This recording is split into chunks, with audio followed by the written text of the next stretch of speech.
9 forward. 1 play 200,000. 2 forward. 3 call. Welcome back, boys and girls. We have the Aplpt main event. $480 buy-in. This is the final table. 53,000 and change will be awarded to our winner. We are going to play until there is just one remaining. A lot of chips still in play here at the final 9. Current blinds are 50,000, 100,000 with a 100,000 big blind ante. Current table chip leader coming into our FT is Chris Gu with 6.8 million, good for 68 bigs. 2 shorter stacks at the moment, both sitting around 16 big blinds, so plenty of chips in play. We are going to get straight into the action here. We've got a couple of pocket pairs, we've got a couple of suited aces. As it stands, Matthew is the one that has put in the squeeze. And he's going to be taking down a very healthy first pot to kick off this final table.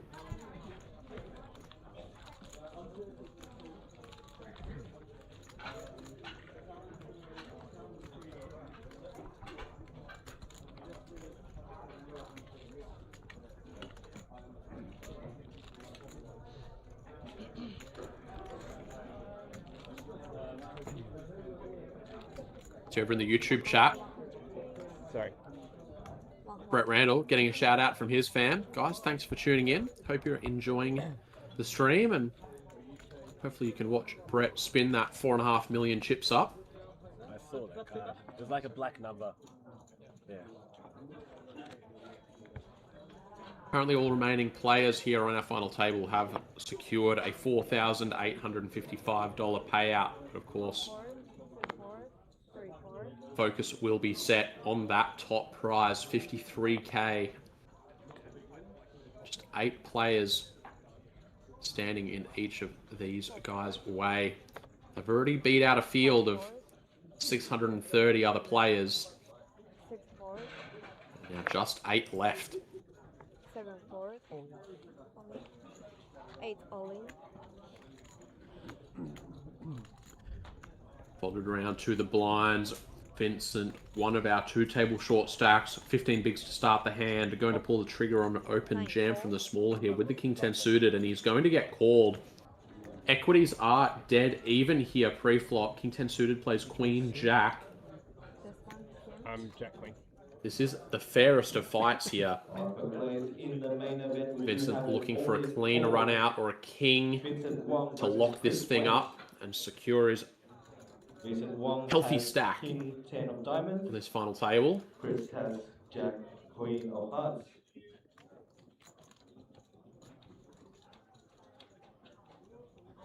Flops, Queen of Diamonds, 2 of Diamonds. What a flop we have. Turn of 10 of Spades. 10 of Spades is more outs for the King 10 suited, and the Diamond on the river is good for the resuck. Vincent will secure himself that double up. Up to 3 million chips now. 1.2, 1.3, 1.4. This is a really unique chip stack distribution we have coming into this final table now. We've basically got 1 big stack in Chris, 1 small stack in Kavinda, and everyone else is basically even. Yeah, bro. Got 1, 2, 3, 4, 5, 6 stacks that are hovering around the 3 million chip mark. Brett a little bit clear of the pack. Kavinda just 1 double up away from joining them, and Chris with about double.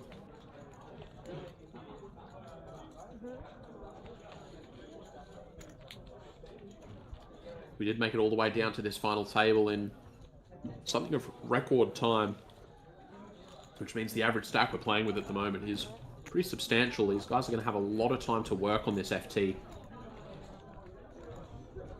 All the room to maneuver in the world.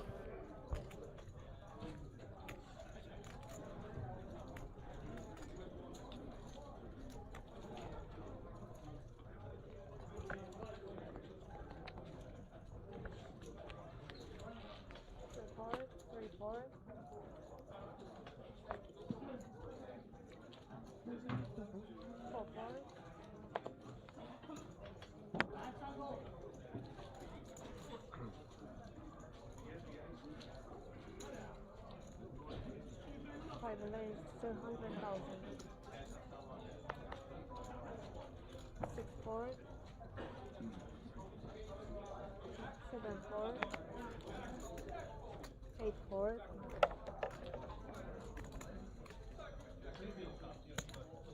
9 4, 200,000. 1 4,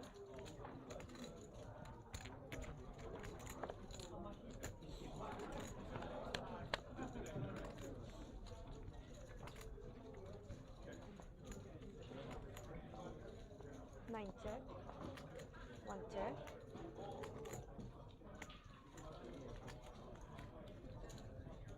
There we go. We've got that Facebook 5 event, chat 175. back up and running. A little bit of a hiccup there on the technical side. I don't know if that was a Facebook side thing or if that was maybe on our end somewhere, but we're back. Daniel, good to see you again. Thanks for joining us here for the FT. Joanna cheering for Corey. 9 4, Anthony, sounds like you had a bit of a nasty beat, judging from that comment. Poker tournaments can be pretty brutal. 9 check, Going to the turn here, Will going to pick up the nut flush draw on this Queen of Hearts. Did go ahead and fire the flop continuation bet with just some backdoor draws and picking up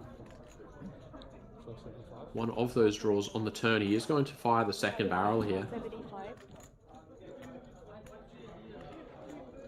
Just around $500,000, and that is going to get the flop's middle pair out of the way. Chris relinquishing the 10-8. And we're going to steal that pot away. So to put a little bit of distance between himself and that middling pack. 3 million chip stacks.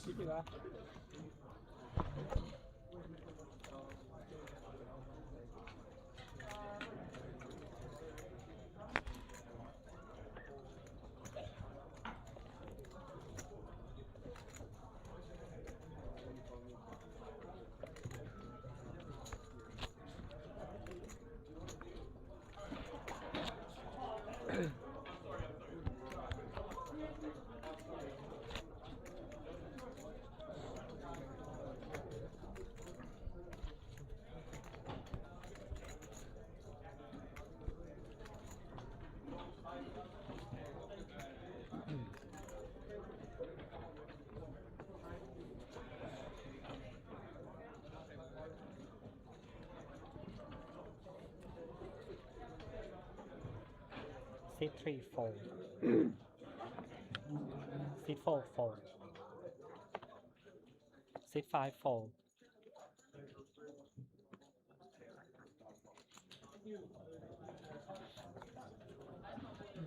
C6 fold.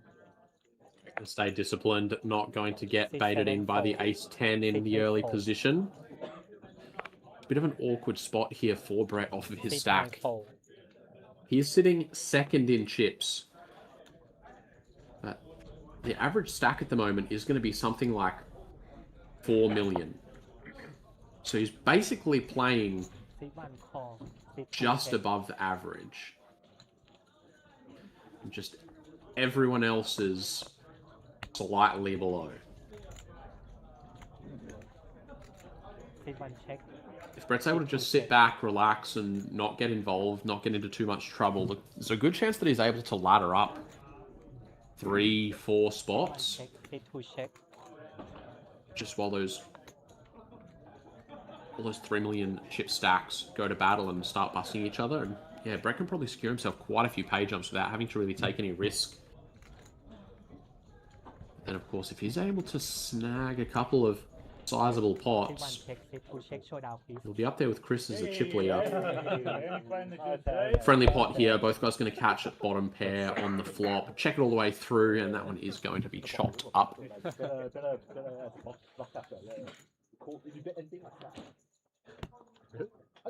You snap? 100%, yeah, 100%, mate.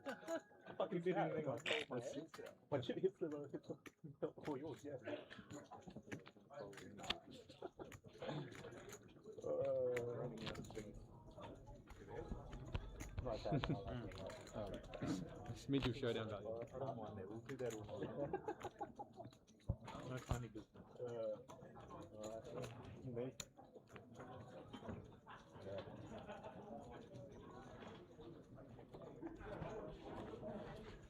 Never given me a walk then, never given a walk. I thought it could be played. Play 4 Seat 4 fold. 8 4. I think it was right. That would have been exciting. Seat 5 raise 200k.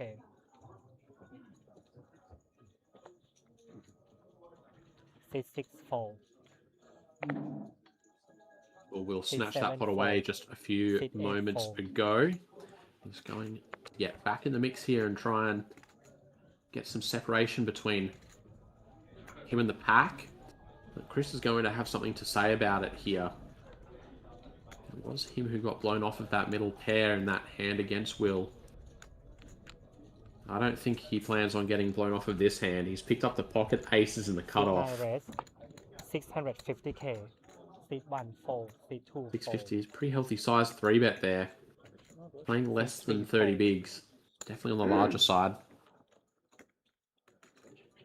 Probably a bit too big for Will to call with the king-queen. Given that he's open from the early position, you're going to expect this 3-bet to mean business. Maybe there's a world where Seat 5 we turn this fold. hand into a 4-bet bluff, but I mean, in reality, it's just an unnecessary amount of risk.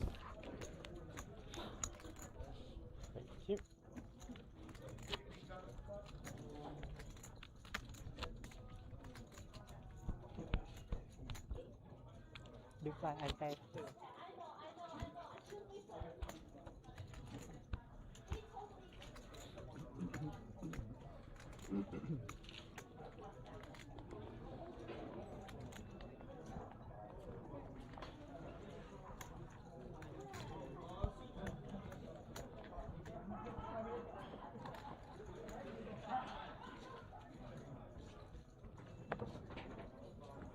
Seat 5 fold. Seat 6 fold. Seat 7 fold. Seat 8 fold. Seat 9 fold. Seat 1 fold. Seat 2 raise 225k. Seat 3 fold. All the way around to the late positions here. Pouring on the button. Seat Pretty 4 nice fold. looking hand. Ace 9. Just going to be up against the pocket pair of Matthew here. Off to a flop we go. 600k in the middle to fight for as it stands. And that Seat 4 check. is the flop that Matthew was looking for. He's caught himself the bottom set. 2 bet 200k. Or he's going to fire that continuation bet on the king high board.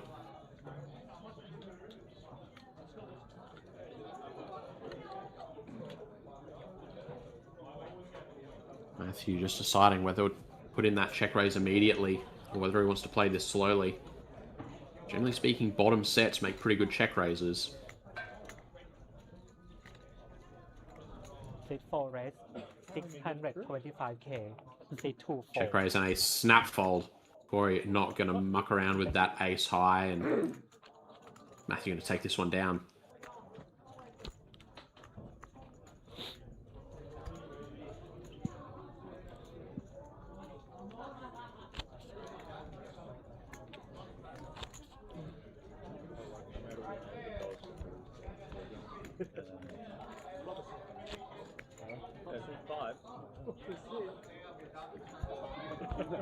Could have had 6 because I had 1.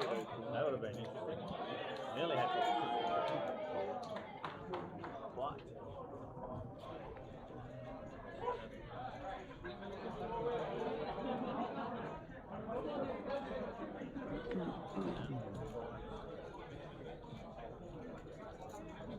Seat 6 fold.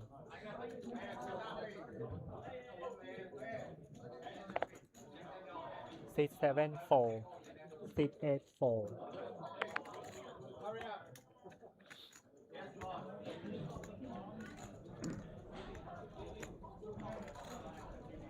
Seat 9 raise 225k.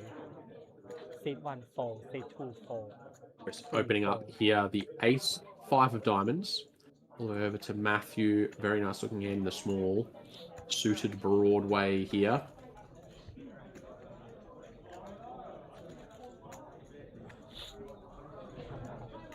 He's taking a bit of a look at Will's stack, but just the 7-6 off.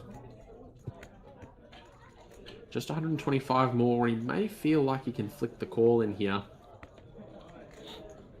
Given the final table dynamic, actually, I'm pretty on board with just getting out of the way and not messing around with a hand as weak as just the 7-6. Let these two go at it.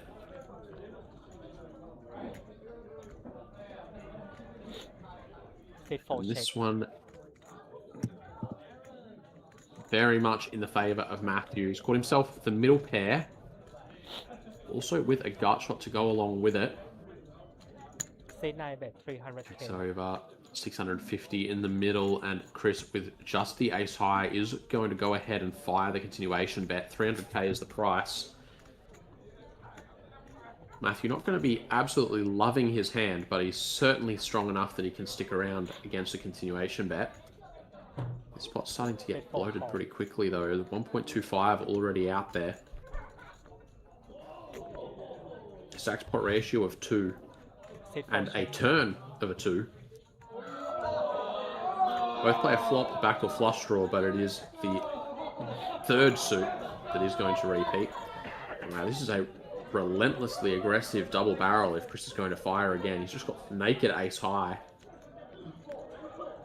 No draw, no real removal, just pure aggression here. And this is a big bet size too, 800,000. Chris just put a third of his remaining stack into the pot on the turn here as a stone bluff. Just 7% equity. At this point, Matthew can only beat a pure bluff. He does have a backdoor draw, a backup draw, but he's going to get blown off of the second pair. Relentless aggression for Chris. He's going to get this pot taken down.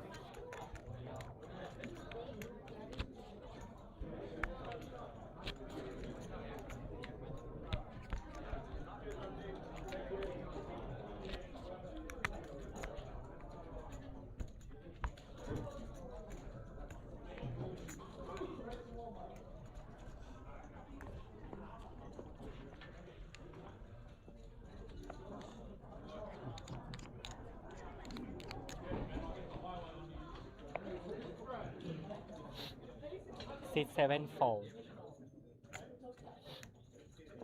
Seat 8 4.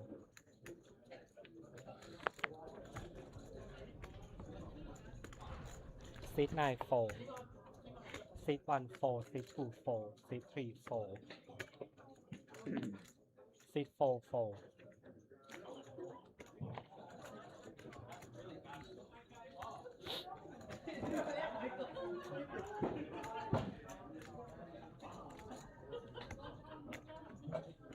Seat 5 call option.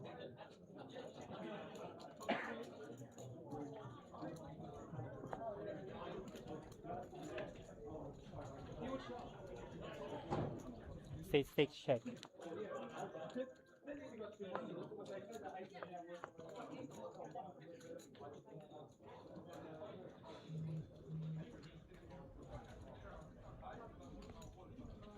Seat 5 check.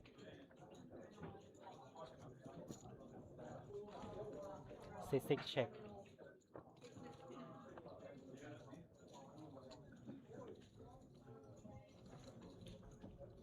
Seat 5 check.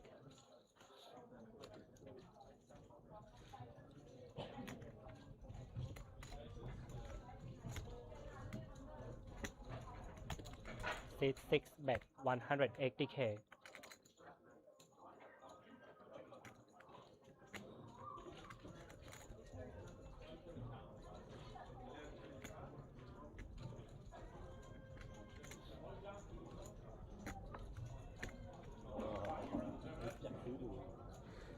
Seat 5 call. I couldn't call you, look over here. I couldn't call. I know. Seat 6 bet 180k and seat 5. Yep, and seat 5 call. On the river now, seat 5 check.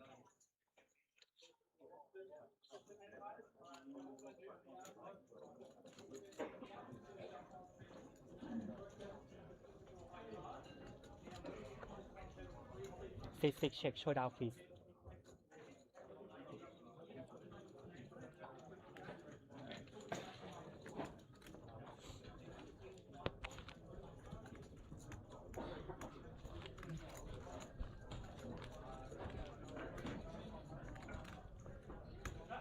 Small, big, and all please.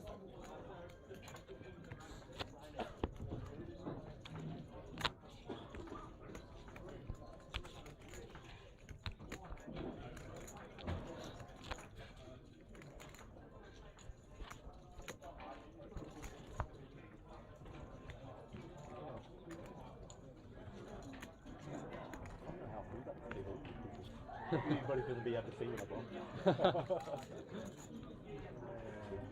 Level playing field. We can all see each other block.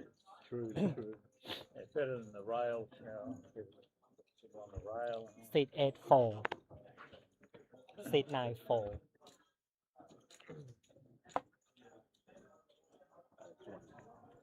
Seat 1 raise 200k. Seat 2 4. Seat 3 4. Seat 4 4. Seat 5 4. Seat 6 4.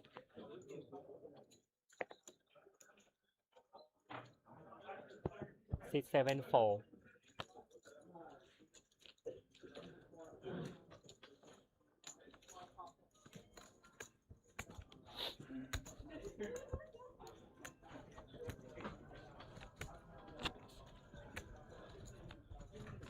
You're double up.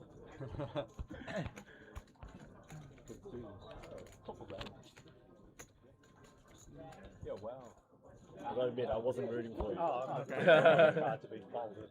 That's the shortest stack. Yeah. I know. Yeah, I think it does. They know we can't see all day, so it's not just a fold. It's really something.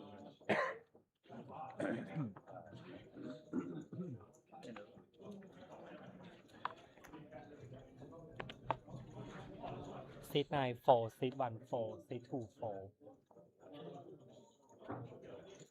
Seat 3 4. Seat 4 4. Seat 5 4.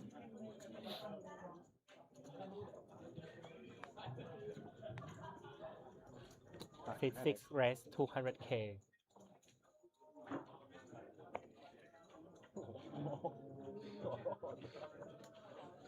I mean, it's fine. Yeah. He was a head freak. You hate to see that when you beat their queen on the flop, right? Seat 7 all in. Seat 8 4.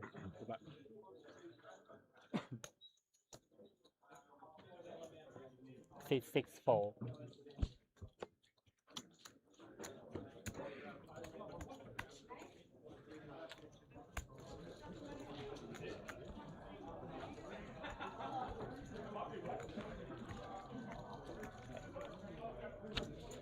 Double and everybody. What do you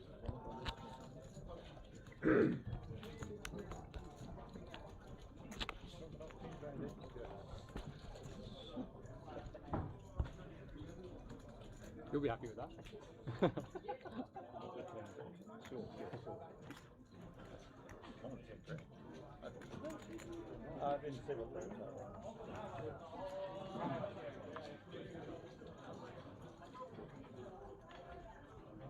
Don't do it again. Yeah. We're in the lines again. Seat 1 4. Seat 2 raise 250k. Seat 3 4. Seat 4 4. 5 4. Rory here from the early position has picked up a monster. Seat 6 4. The Seat Sexy 7 Boys 4. in the +1 position, Seat 8 bumps it up to 4. 250k to start things off with. Doesn't look like he's going to find himself a customer though. Chris in the big 10-7. Call. Pretty dicey to defend this against the early position on an FT, but Chris is not deterred. We saw a fearless double barrel bluff just moments ago with his ace high, forcing out a middle pair plus a gut shot to fold, and he's happy to go to battle against Corey Seat 9 check. to fight over his big blind here with the 10-7. Those jacks are going to maintain an overpair going into this flop.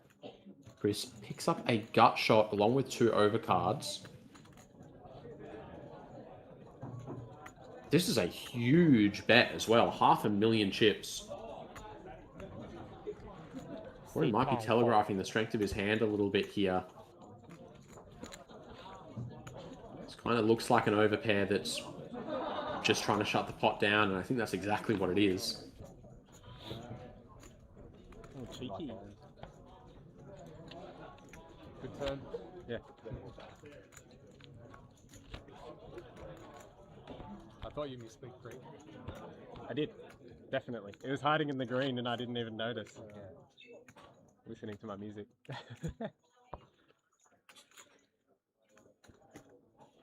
But then I hit something, so made it harder.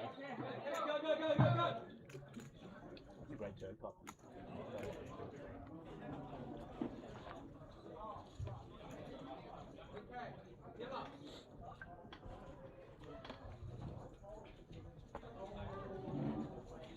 C2 fold, C3 fold.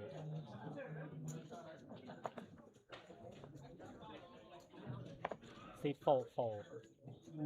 C5 fold. C6 fold. C7 fold. C8 fold.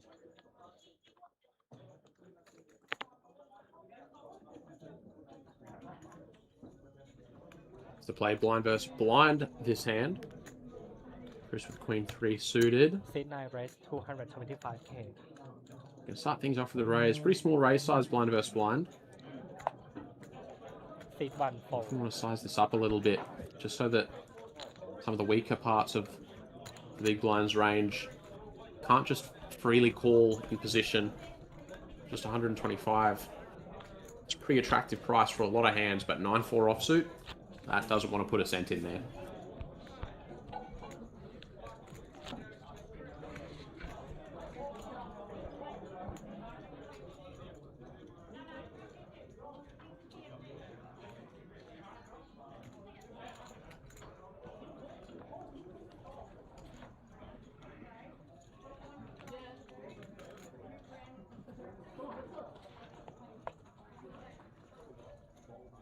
C3 fold. C4 fold. C5 fold. C6 fold. C7 fold. C8 raise 200k. C9 fold. C1 fold. C2 fold. Vincent's going to get after it here with a Queen 7 of hearts. Nice, easy raise and take it for him there. Still non-handed here in a main event final table. Average stack is pretty deep here with 30-odd big blinds. 4,855 locked up for all remaining players. 53,000 for the win. So we've got a whole lot more still to play for. Pressure is on. Pay jumps are starting to get big. Bit of an awkward dynamic given the stack distribution being so even. Most of the table playing a 3 million chip stack.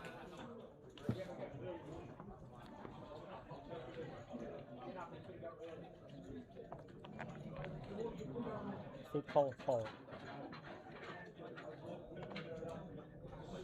C5 fold. C6 fold. C7 fold. Govinda, table short fold. stack.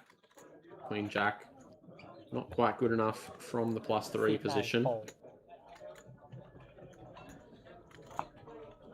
C1 fold. C2 fold.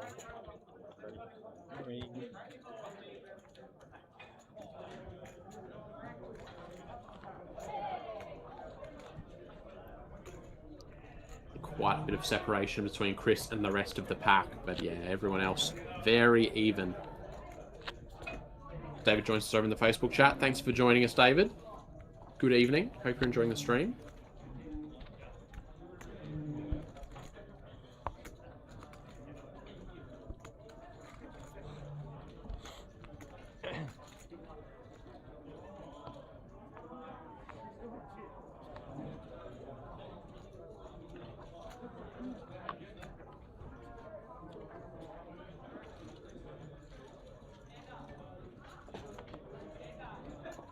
Seat 5 fold.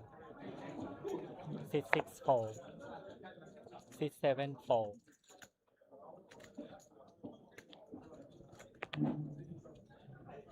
Seat 8 raise 200k. Seat 9 fold.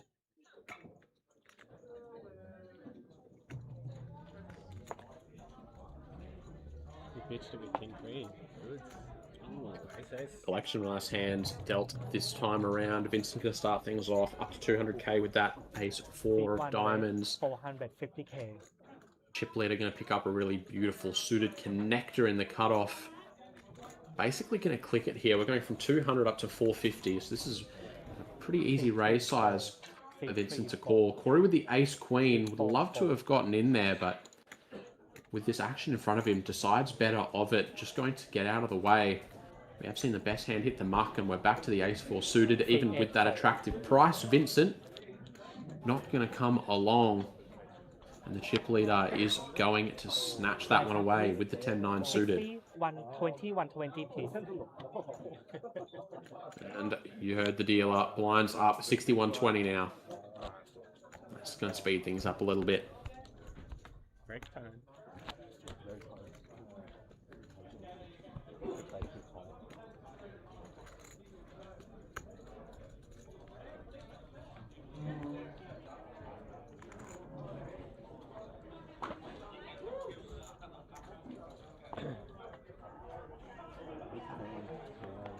That should be good. No, genuinely. Oh, you see on the screen. Oh my god. Seat 6 fold.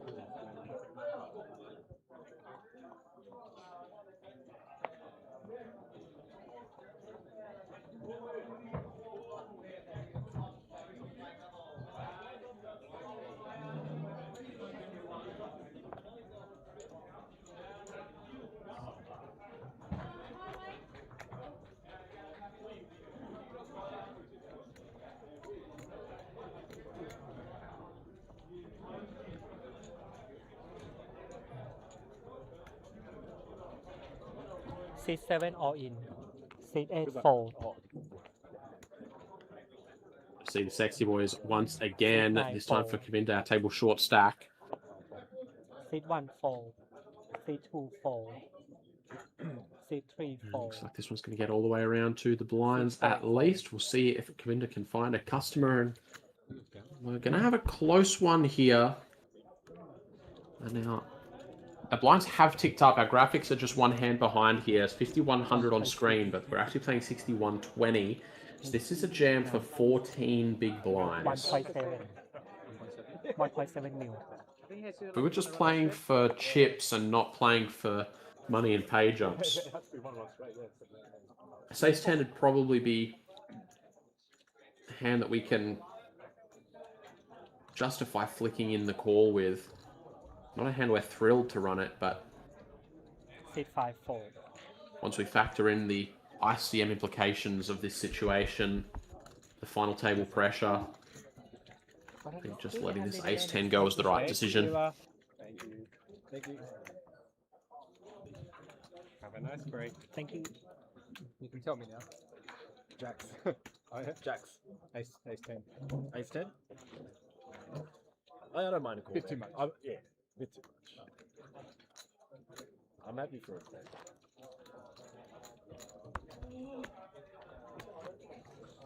Should we just show all our bluffs now? It's gonna Might be, as well. We're gonna be anyway. What's the difference, right? It's no secret. 20 minutes of being in your rent-free in your head. 20 minutes before you get right. Should have told you it was 7 deuce. Maybe it was.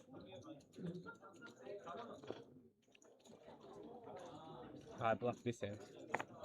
Yeah. On me? C7 fold. C8 fold.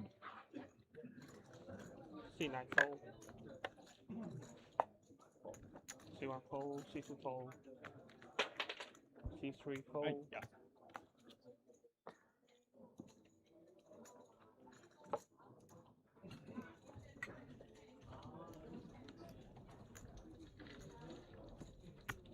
C4 bet. 240. Steal this one away with the King 5 suited on the button. 240k is the price to go. Queen Jack. Not going to cut it from the small blind for Will. Over to Brett. Jack 6 suited in the big. Closing the action, good price. Suited hand, one decent high card. Certainly seems defendable enough. For just another 120,000. Cool. We're going to see a flop. 240. What's up?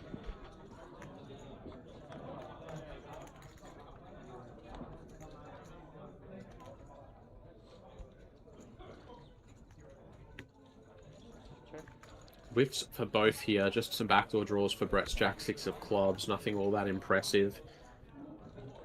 We're just going to see a check back, though, and this turn card might make things a little bit more interesting. Brett going to improve to the third pair. Matthew picking up a straight draw. Brett just going to continue to control the size of the pot for the moment, and Matthew not going to turn up the aggression just yet. 10 of diamonds. Does put 4 to a straight.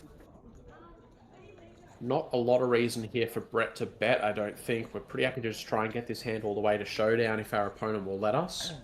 This is check. C4 check.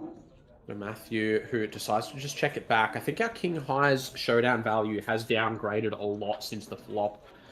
We have a bunch of things on the 983, but after this run out, I think it might be about time for us to turn this one into a bluff on the river. Certainly putting that pair of sixes into a tough spot.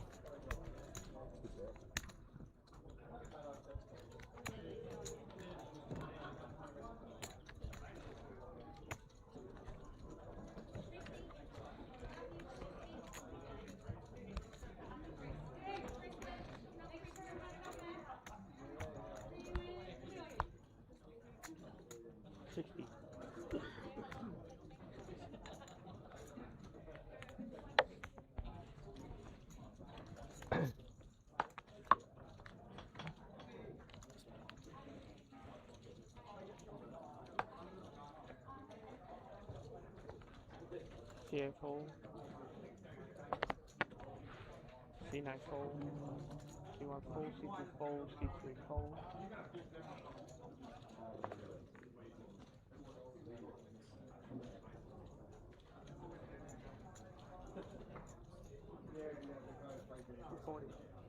C4 bet 140. Ace 5 from the cutoff. A little bit on the looser side for Matthew, but C5 fold. certainly not crazy. Going to try and go for the steal here. It's looking Broadway hand in the small blind for Brett. Is it strong enough to get involved from the small blind? C6 fold. He decides no. Kavinda, short stack, will relinquish the 4 deuce, and Matthew will get that steal all the way through.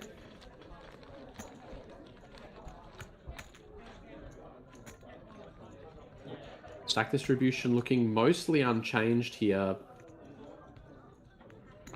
Basically everyone playing approximately 3 million, with the exception of Chris. Kavinda just trailing a little bit behind.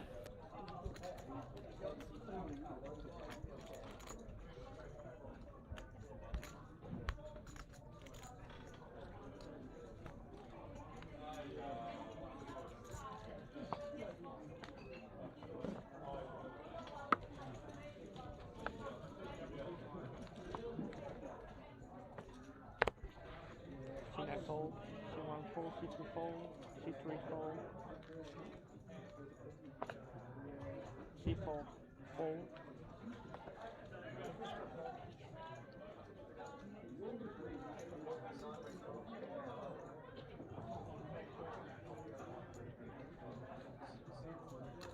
C5 bet 240,000.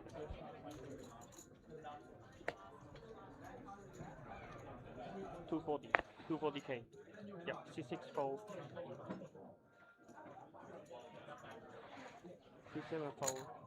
C8 fold. In the Facebook chat asking about the blinds. I do believe we're playing 30-minute levels. Jake says we need some decent hands dealt. Yeah, I mean, people are rightfully playing reasonably snug so far. No one's going out of their way to do anything too crazy. And with the stacks set up like this, with it being basically even for the most part across the board, not a whole lot of separation between the stacks in 8th all the way through to 2nd. There's not a lot of incentive for these guys to take high amounts of risk. Best approach is generally going to be to sit back, bide your time, pick your spots carefully, secure yourself a few of these pay jumps. And once we're down to maybe 6-handed, 5-handed, we can start to loosen things up a little bit more. C2 fold. C3 fold.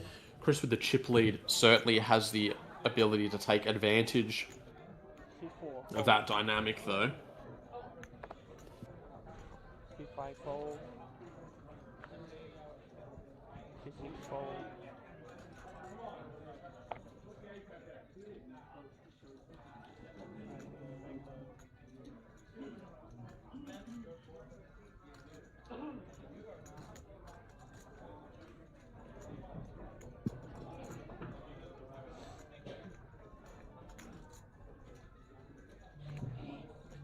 C7 bet 240k.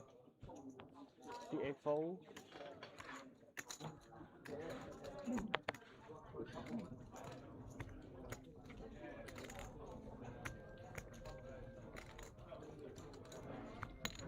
C9 call. What's up?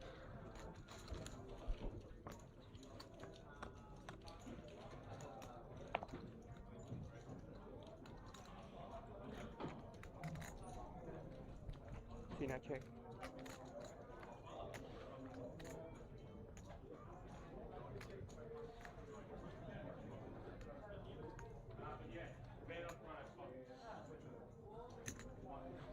C7 bet 150k. C9 fold. 7 high. Gee. No straight draw? No, nothing. No. With the open ender here, That's right. follows through with that C-bet, takes that pot down. 6-7, you have a look. 7-5, I think. 7-5. One of those. 7-2.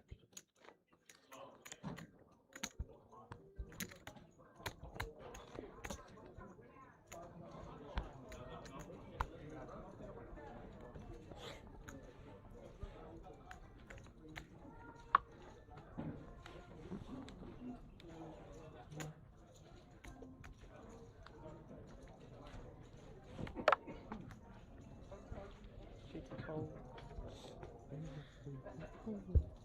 C3 fold. C4 fold.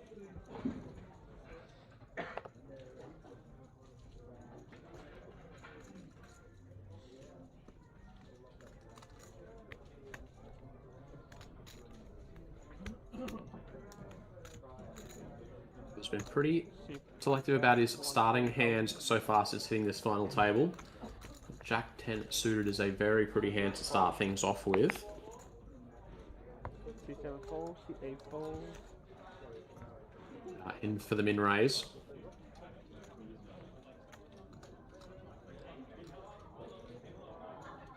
All the way to the blinds now. Chris is going to pick up the ace-queen in the small. We're about 30 bigs effective. Certainly feels strong enough to 3-bet. Feels pretty bad to 3-bet and get jammed on with this ace-queen. 60,000. But he's not going to shy away from turning up the aggression a little bit. C9 raise 660,000. Yes.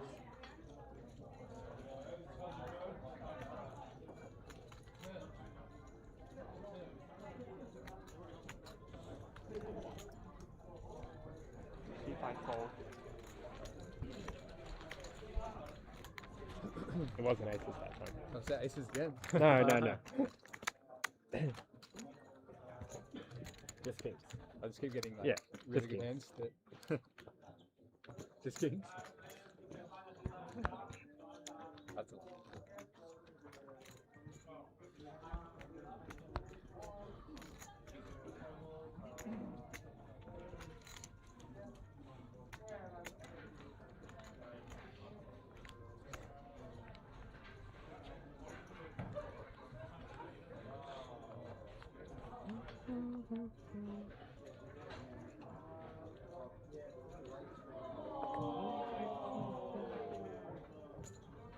C3 bet 300,000. Like something really dramatic's just happened in the background. Something really dramatic might be about to develop here. Rob's picked up the ace king under the gun. Going to start with a raise to 300k. Everyone's been pretty content with just that min raise size so far, but Rob's going to shake things up a little bit. Matthew to his immediate left. C7 fold, C8 Going to show a little bit of restraint. Not going to put in the 3-bet with the king queen suited, but he is going to flick the 300 in. C9 fold. C1 fold. Round to the blinds. Chris with the ace-8 going to just leave these two early position players to battle it out. Or not interested in the 7-3 off.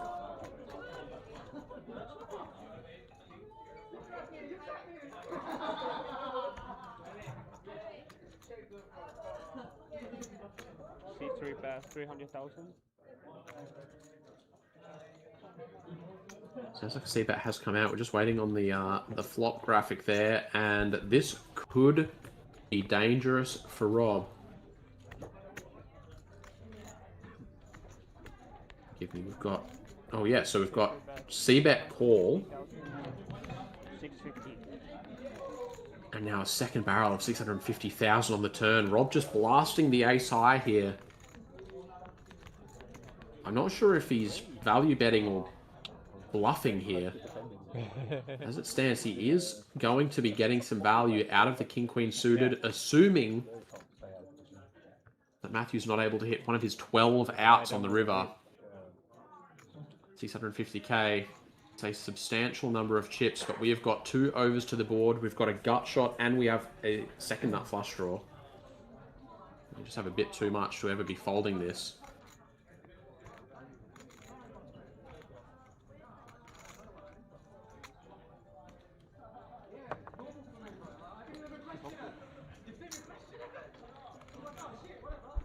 Matthew is going to start it off with a call. Queen of Diamonds on the river. It's not the out that Matthew was looking for, but it is one that will give him the win. There's 2.8 million chips out there. Assuming Matthew doesn't somehow find a way to fold his hand, he is going to be finishing this hand with 5 million chips. Now that's going to give him some separation from the rest of the pack, starting to close the gap between him and Chris. Your opponent's represented quite a bit of strength with the 2 barrels on the flop and turn. I don't know that a value bet with this rivered top pair is actually necessary. We probably want to keep it pretty small. It looks like that's what Matthew is counting out here.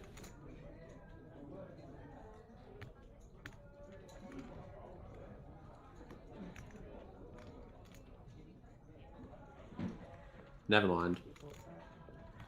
That's going to put Rob all in. Rob with just the ace high is going to give it up.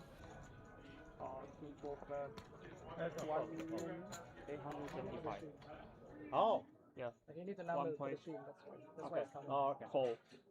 C3 fold, yeah. And just like that, Matthew finds some distance from the majority of his table mates. Yeah, it's nice. Any clear? I jack the queen, everything. Well.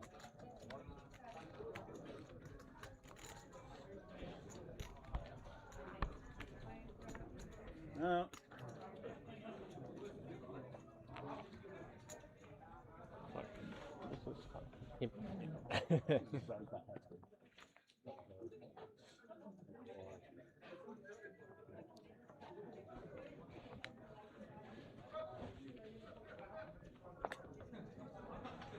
C4 fold, Hot down. C5 fold,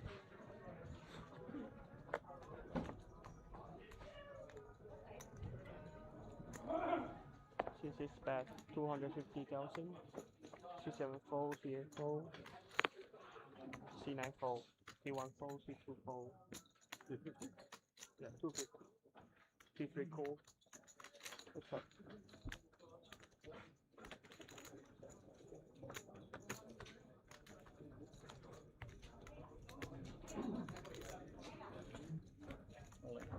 C3 all in.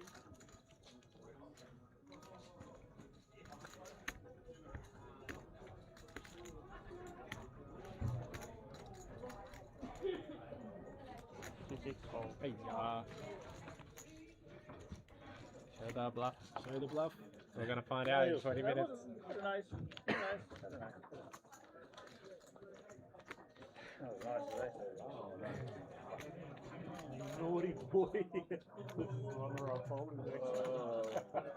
Keep on. What a coward, eh? That's a three. Oh, like, I see it. That page on. That fold. 10-9 suited, right? Huh? yeah, 10-9 arms. But hey, Jack, it's range 3. Think about it, what's actually in the city. I'm getting too distracted by that. C5 fold, C6 fold, C7 fold,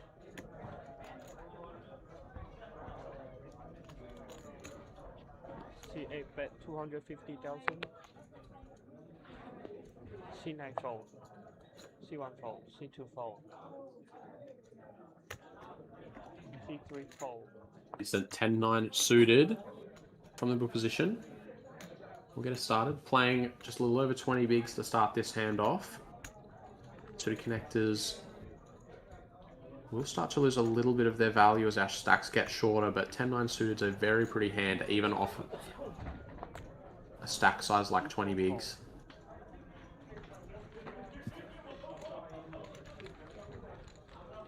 And it's going to be a nice, easy steal. keep on.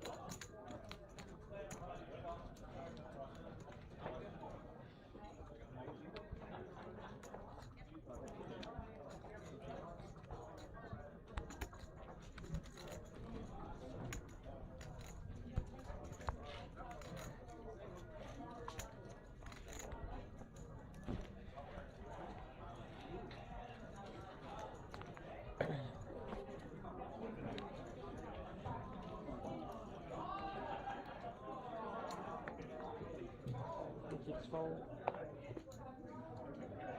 C7 fold, C8 fold,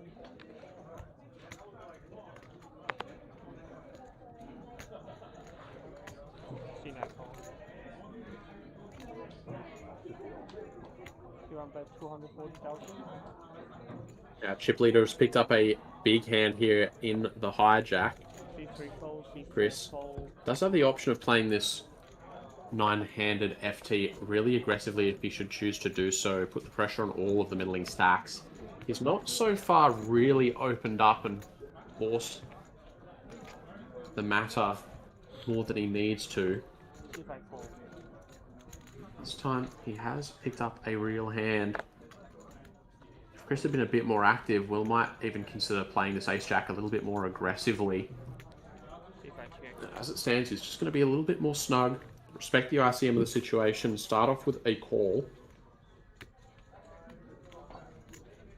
Very dry king high board here. Chris's 10s are very often still going to be good, even with that overcard out there. The same can kind of be said for this ace-jack as well. There's just not much going on this board, but Will is not going to get himself in trouble against the chip leader. Will just relinquish the ace-high. Chris creeping up on the 7 million chip mark.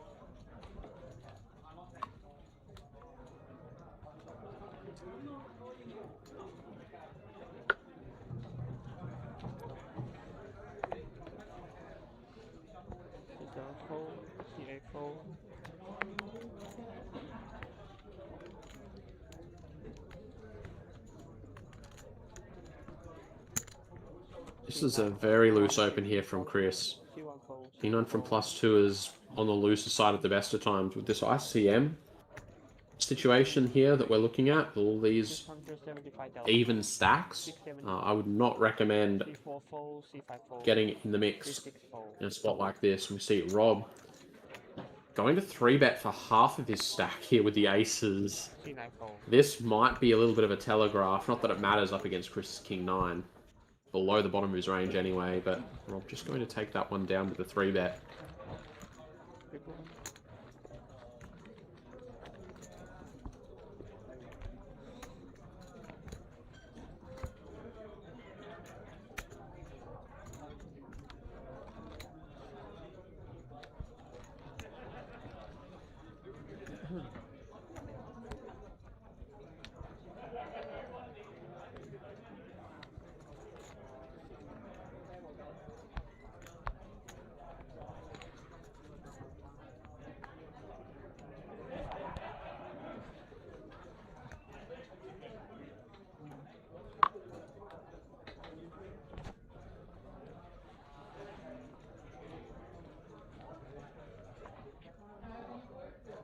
C8 fold, C9 fold, C1 fold, C2 fold, C3 fold.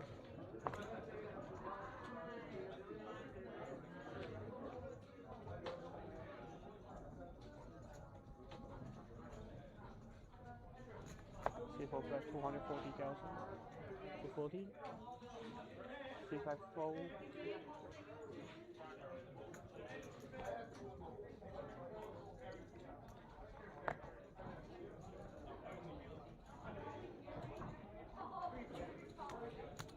Everything seemed pretty snug for a little while to start this final table off. People really seeming a little bit more comfortable to loosen things up now. C6 fold, Ace-3 off for Matthew in the cutoff. Brett with the 10-6 off in the small. Over to Kavinda. Queen-Jack offsuit, 15 bigs effective. If we realise how wide our opponents are going to be in this spot, if we know that there's Ace-3 offsuit opening and 10-6 off calling the small, it's actually a really nice spot to go ahead, pull the trigger on a squeeze all in. We're pretty frequently going to be able to just pick up that 700k in the middle. But failing that, Queen-Jack, not a bad hand to just toss in the 120k, take a flop, and go from there.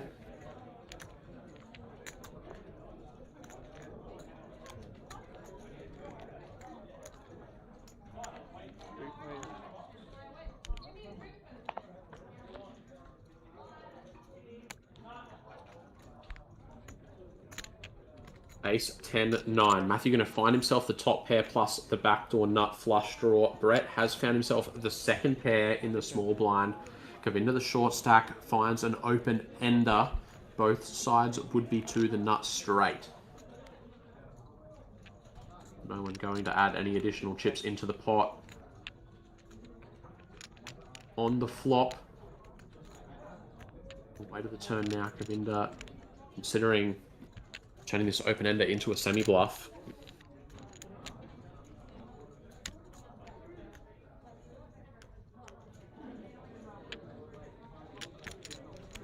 C7 bet, 385,000, 385.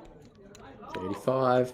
This looks pretty strong here from Kavinda, honestly. You wouldn't expect to see a whole lot of bluffs from him given the situation, but Matthew with the check back, pop pair. C4 call.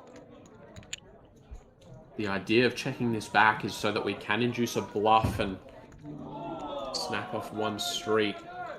So once we do get bet into, we kind of need to follow through on the plan. 10 of hearts, river, that front door flush draw bricks. Brett actually would have made the winner on the 5th street here had he been allowed to get there. Now Kavinda finds himself with an open ender for just queen high on a board where all of the draws have missed.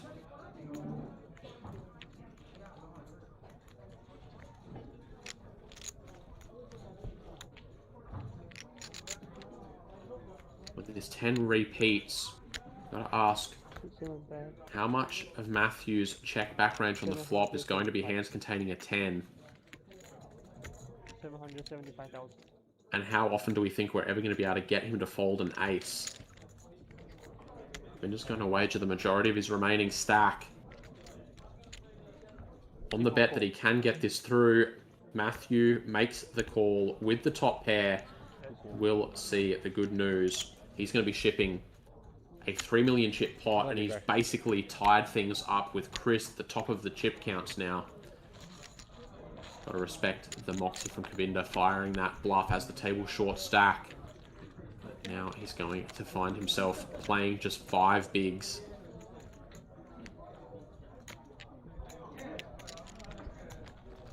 Wow, remember the guy?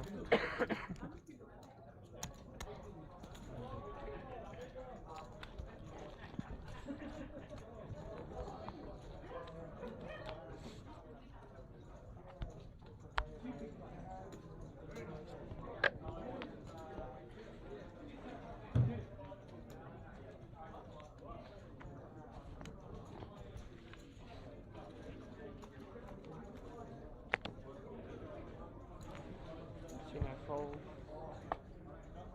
C1 fold, C2 fold, C3 fold.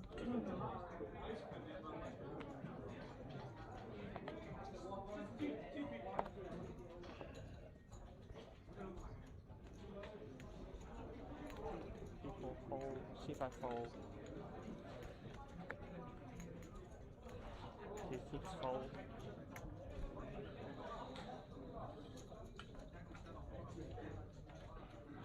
Blind versus blind confrontation. Kavinda with 6-3 suited. If he were a little deeper, he could try and limp and take a flop here, but off 5 bigs, he's just going to have to pass and try and find a spot to get those chips in this next orbit.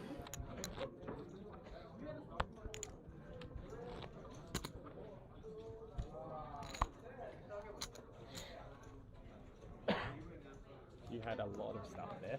Hey? You had a lot of stuff there. Yeah.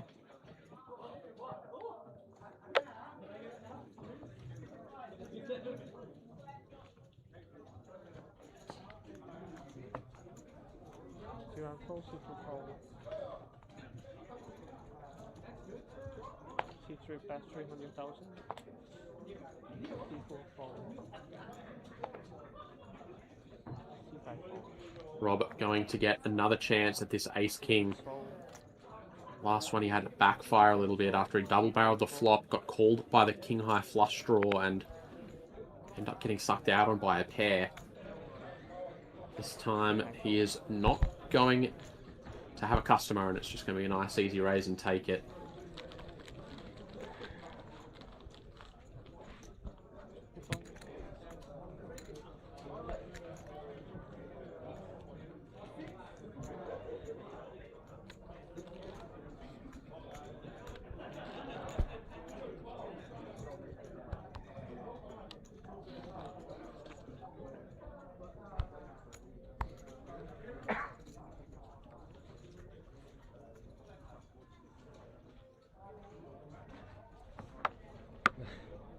Had you dominated both times.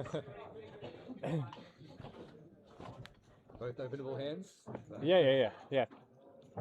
The hands played themselves. So you're not picking them. C3 pass 300,000.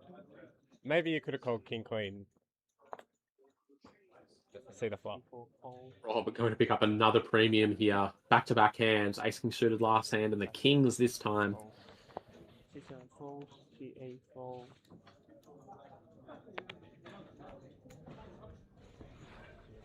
C9 fold.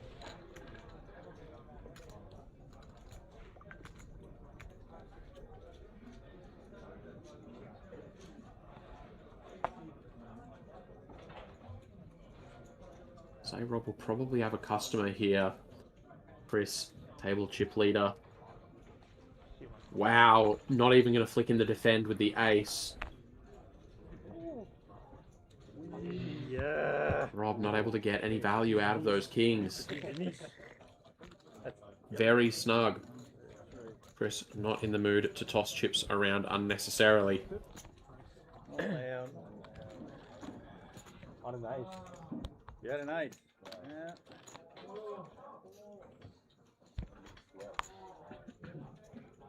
That's what I wouldn't do that to you. You know, you look like my side. Do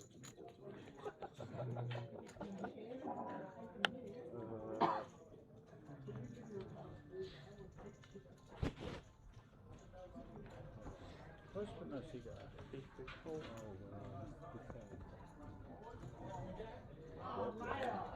What's this? Oh, the Ace King, yeah. Yeah. Whatever you had, I couldn't possibly. Jack 10. With Jack 10 spotlight. Jack 9. You have run for the fold down Yeah. 6 fold. No matter what you had, you had to. fold. Yeah. Whatever raising hands. C9. 3 betting hands. C1 fold. Total? 240.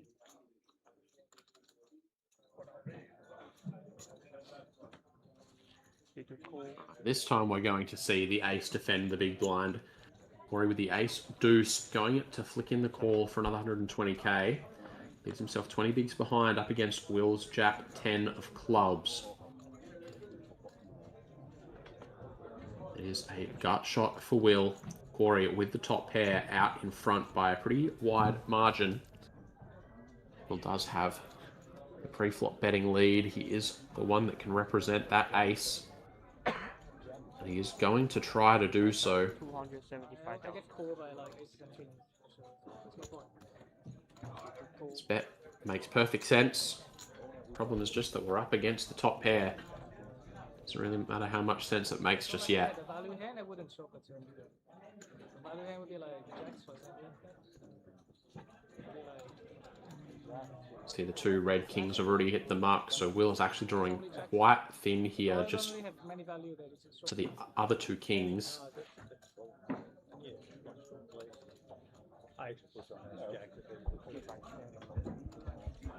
Will does decide to check it back. He's going to find himself a sliver of showdown value on the river, so I'd say there's a good chance he's just going to check this back now. Bluffing this to try and make a queen fold seems pretty thin. Don't think we should be trying to make our opponent fold top pair once we check back the turn. We beat all the flush draws, we beat some pocket pairs, we beat the suited 3x hands. This is a big bet coming here from Will. This looks like full pot size. I guess the idea is that we're trying to get our opponent to fold something like a queen or a weak ace. I would just prefer to do this with a hand weaker than a pair of jacks. Thing is, if we're up against something like that flush draw, something like pocket sevens, we're risking 1.2 million chips to win the same amount we can win by checking back. If we get here with a hand like 10-9 of clubs, for example, and decide to pull the trigger on this bet, getting our opponent to fold something like a pocket pair, like a 6, like a 3, like a jack, it's actually going to steal us away the pot. As it stands, Corey has found himself with one of the hands that are going to be in a really difficult spot that still do have Will beat.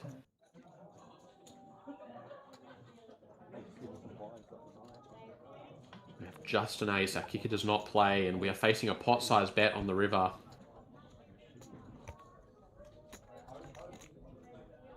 Value hand will play this way that makes sense. Basically saying that he's improved on this jack, which is true, but he's improved to just one pair.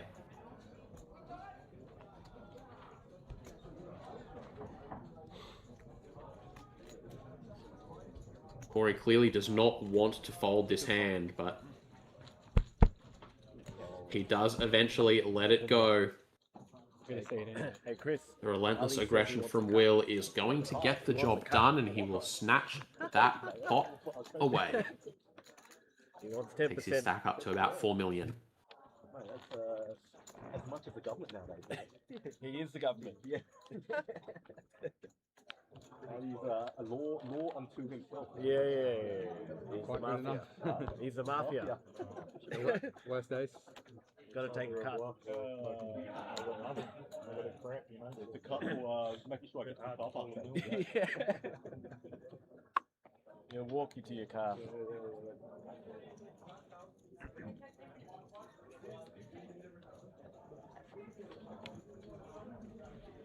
That's it. fold.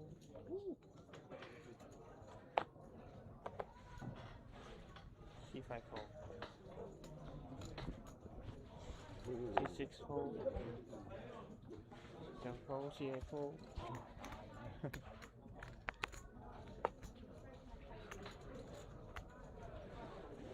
C9 fold.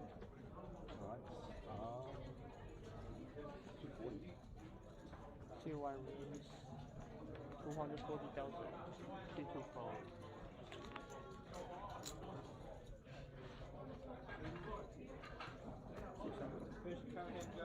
C3 bet 600,000. 600.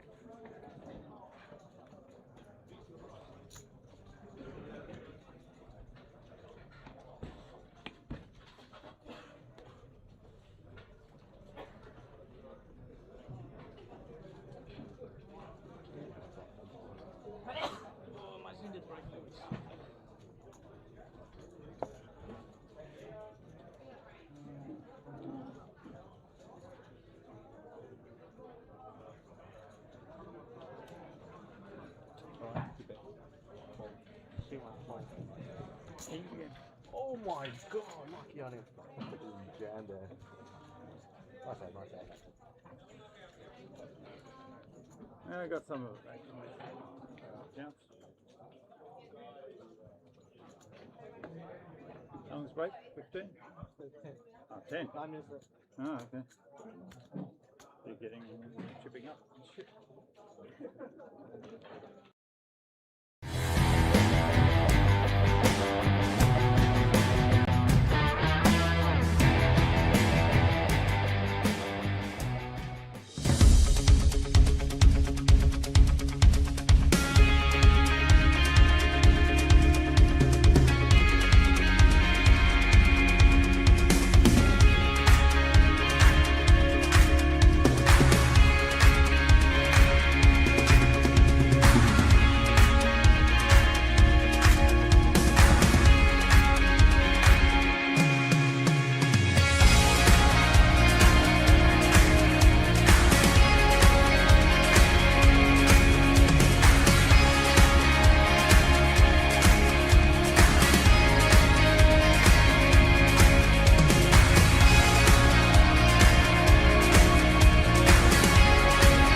Seat 7 fold.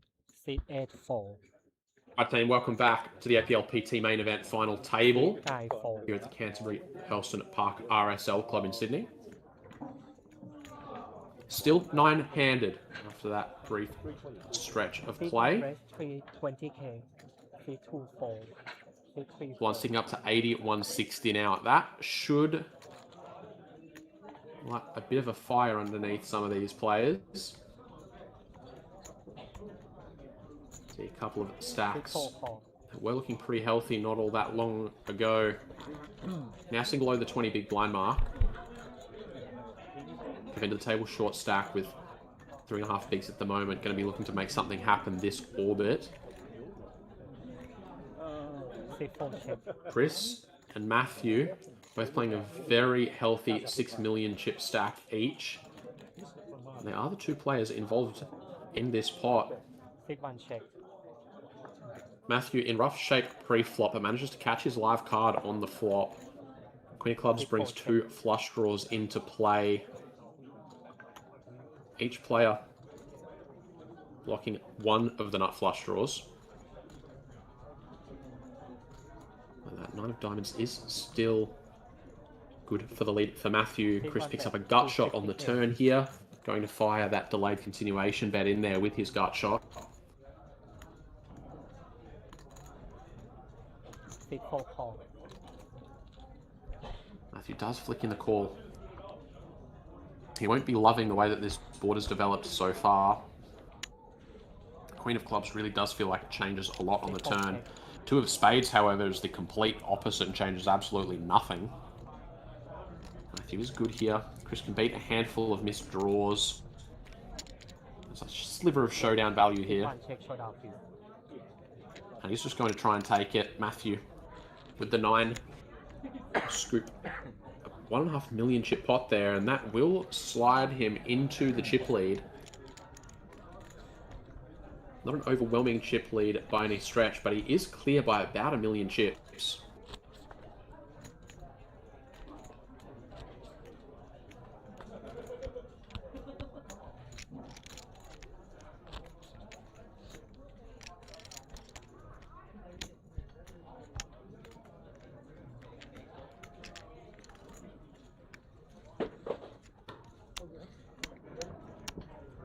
Well, down there. Drop something.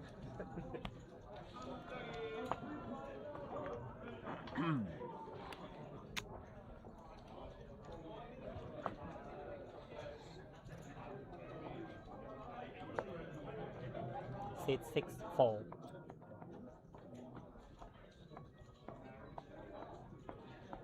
Remaining, all of our players have secured themselves a $4,855 payday minimum. We've still got nearly 50,000 bucks to play for if you can be the last one standing here on our final table. Been in the +1 seat. He's going to be under the gun next hand, and the big blind the hand after that. If he waits those 2 hands, the majority of his stack is going to be forced in Seat a big 7 blind and fold. ante. Seat 8 fold. Contemplates just running it with this suited gapper from early position, but decides he's going to wait it out just a little bit longer. Plenty of 20 big blind stacks around, which means the chance that Seat there 9 is a rest collision 325k. before committer is forced to commit his tournament life to a pot is reasonably high. Yes.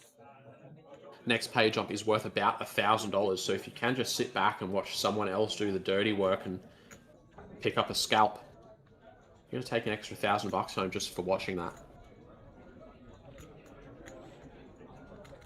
Chris with the 9-8 offsuit off 20 bigs from +3 has decided that he's going to try and steal some blinds here. I would not recommend trying this one at home, folks.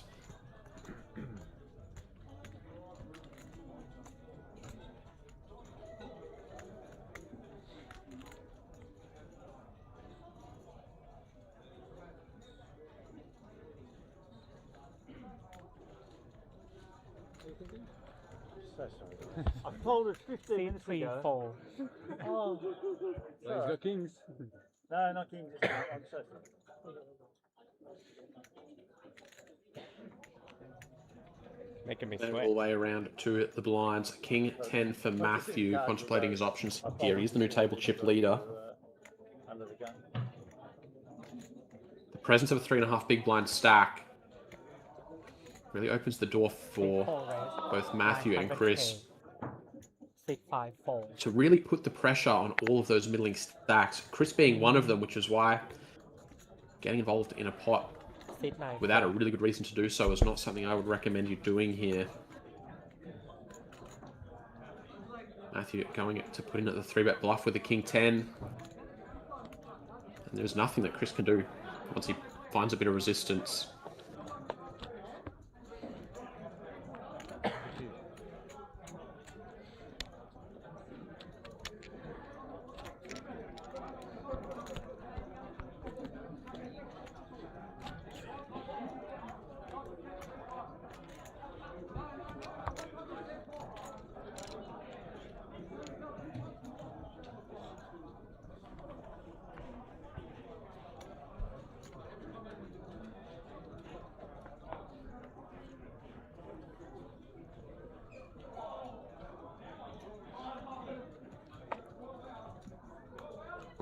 Six seven four, 684, 694, 614, 624, 634.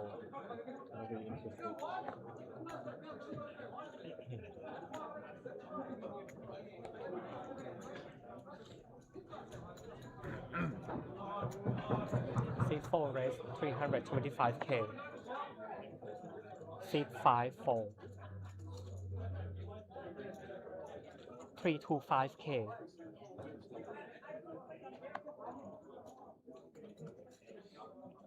Matthew trying to use that chip lead to his advantage once again. Like I said, he's able to really leverage that short stack of Kavinda against these middling stacks, but it's not going to work so well when your opponent in the big blind picks up a couple of queens. 644. All in and outs, and there is just nothing to be done here but relinquish the King 2. Steal attempt failed this time around.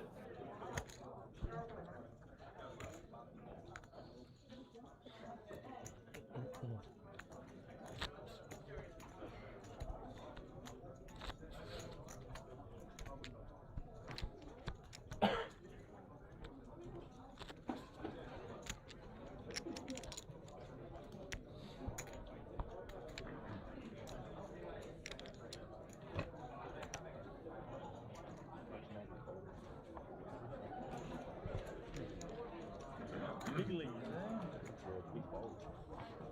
In that whip.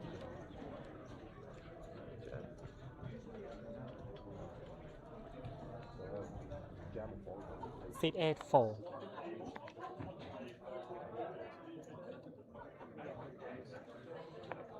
694.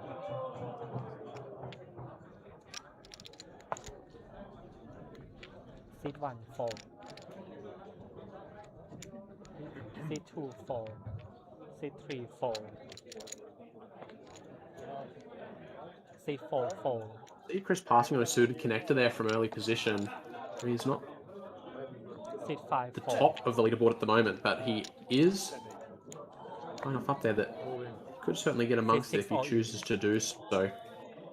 Kavinda in the big blind does make for a little bit of an awkward situation this hand though. 5-4 offsuit is not the hand that he wants to pick up. We're going to be running with most of the things that we're dealt here in the big blind, given that we're so clearly the short stack, but this 5-4 offsuit, it might be worth passing this up.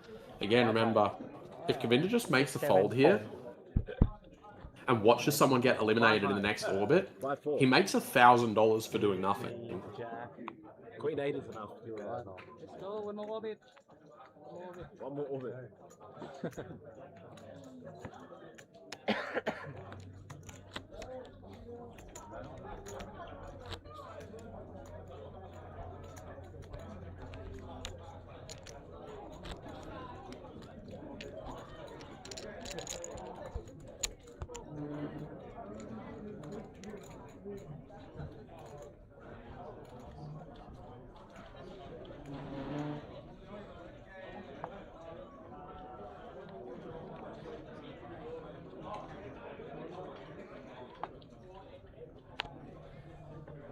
Seat 9 fold. Seat 1 fold. Seat 2 fold. Seat 3 fold.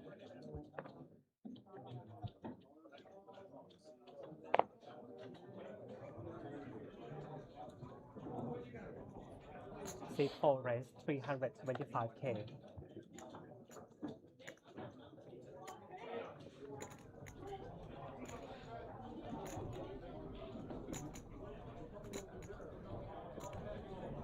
This open for Matthew is telling a very clear story. He has a game plan and he is going to execute it. And that game plan is just sheer relentless aggression. He's here to steal blinds. He's here to put pressure on. He is going to leverage that short stack of Kavinda until he busts or spins. So far, he has been unfortunate to run into a couple of monster holdings. The queens a moment ago, the ace-king suited of Will this time. King Jack off for Kavinda, and he decides that he's going to go ahead and fold this. This might look like a bit of a strange fold, with one big blind behind. If we're just playing for chips, it's a great spot to just go ahead, flick in the call, take our odds, hope we're up against something like a pocket tens, and have good enough equity. But given that we have seen an open and we have seen a 3-bet, the chance that we're going to see a collision in this hand is reasonably high. Of course, it's more likely that this 3-bet is going to just get through, but certainly not unreasonable to imagine that Matt could just pick up a hand that he can jam. And you're going to see an all-in pre-flop play out. And again, that could be worth $1,000 to Kavinda if he can just spectate that. 0.8 of a big, that's too much. Small blind, please. ICM's a very difficult part of tournament poker. Situations like this with these strange stack distributions, that one big blind stack present, makes it really, really difficult to navigate. Sometimes can be very counterintuitive. Yeah. Seat 1 raise 320k. Seat 2 4. Seat 3 4.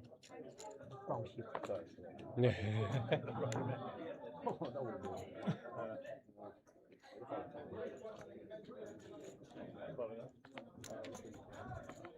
yeah, that's it. Yeah.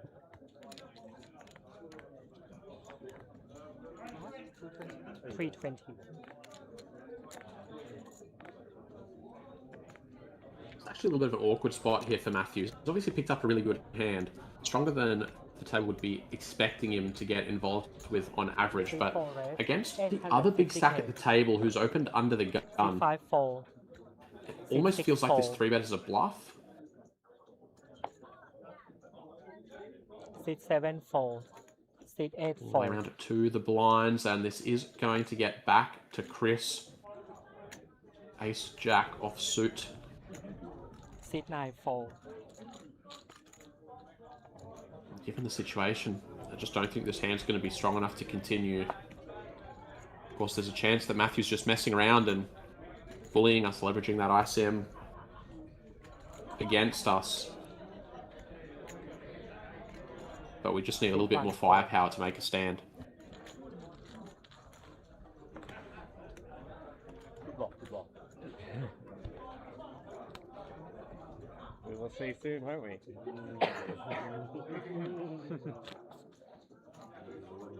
All will be revealed.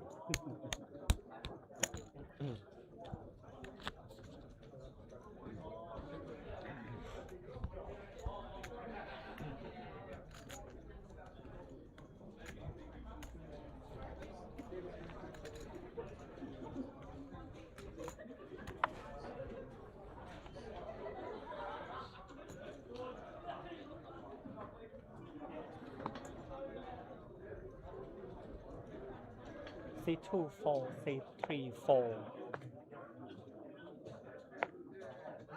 Seat 4 4. Seat 5 4.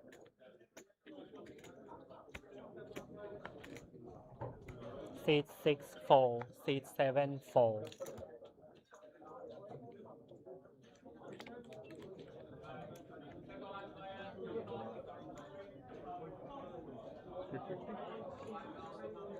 Seat 8 raise 350k.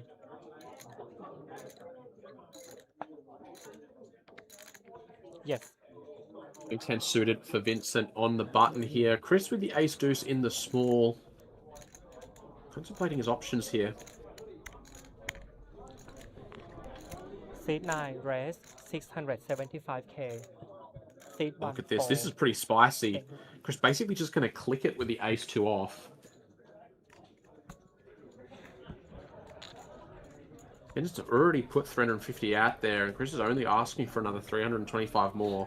Vincent's in position with a hand that flops incredibly well, but this is a very polarized bet sizing from Chris. He's saying I either have a bluff or I have the nuts.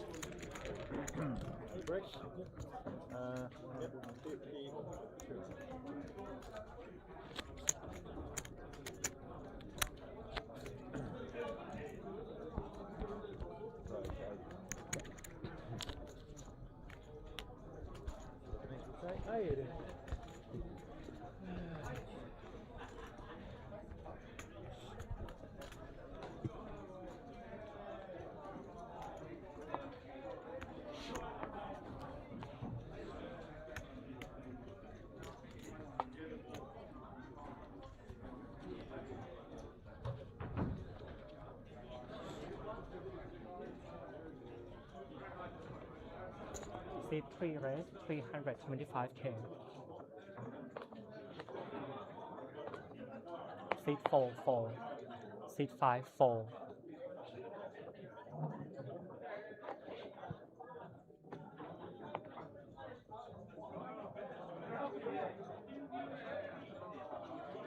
Seat 6, call. Seat 7, fold. Seat 8, fold. Seat 9, fold. Seat 1, fold. Yep.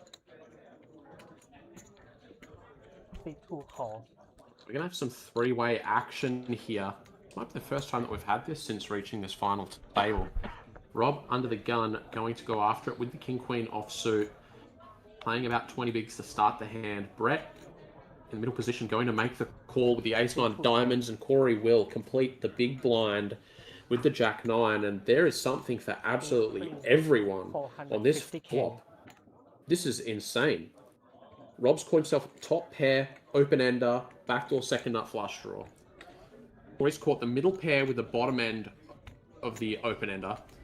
Brett has caught an open-ender of his own with the nut flush draw to go along with it. This is exactly the kind of thing that Kavinda was hoping for when he made those tight folds in the blinds before.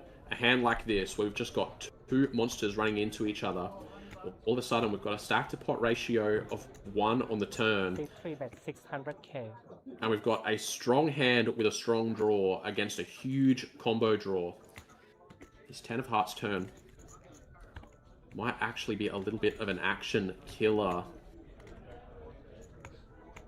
Brett, 600k just seems impossible to be folding our hand just yet. 3.5 million in there, and only 1.5 million behind effective. 8 of spades. And Robert has officially been sucked out on. He won't realize just how likely it actually was for him to lose this pot. Brett has found one of the outs.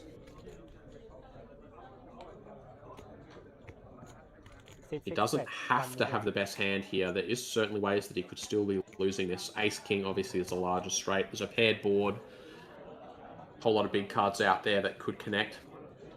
Complete that full house, but stack pot ratio being so small, Brett is going to go for it. Rob going to make the hero call, and he's going to get shown the bad news. He has been rivered. And with that pot, Brett's actually going to join Matt up the top of the chip counts on 7 million. Rivet again. And that's going to leave Rob rippled. Just 500k. We now have a couple of short stacks in the mix. Big hand. Keen on the river, do you reckon? No. No? He doesn't have ace king. No, that's what I figured. But it's a paired board, but it's a paired board I could be going. And the fact that you check the river, I mean, position. I'm just scared of everything. You can't be scared of everything. You could have at least knocked him out, so I'll make him get a rank. You should have knocked him out. Should have put them all in. Put them all in. He's so close. Could have landed. We're gonna go for thin value. You gotta get paid. We'll see. Yeah, lovely. Could have knocked him out. Very lucky. Very well played. Build up. Jesus. Look at that come.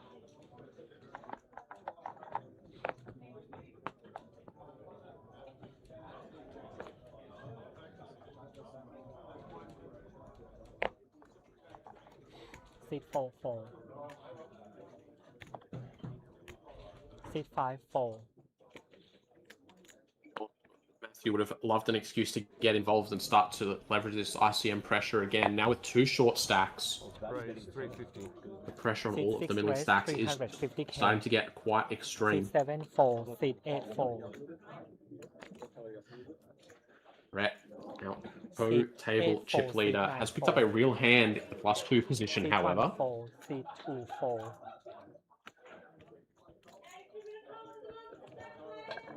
Over to Robin. Seat Most of his 3 chips all are in. already committed, and he is not going to wait. He is going to put those in Seat there, 6 all in call. run it with the 9-6. Jeez, I got 0.8 bigs to be the greatest ladder of all time. Yeah.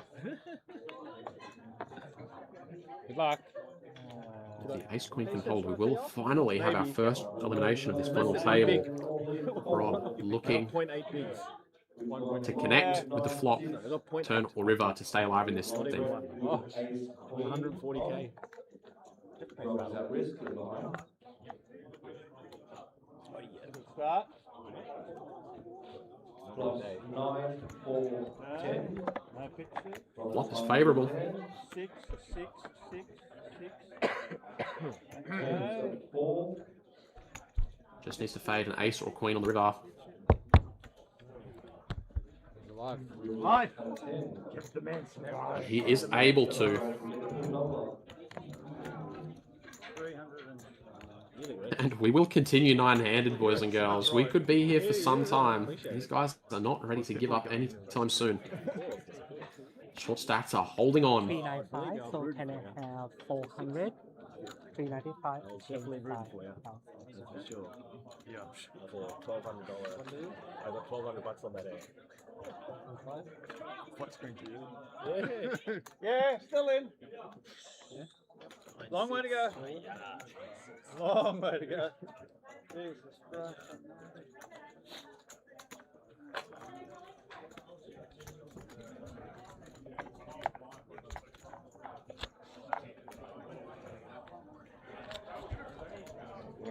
Unlucky, bro. Bad beat. Bad beat for me. Yeah. You're not. Oh, you got a green chip hiding there. Oh, thank In there. Yeah. Oh, wow, thanks. Stuck. No, that was mine. Mob line, please. Those players on the right looking for an APL million seat. We only have 25 runners on a 4-seat guarantee. It's a $100 entry. Currently being overs on that silver line. So hit see Leon near the purple screen. Only 25 runners so far on a 4-seat APL Seat million 5, silver 4. line. While the APL million starts. Seat 6, 4. Seat 7, all in. Good luck. Currently getting overs on that satellite. Out to Leon, $100. Govinda with some very unfortunate timing here. He's finally found a hand worth putting in the one big blind, and he's going to run straight into not only an ace king suited, but also a pocket aces. And funnily enough, if Govinda had just passed on this hand, there's a chance he might have been able to secure himself a pay jump.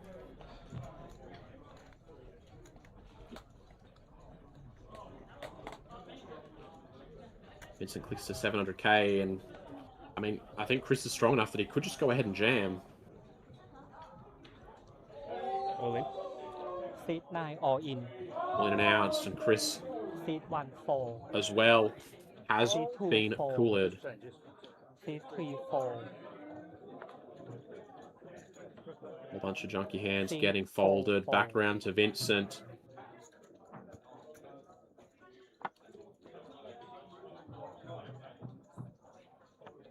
Seat 8, call all in. Three-way all He does make the call as soon as the action's back to Showdown, him. please. We have a three-way all-in. Triple up. No. Triple up. 3 bigs. Show 'em, guys. 3 bigs. Showdown, please. Ooh. Oh, I don't know why everyone's taking so long to show. Oh, you're both dead. You're both dead. Kaminda has Spades alive. Now the ace king of clubs isn't the biggest stack of the three. Vincent Wong has We see some clubs. We are going to start off ace king of clubs. It's not a the carnage with a double elimination. Oh, I get Front row seat. you got George Stewart spades. No, no, but yeah, you do get the blinds and the antes. You get the blinds and Come antes. on, 3 bigs. I know. You're looking good. I can spin up 3 bigs. I think I'm pretty live. I mix the big line here. I'll fix it later. Not too many spades are dead. It's good. And the small blind. Sorry, the antes. You get the antes. The antes. You get the antes. Not the big blind. The ante you get. Sorry. Whoa. Ten of spades. Oh boy, there is outs for everyone here. Queen 8, backdoor spades, queens and 8s are working. Oh, there's the queen. Jack. 3 bigs. King on the river, not going to change anything. We're going to lose no one here. Winner will get the triple up. We have a 3-way all in, and we're going to continue 9-handed here at the main event final table. You're dead. Aces can never win there. Not against Queen 8. He's going dead, that's what I said. Against side pot. Side pot. I mean, dead against me, obviously. I didn't want to. I didn't mean to slow roll you. How many big jab now? Like 2? Oh, must be 4 or 5. 140. I had less than 1 big, I'll take it. 160. I'm just The whole surviving. ante takes the whole ante? This is whole ante. Yep. Oh, fuck me. My hand. And 150. I'll get 10 back. This is yours. Yeah, throw in some pinks. So the rest, What a turn. 1.5, 230, 2 million and 30. 1, Yeah. 2, 30 plus this. 160 off the blind. Thank you. Oh, it's still in. No one gets hurt. No one gets hurt. Don't do all that. I'm still short stack.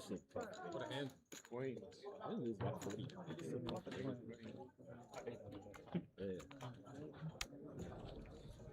Yeah. Small blind, big blind, please.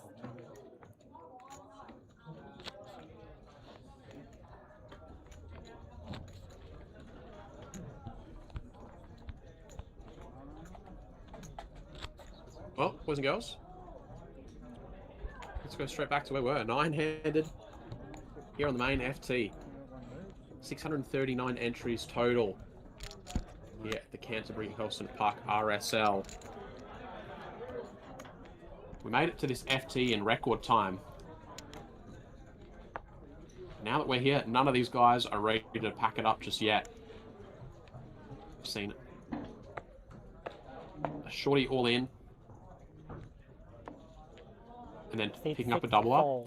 Seen another shorty all in. Seat 7, Picking up a double up. And then see a 3-way all in. With no eliminations. Seat 9, 4. Seat 1, 4. Seat 2, all in. Seat 3, 4. Over to Corey now. Seat Pocket 4, 10s. 4.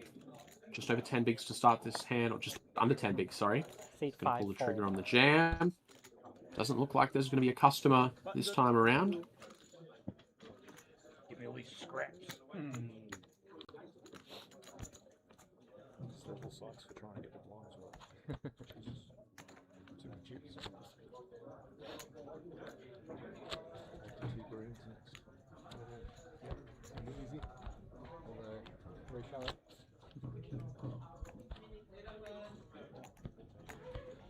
Yeah. Gotta win the blinds, guys. This one.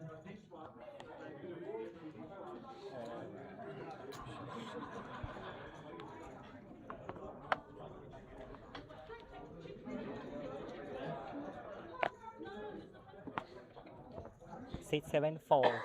Seat 8 4.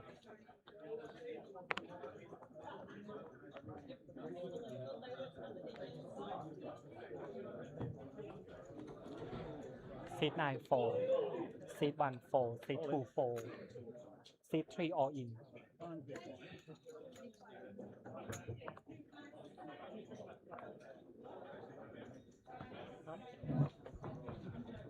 Nine.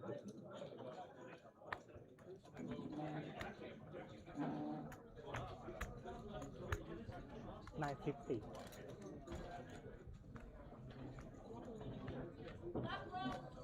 Thank you, darling. Go, honey bun. Go, honey bun.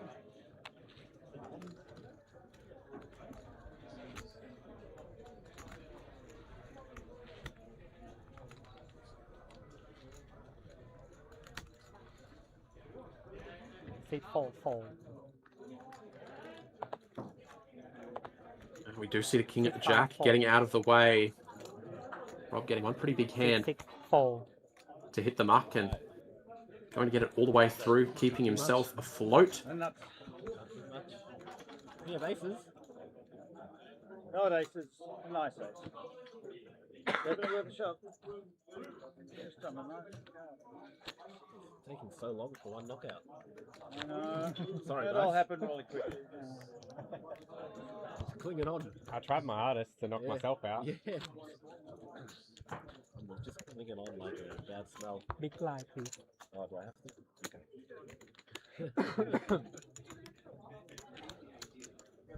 It's mandatory.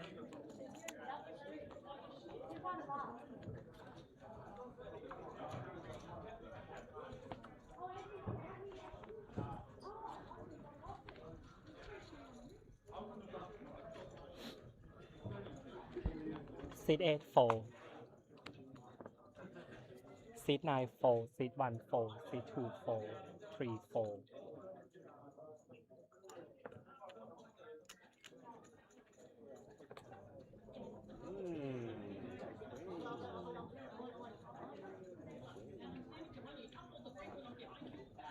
Seat 4 4.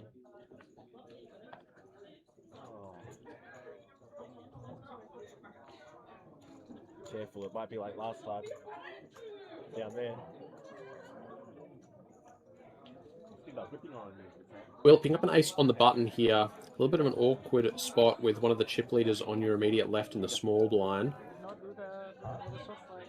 You've also got a short stack in the big. Seat 5 raise 400k. Well, he's going to go ahead and open it up, however. Seat 6 4. Brett not with a hand that can contend here. King 6 suited for Kavinda might be good enough to run the 4 big blinds. He is the shortest stack, but there is an 8 big blind stack in the midst. A 6.5 big blind stack. Corey's only playing 12 bigs.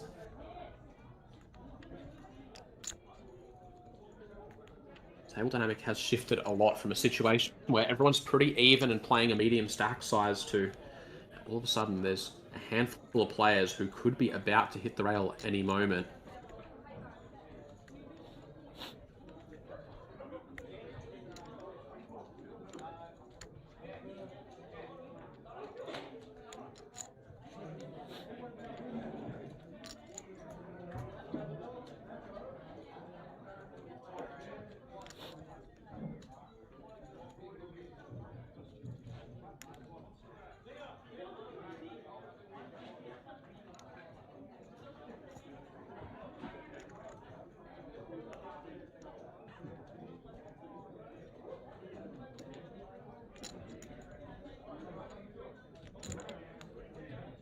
Really thinking this through. And this is a situation where if we're not playing for pay jumps and we're just playing for chips, it's pretty easy to just go ahead and run it here. Kavinda's actually going to start with just the call here. Potentially planning to fold on only the worst of flops. And himself just 1.5 bigs behind, and that's not the worst of flops. Seat 7. Kavinda's going to find himself an overcard and the second nut flush draw.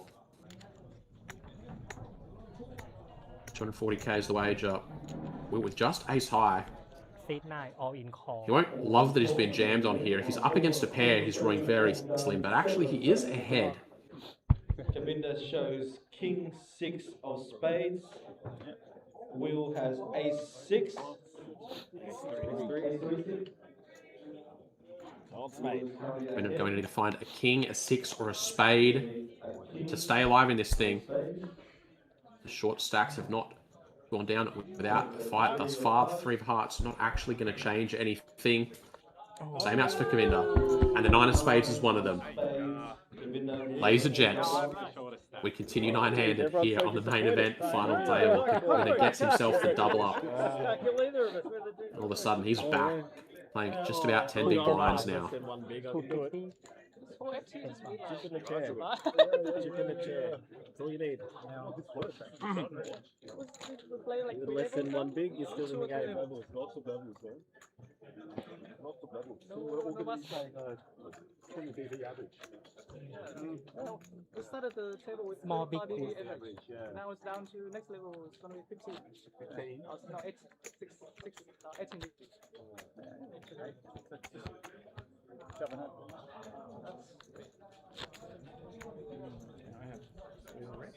Red?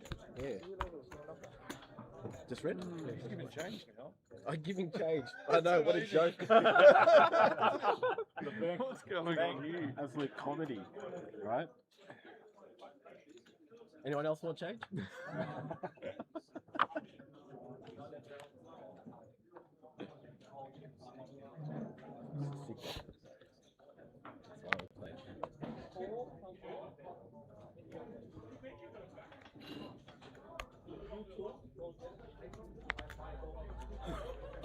There's one of table short stacks. Seat 9 all in.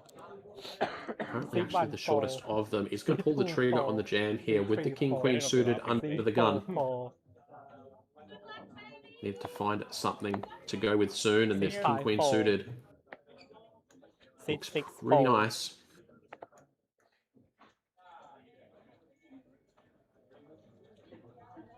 Ender with a hand pretty nice itself, but this does a lot better jamming than it does calling. 6, 7, 4. 6, Especially 8, when it's for 4. most of our stack. Let's go wait and see. Chris actually going to get that one all the way through there. Yeah, I love that. Just in time for the blinds to hit him as well. Perfectly timed raise and take it.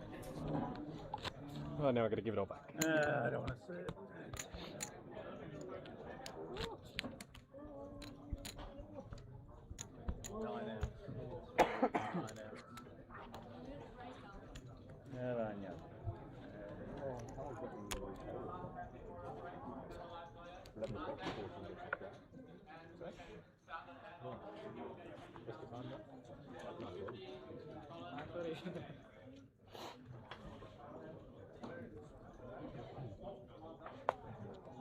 Seat 1 4. Seat 2 all in. Seat 3 4. Move the spot now. Or his turn to pull the trigger on the jam. This is for about 12 bigs. Seat 5 4. Ace Jack suited is the hand. 7 4. 8 4. And this one is also going to be getting all the way through.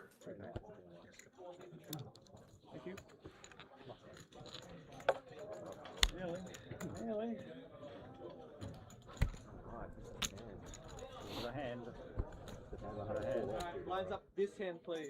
1, Lines 2, up, 200. please. 1, 2. Red. 100, 200. 1, 2, please. 100, 200. Oh, you missed that.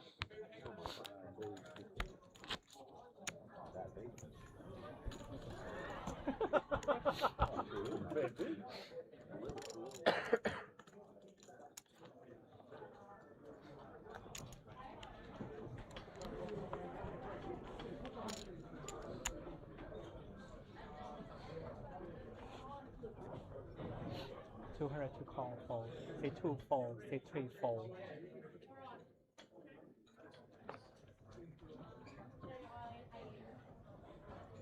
seat 4, red, 400k. Seat 5, 4, seat 6, 4, seat 7, 4, seat 8, 4. Matthew with an excuse to get after it once again. Seat 9, all in. Challenging bit for her now is that there's stacks that are short enough that he's going to be priced in to pay off the jams. That's exactly what's happening here. He's raised the Queen 10, got jammed in his face for around about 6 bigs. 2 million out there, and he's got to call another 700k. Reasonable chance he's dominated, but it's also likely enough that he's up against something like an ace jack, an ace king, a pocket eights. Hands where he's going to have reasonably good equity, and we see, even as it stands now, 32% is reasonably good when you're getting almost 3 to 1 on your money.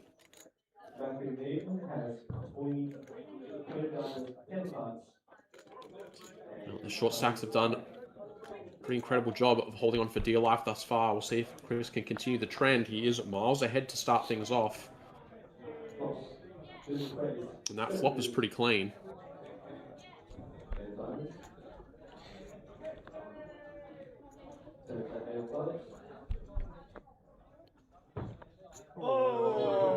Oh, and that is a brutal river card.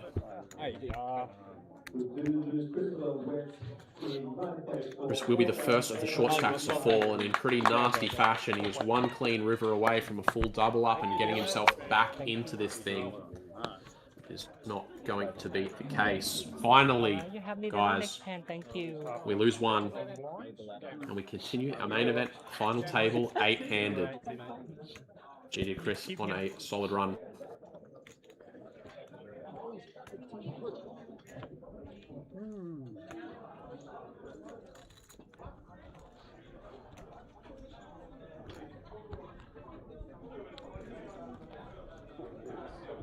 Ninth place cobwebs are gone. Yeah.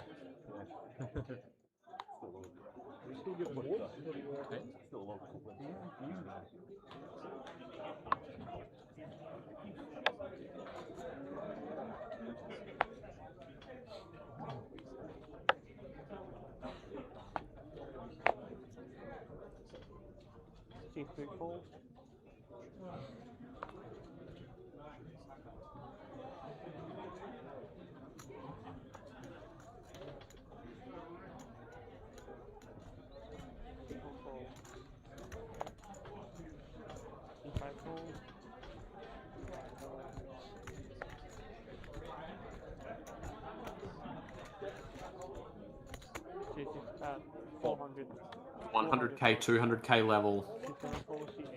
Certainly it changes the way that these chip counts look. Matthew, the chip leader, playing 45 bigs now. Brett with a very healthy stack himself. Still, only just over 30 bigs. Shorty's single 010. A couple of sub 20 big blind stacks that are going to be looking to rejam. And a couple of chip leaders with the ability to apply a lot of pressure.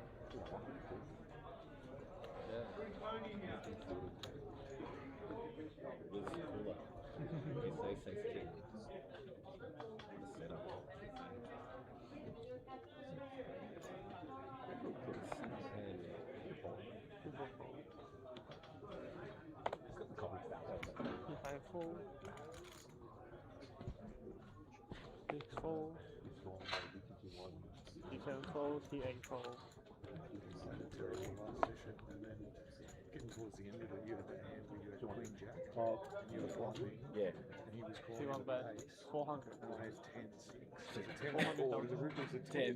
Been pretty snug. Even when he was the big stack, he was only taking spots when they really felt worth it. Wasn't forcing the issue too much. This time he's got a very good excuse to get involved in the hand. Doesn't look like he's going to be getting any resistance out of the blinds. See, 3 sub-10 big blind stacks now. Makes things really, really awkward for those middling stacks. I've already celebrated the win. Really difficult to navigate. I went way too early. If you're in a spot like Chris, You are 20 minutes later. in a spot like Will, I know. Vincent My as mates well, will be shocked from one and bid just to around that 7. 20 big blind mark. Do they know? I haven't done. Let him enjoy it. You're able to just outlast those 3 shorties. You're making about an extra $5,000, and you don't actually have to actively do anything in order to lock up those pay jumps. Just have to not lose your tournament life. They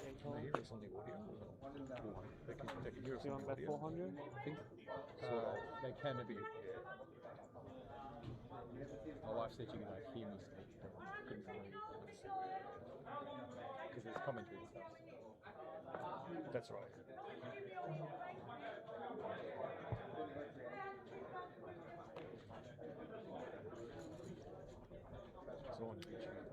Chris going to go after it with this ace-7 off in the cutoff now.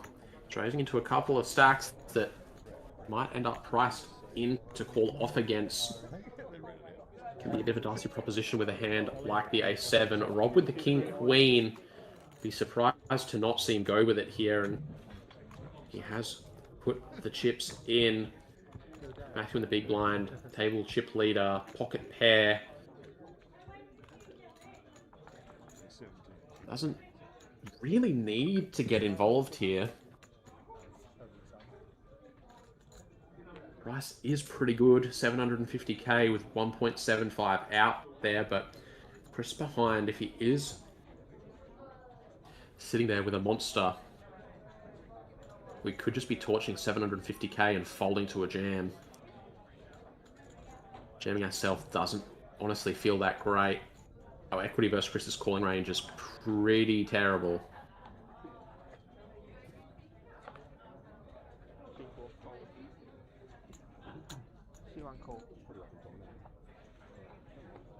Which of course it will call very much priced in at this point.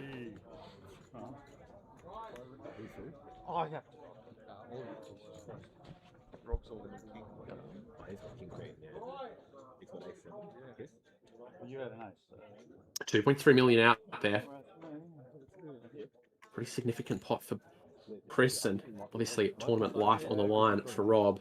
It's a pretty fair fight. Going to the streets here. Rob Committee has all in with king of hearts, queen of spades, Thanks, buddy. ace 7. Two flop, please. King, queen. King! Scream louder. Hey! Plus 9 spades, king of diamonds, 4 diamonds. Return. Turn to 5 on clubs. One river card away from the short stacks continuing to hold strong, and they are going to. Rob, get the full double up. Rob will find himself the double up, and he's keeping himself afloat here. 8-handed still. Hope you guys are comfortable and settled in, because we could be here for quite some time. Yeah, I'll still would have folded. Yeah.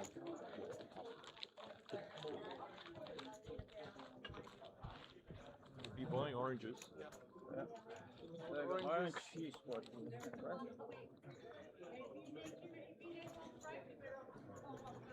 75.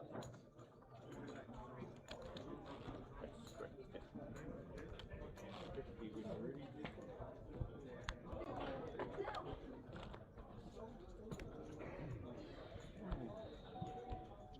Someone else?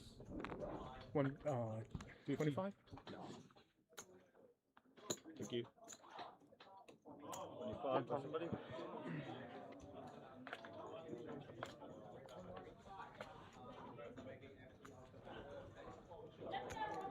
Thank you, darling.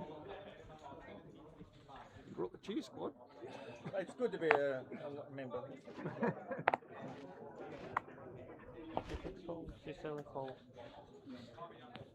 Oi. Share all. Two one fold.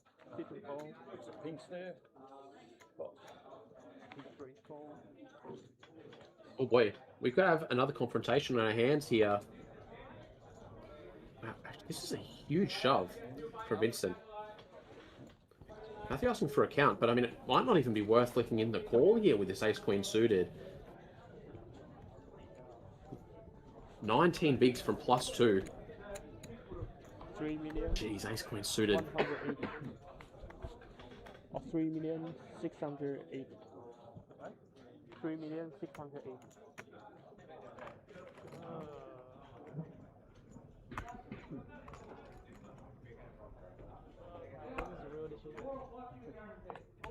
Haven't had a hard decision.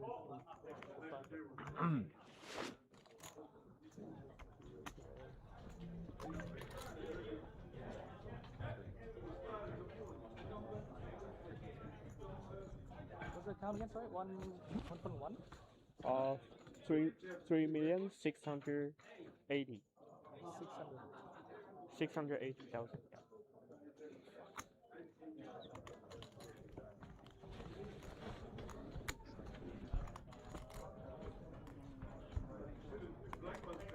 I'm really thinking this through here. The question is, what kind of hands do you expect your opponent to go ahead and jam here?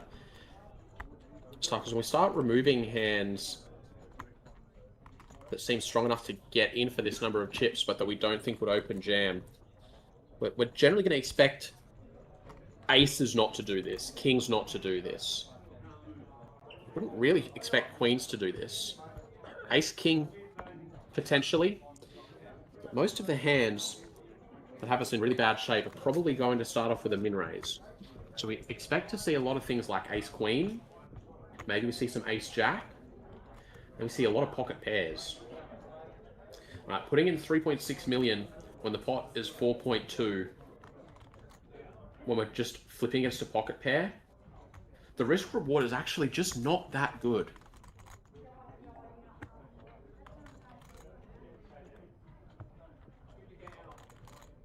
Again, when we're playing for chips, if we know we're up against a pair, we're happy to just run it. When we're playing for pay jumps, it could be a different story. If you think about what happens if Matthew calls here, if he wins, he's the chip leader. But he's already the chip leader. If he loses, he's back to the middle of the pack. So he either stays in a slightly better but similar situation to what he's in, or he loses a major advantage.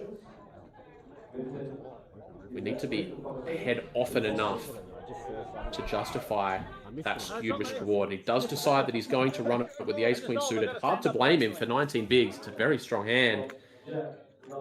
On that flop, he's going to need a bit more help, or the short stacks are going to continue to survive. Five of diamonds is a great turn card for TV. Diamonds, aces, and queens all working for the chip leader, but the three of spades is a blank, and all of a sudden, Vincent, courtesy of that double up, is our new chip leader. A bit of a sweat. And boys and girls, we continue 8-handed.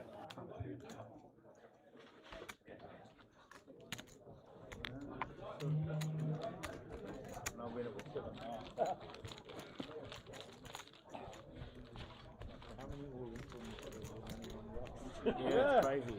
That's amazing, isn't it? Ridiculous. All in, can't pass. Race off, please. Racing off the chips. Oh, okay. I got Yeah. none. I need this guy. Chip raise? Yep.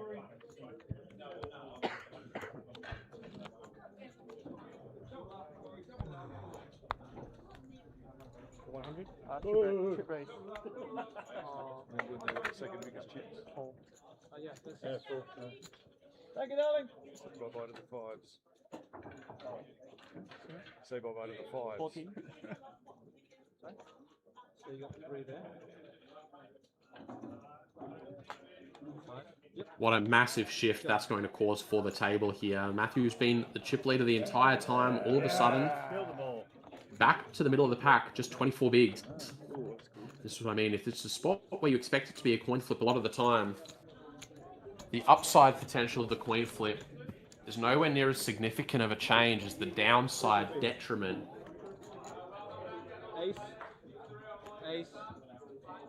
Of course, if you expect that your opponent's going to be showing up with things like ace-jack, ace-10, king-queen, queen-jack suited, if you expect those to make up a good part of the range, then ace-queen suited is just simply going to be dominating often enough that we can justify taking that risk. Now we continue play. 8 players remaining here in the Aplpt Sydney main event. $5,750 secured for all of our remaining players. 53,455 up top. You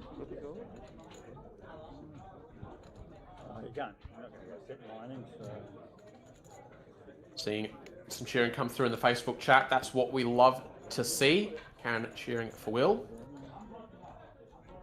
Taz shouting out Rob. Guys, if your buddy is making a deep run here in this main final table, give him a shout out in the comments. Cheer away. C7 fold, C8 fold, C1 fold, C2 fold,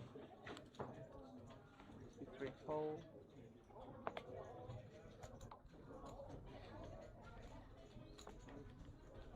Coming through from Wixie over in the Twitch chat. Says, the commentator, how you been? You excited for the APL Millions? Oh yeah, I am. I am super excited for the APL Millions. Good chance I'm going to be in the mix almost every day, if not every day. There's going to be so many incredible tournaments on over the course of that 2.5 or so weeks. Main event seems to be getting bigger and bigger every year. 6 figures up for grabbing the opener, 6 figures up for grabbing the Jackstar, the Centurion. Main event. There's going to be some prizes approaching the 6-figure mark in some of the side events as well. Things like the Deep Freeze seems to be getting up there. Absolutely cannot wait. Hope I see a lot of you guys there. Ship of 275,000.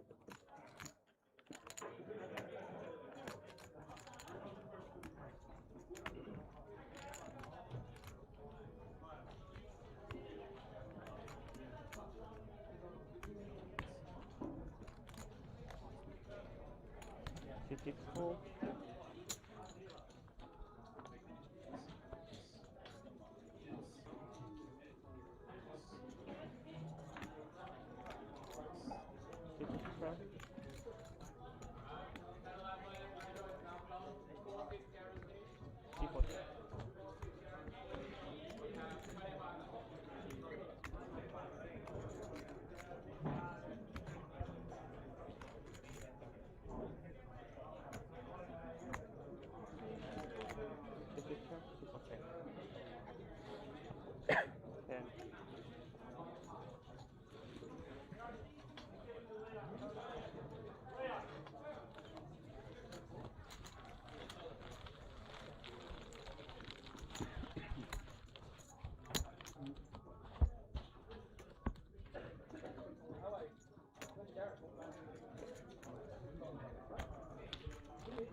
CFO, C1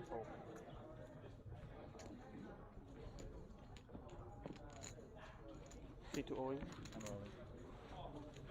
C3 oil, C4 fold, C5 fold, C6 fold. God damn. C7 fold. Split. Before we go to Rob, Corey does have the ace king of hearts. Rob has the pocket 10, which is ahead.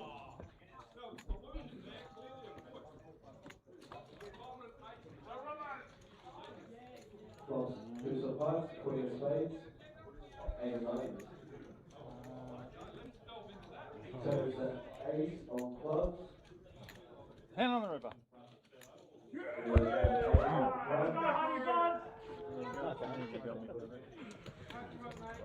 You got 2.3.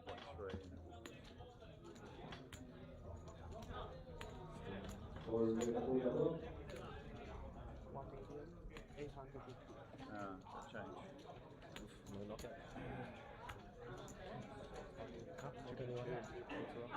No one knocking out of it. Very, very slow. It moved from 19 down pretty quickly.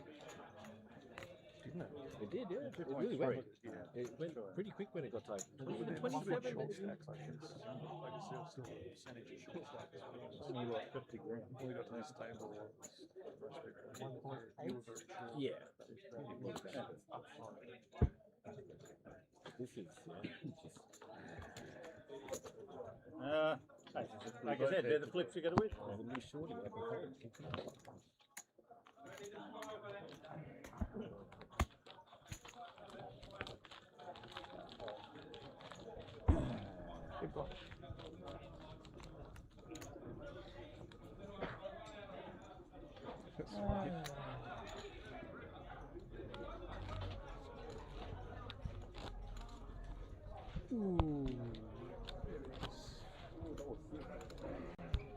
On the river.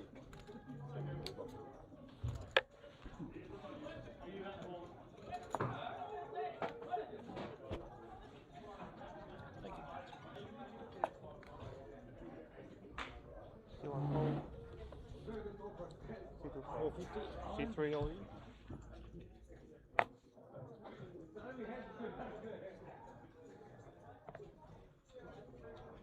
C4 fold. C5 fold.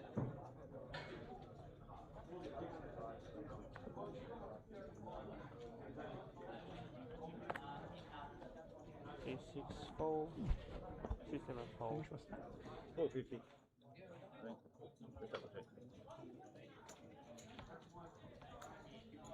450,000.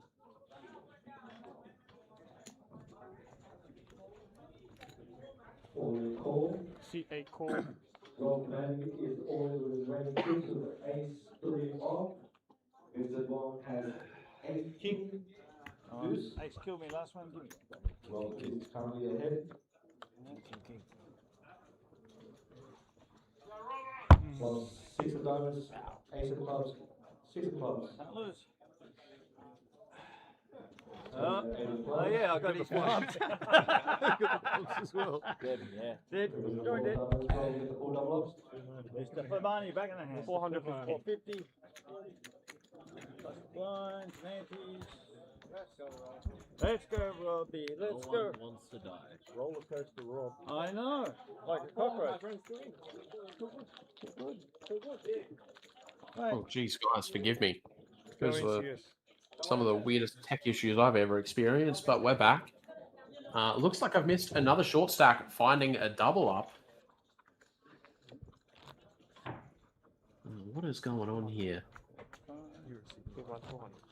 I live here. I've only lived here for 6 months. Old Scoopy and Chips? Is that what just happened? Someone help me out here. What did I miss?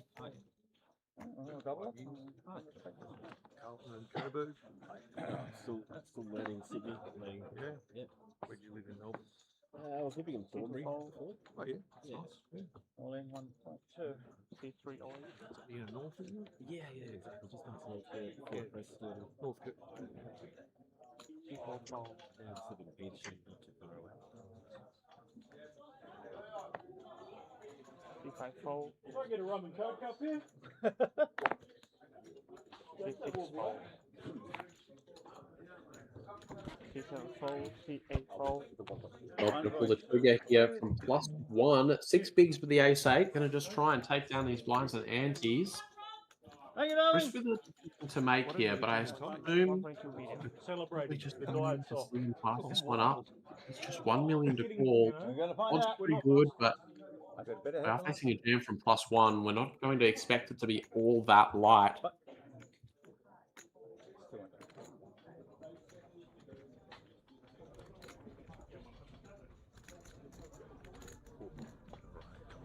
C1 call.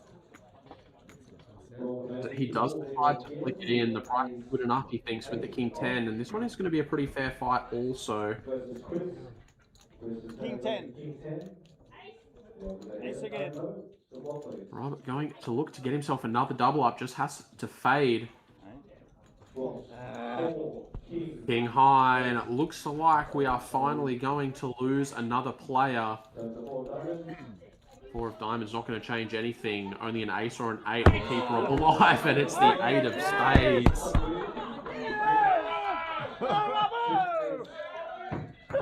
Boys and girls, we continue 8-handed. I warned you not to call me. Did I say don't call that I had a better hand the last time? Did I say yes? I didn't lie. No one busted you. No one busted you.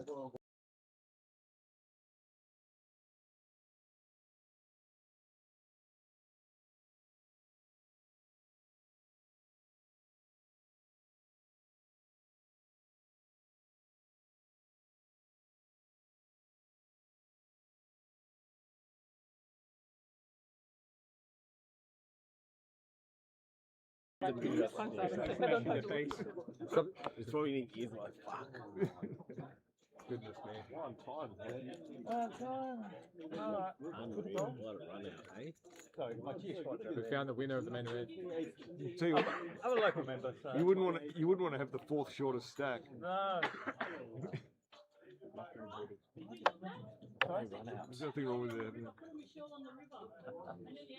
Yep, it did. Great fold.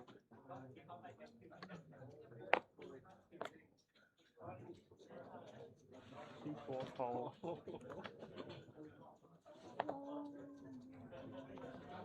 C5 fold. I've got a drive.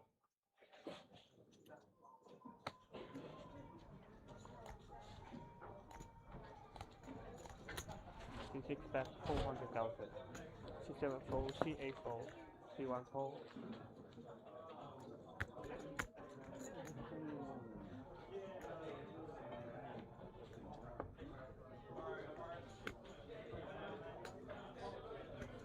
C2 fold.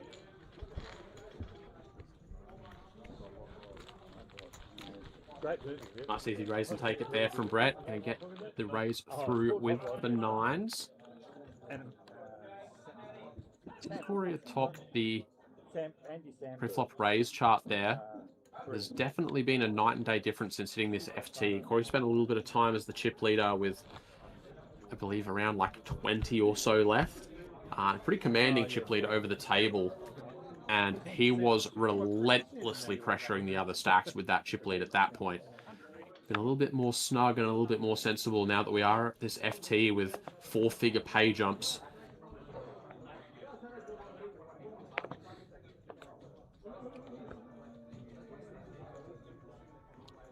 Matthew lost that huge flip moments ago for the chip lead. See if he can reverse the momentum back in his favour with the ace king of diamonds here. C5 fold, C6 fold, C7 fold, C8 fold, C1 fold, C2 fold.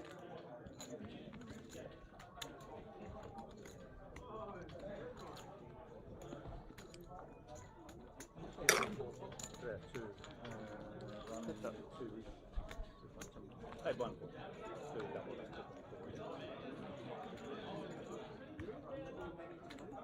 C3 check.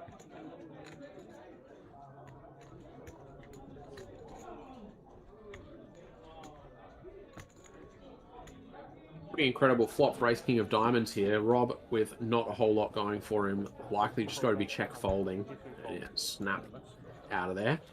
As you'll pick up a nice pot. You see Brett and Vincent clear separation from the rest of the pack. 7 million each. Connor over in the Facebook chat asks, odds of $1 million up top for the millions main this year.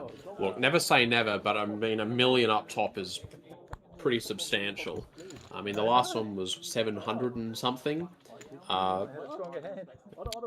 For us to get another 220k up top, I assume we would need like another $1 million in the prize pool.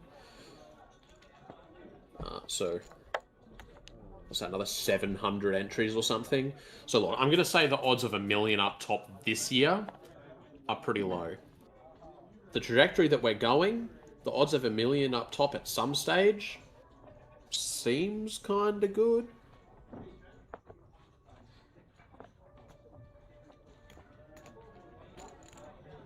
Nice, just kiss of death from the commentary. I assume that's on the ace-8 hand, and yeah, that was I might have jinxed that one a little bit. We're gonna pull the trigger here. 14 bigs under the gun. Gonna send in the ace-queen. Matthew with a nice looking hand, but not gonna be nice enough against an under the gun jam.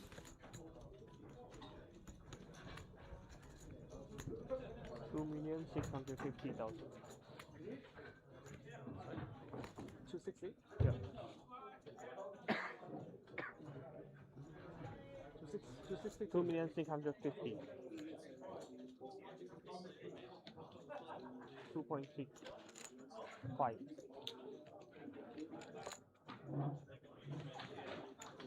Equal 4.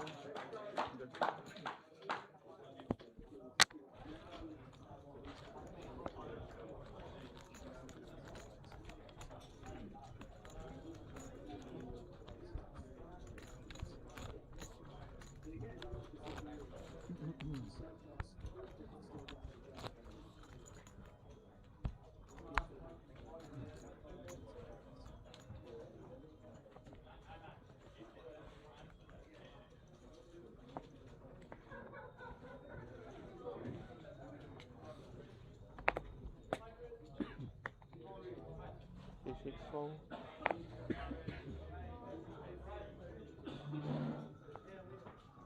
C7 fold, C8 fold, C1 fold, C2 fold, C3 fold.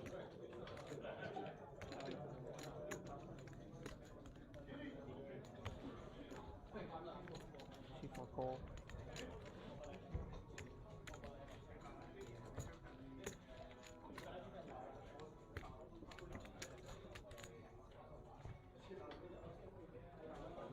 C5 check, take it.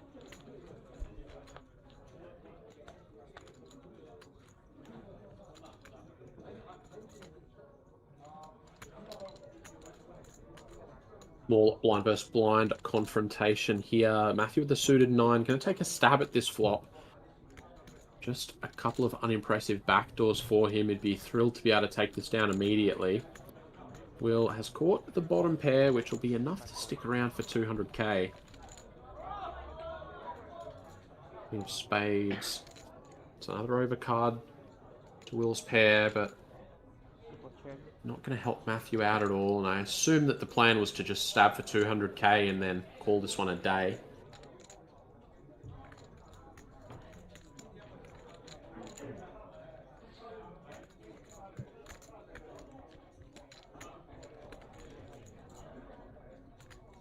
Okay, 325,000. People fold. Small bet here from Will. A little bit of an equity denial type bet here. Looked like a pretty small size. And he is going to get that one through. Matthew quickly out of the way with just the 9 high. Into our shortest stack. Only player below 10 big blinds at the moment. We do have a couple of players floating between that 10 and 20 big blind mark.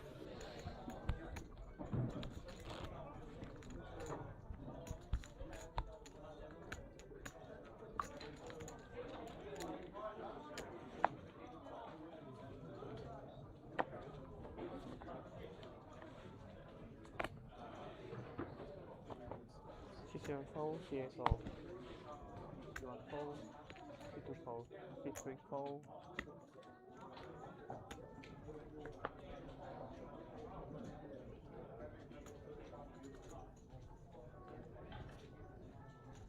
C4 bet 400,000, 400. C5 fold.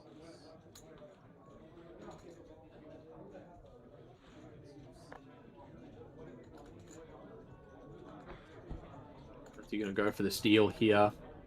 Has got the button. Starting the hand with about 20 bigs. Brett, one of the table chip leaders. A very defendable Jack-8 of hearts in the big. It is a whiff for both so far. 2 overs for Matthew. Does have the betting lead. Brett just picking up a couple of backdoor draws on this flop. Nothing all that impressive. C4 bet 300,000. See, bet a 300k. This Jack of Hearts is maybe not the worst candidate to throw in a small check raise. Bump it up to something like 850k or so and threaten to put the tournament life of Matthew at risk on a later streak. Just trying to force him out of the pot with some kind of air ball. But Brett decides that he's going to just go ahead and float this one out of position with all those backdoors. And this is a pretty interesting turn. Brett's actually going to find his one live card. But that live card is going to improve Matthew to an open ender here. With 2 overs as well, it's going to feel like a reasonably strong draw. Not one you want to get check raised off of, however. And tricky to decide between checking this back and making sure we realize our equity or playing it aggressively and leveraging that equity through a semi-bluff. It's a disaster if we fire a bet in here of, say, 850k and our opponent says that they want to play for the lot. With the ICM involved, this draw's not going to be strong enough to bet and call off. It's going to feel really bad to have to bet and fold this hand.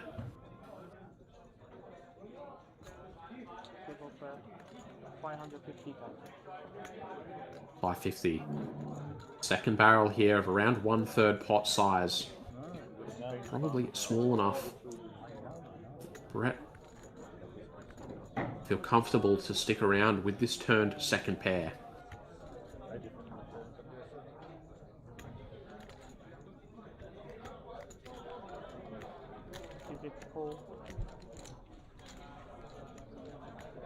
$2.8 million in the middle all of a sudden. This pot has bloated up and we've got a jack of spades on the river. Backdoor spades do come through. But most importantly, Brett is going to improve to 2 pair. Matthew's going to make the top pair on the river. The question is, with an SPR of 1, is this river top pair strong enough to value bet? And if it is, how much can we go for?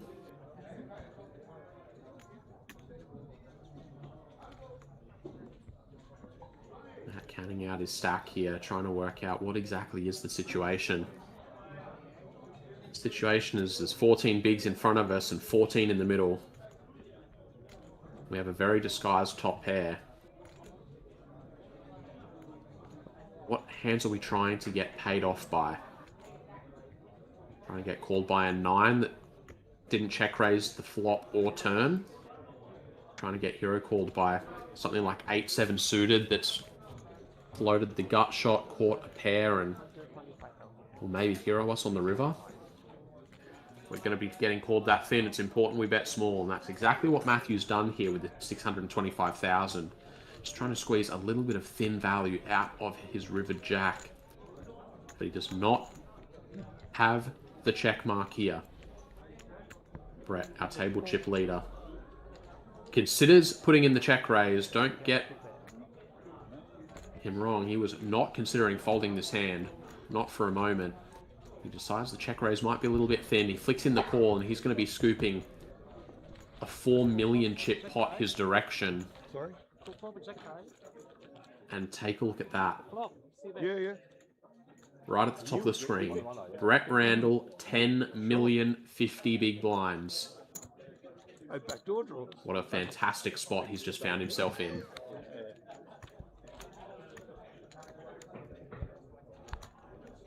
You raise should be my board, really. Yeah, that is true again. We should check raise the flop.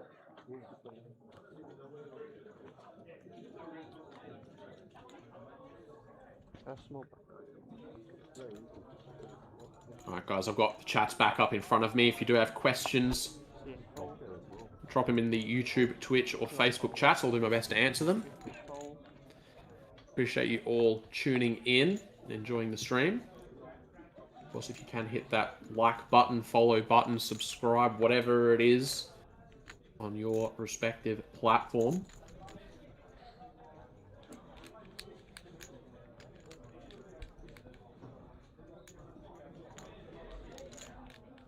Spinach over in Facebook says, enjoy the way you break down the thought process during the hand. So I'm glad. Very fun to try and get into these players' heads sometimes, work out exactly which direction the cogs are turning at any given moment. What are the assumptions they're making? What could be the history behind them? I'm glad you guys like to listen to me think out loud. Waterlily says, Rob's pretty lucky. Yeah, Vader nails it. He's tough to eliminate. He's certainly found some cards. But, currently sitting on 2 million.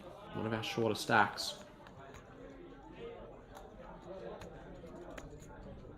Joel asks, so playing through to a winner. That is the plan, but I mean, if the short stack wins every all-in for the next 6 hours, we might just wrap this up and go home early. So far, that seems to be the direction that we're trending, but these blinds are going to get pretty expensive pretty quick. Back to the action here. Really awkward spot here for Kavinda. Matthew's bumped it up to 500k. We've started this hand with 3.5 bigs. We are the shortest stack, and we have an ace in our hand. Really, really awkward.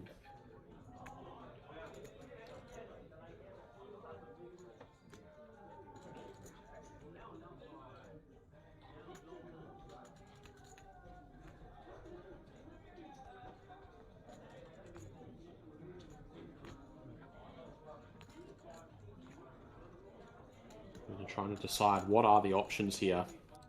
Do we just have to run it with an ace for 3.5 bigs? Do we have the option to call and maybe stop and go? Do we just run it? Can we ever fold? He decides that he is going to go ahead and run his equity here with an ace. Hope he's up against some kind of Broadway suited connector type hand. But he's going to get the bad news that he is dominated here, and he's going to have to catch a deuce to stay alive. We are a favourite to have our second elimination here, and that flop is not what Kavinda is looking for. The 3 of diamonds looks close, but it is no cigar, and neither is the 5 of diamonds. We will finally have another elimination. We are down to 7.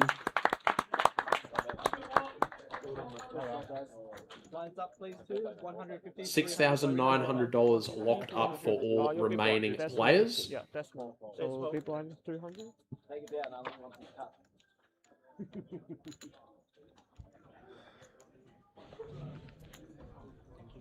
Thank you.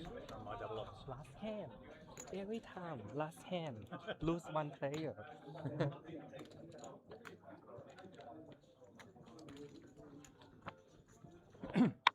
Go over the Facebook chat just asking when the Million main will be played and where. APL Million is going to be from the 14th to the 31st of August. It's going to be held at the Southport Sharks on the Gold Coast. If you guys haven't gotten organised already to get over and play that series, I would highly recommend you look into it very soon. You're going to play one series this year.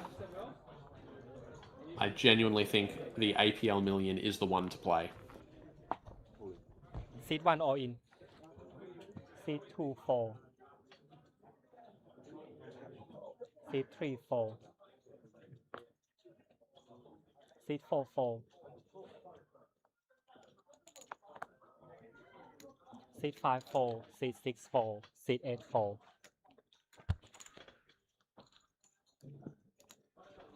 Chris is going to get one through there with the King Jack.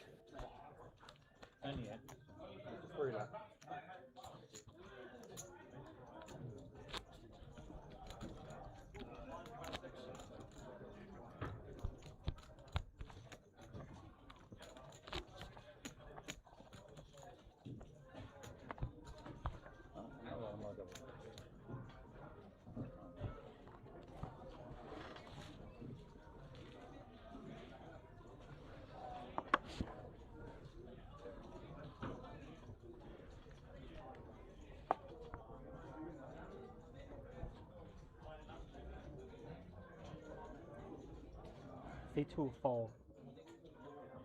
Seat 3 4. Yeah, I know. Blinds have ticked up just a moment ago as well, guys. We are all of a sudden at the 150k, 300k level. If you guys are worried about this going all night, well, this should make you feel a little bit more comfortable about the situation. Look at those big blind counts atop the screen.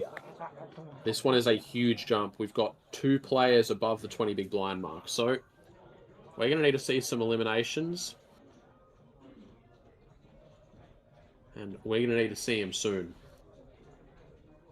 Matthew playing 11 big blinds here, plus 2 seat, and he has picked up the sexy boys. Seat 4 raise 675k. Seat 5 4. Seat yes. Seat 6 4. Seat 8 4. Matthew choosing to go for the non-all-in size off of the 11 big blind stack. He's not the shortest. There's a couple of other very short stacks floating around, so choosing this size in this ICM pressure heavy situation can make a lot of sense.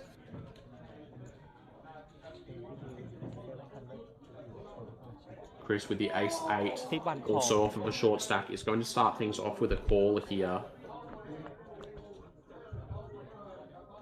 Pot is 1.8 million. We're playing a little bit over 2 million behind. SPR about 1.3.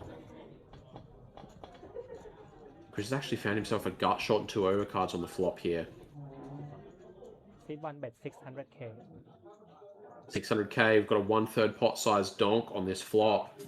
Matthew with the jacks, I think you've got one clear option here, and it's to just send the chips into the middle. If we're beat, we're beat, but we're too strong and too vulnerable on a flop that looks like this. 3 to a straight, it's low cards. Plenty of overs that we don't want to see. And there's plenty of hands that we can get called by. Ace-8 being one of them. Chris has flicked in the call with his 2 overs and the gut shot. He's just going to run his equity here. We'll get an exact confirmation on the chip counts, but it does look like Chris with the ace-8 is at risk.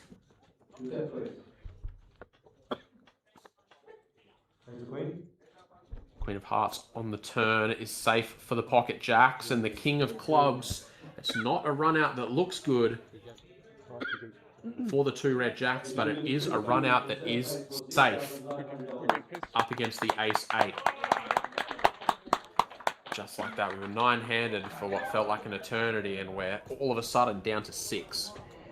I told you guys that blind increase up to that 150-300 level. That's going to get things moving. 3 of our remaining 6 players sitting at 12 big blinds or less. As it stands, all remaining participants have locked up $8,305 for their efforts so far. Pretty hefty payday already. The next pay jump is 5-figure territory. And of course, we've got 53,000 up top.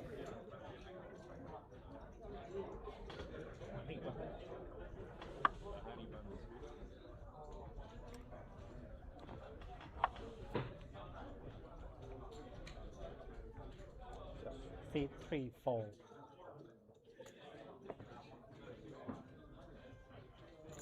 Seat 4 4.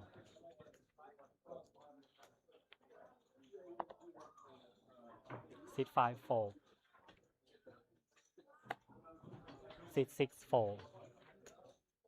Yeah. Seat 8 4. Like that. I'll pay it back, guys. I'll pay it for it.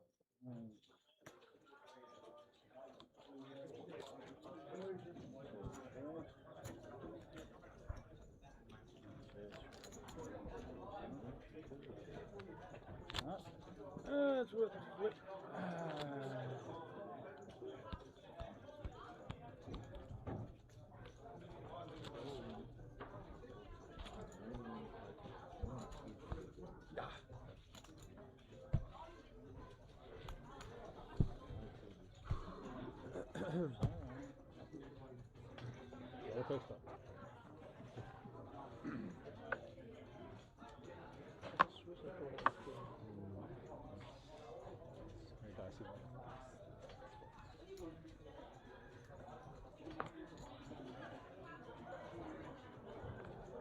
Seat 4, fold.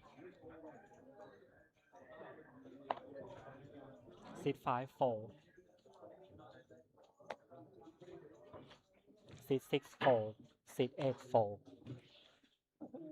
Seat 2, all in. Oh, we're gonna be buddies. Seat 3, fold. Yeah.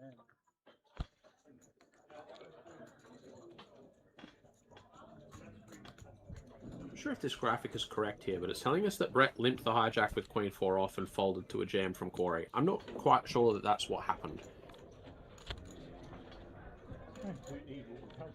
No. I kind of feel like it just do anything about it. folded around and Corey shoved and won. Did I miss something there, team?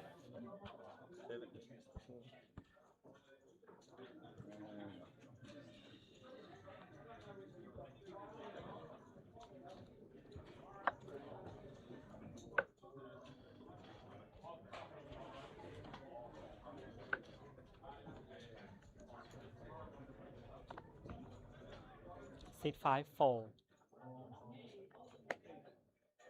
Seat 6, fold. Seat 8, fold.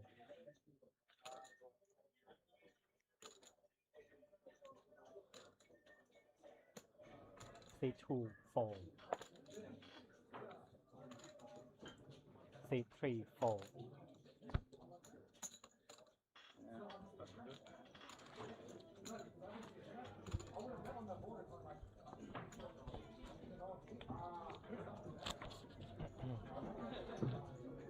Hard to play the button.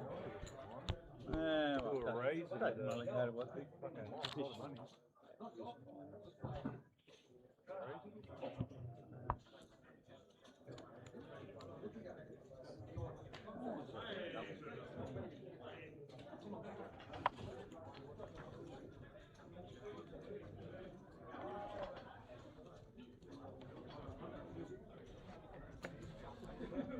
Seat 6, fold. Seat 8, raise 7. This is going to pick up an ace in the hijack. It's probably a little bit weaker than I would like to open myself. He is going to bump it up to 700k. It's a bit of a tricky balancing act when we do have these short stacks that we feel like we can pressure. You've got to keep in mind that they're the kind of stacks that are looking to just rejam over and open this 12 and 15 big blind stack. Thank you. If they pick up a strong hand, they're just going to be sending all the chips into the middle, and your ace-3 off is just not going to be able to do anything about it.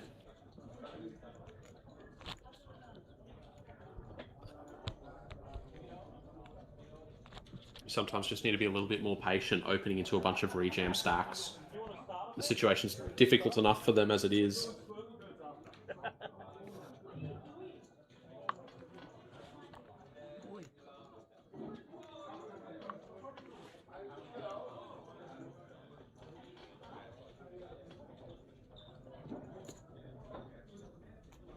Seat 8, fold.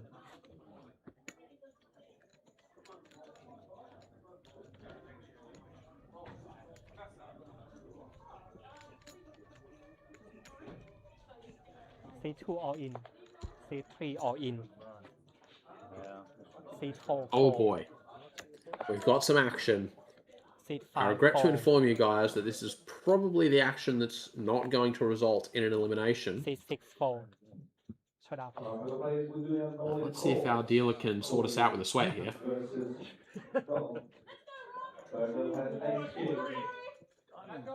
at it. I forgot what one's mine. I got Two flush draws each.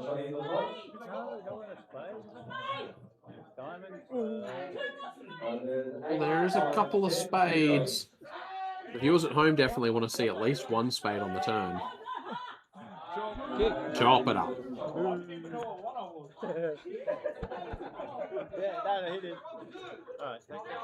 Nothing to see here, folks.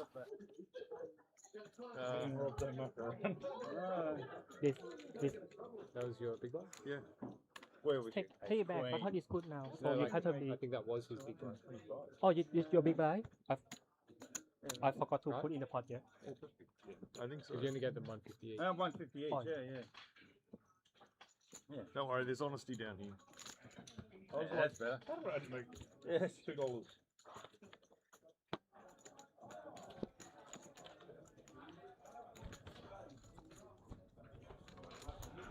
gadget tonight.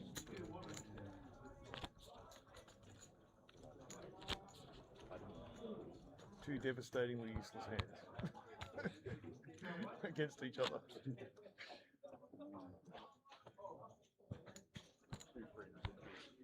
Easy. And I've got Dutch.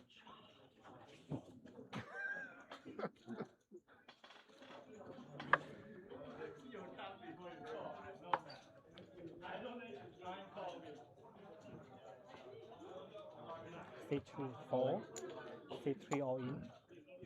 1.6.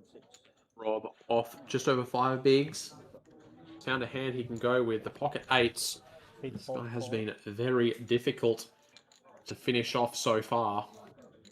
C5 So 4. far, it doesn't look like anyone's going to have anything to C6 take into 4, battle against him. He is C8 going to be taking this one down pre-flop. Take all that. Go, Rob. Yeah.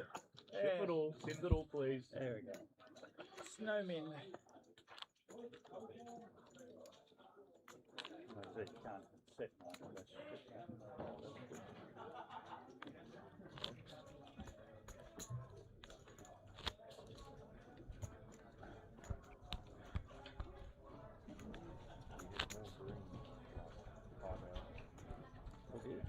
Oh, we're still here. That's the most important.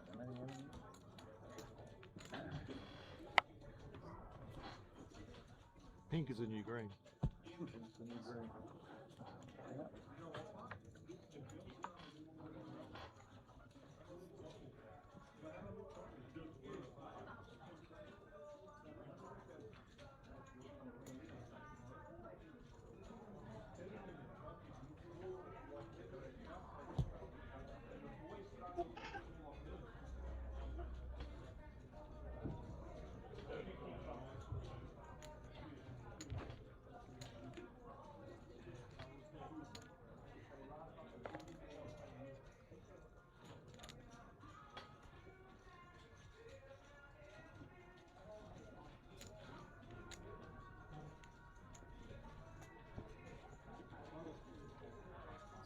Do you, Rob? Yeah, I was about to say, I don't think Rob knows it's on him, guys. C4 Wake me up, I'm old. He seemed to be really pondering over that Sorry, I can relate. That's where I came in. that Jack C5 4. 4.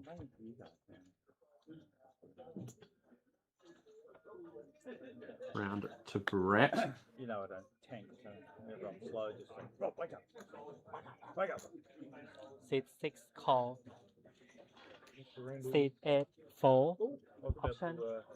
Brett's just going to start things off with a limp here. Allow Corey to take a free flop with his 7 deuce. Not going to be able to find his card though. Pretty vulnerable with these 5s here, but it's a board we should be able to win the pot on immediately pretty often. Might be worth a 1 big blind stab. It stands once we get to this turn. C2 check. I was going to say, there's a good chance that we're able to hold if we're just up against a random overcard now, but I thought you raised those. there's Brett playing this one passively is actually going to allow Corey to find the 7 on the river and suck out with the 7-2 offsuit.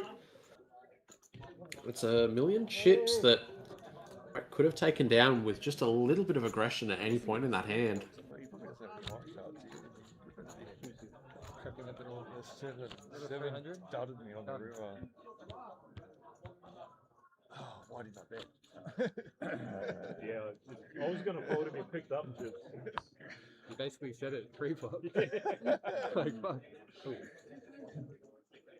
It's just such a bad hand for us.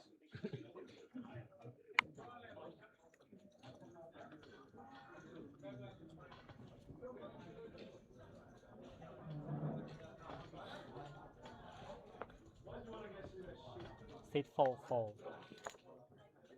C5 4. C6 4. C8 4. Get all the way around to the blinds. C2 4. Rob, the short stack, going to get a walk here with the Queen 6 suited. Certainly appreciate that. And Will currently sitting The bottom of that chip count leaderboard, just below 10 big blinds each. A lot of pressure on them at the moment.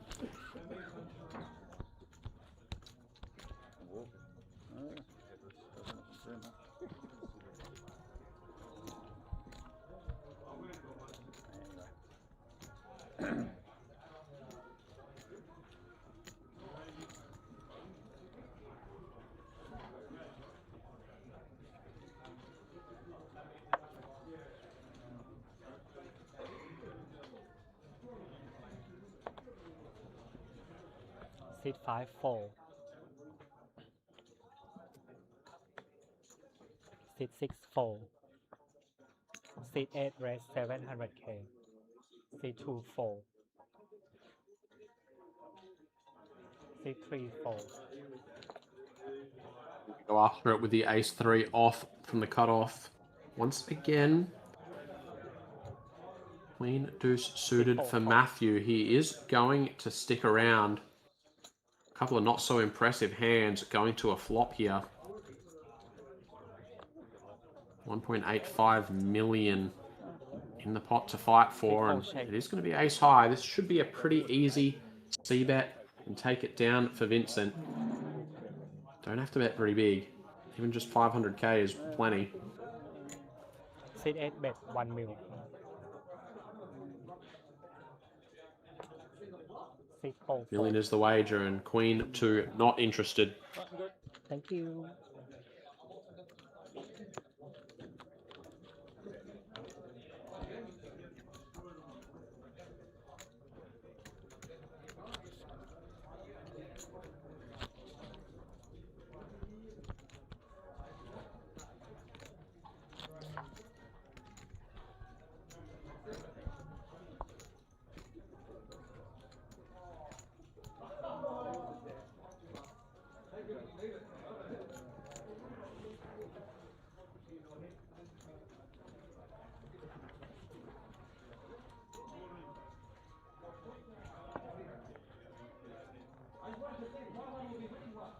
Seat 6 fold. Seat 8 Suited's a nice looking hand for Vincent. He's going sorry, 700k. to click this one open to 7. Seat 2 fold. Seat 3 fold. Is it not afraid to try and steal some blinds and get amongst some pots? Matthew so far has shown that he's not afraid to fight back either. King 5 offsuit. Doesn't feel like the kind of hand you want to make a stand with here. Seat 4 fold. Queen 6 off for Will. Doesn't feel awfully defendable. Just 8 bigs to start the hand. So it's a better spot to put all of them to use. Thank you.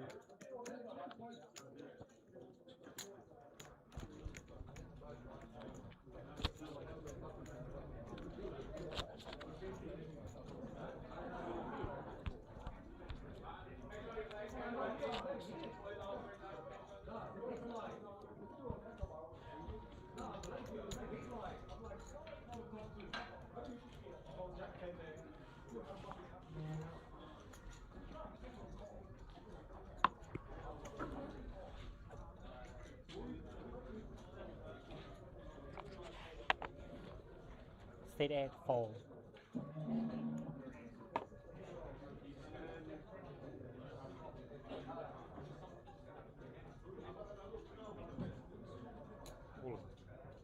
Seat 2 all in. He's going to find an opportunity here. Seat 4 fold. One of the middling stacks, he's just going to go ahead and jam it in with the ace-king suited. Unlikely to be getting any action here. Will would have loved to have jammed this hand himself, but can't be calling off with it. Brett's in kind of a similar situation. Really nice hand to defend. Nice hand to jam yourself. But this is not a small all-in here. This is for about 17 big blinds. Seat 6 fold. Ooh.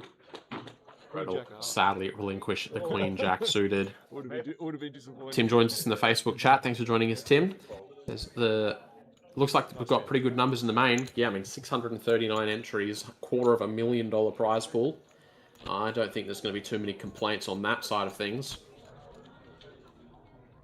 Is that your company? No, I used to work there. Because it's comfortable, it's good like one. American company? Yeah. I quickly looked it up. Some love for Will over in the YouTube chat, cheering for him to finally pick up a hand. He's not had a whole lot of opportunities. Acquired by IBM last So far, just had to bide his time and stay patient. The blinds being at 150, 300, and just having about 7 bigs to work with. C2 4. He's going to need that patience to pay off for him soon. C3 4.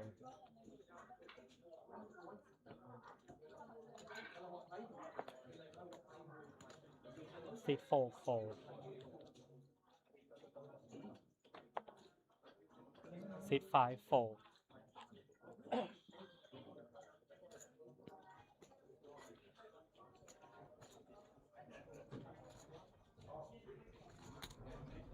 C6 call option.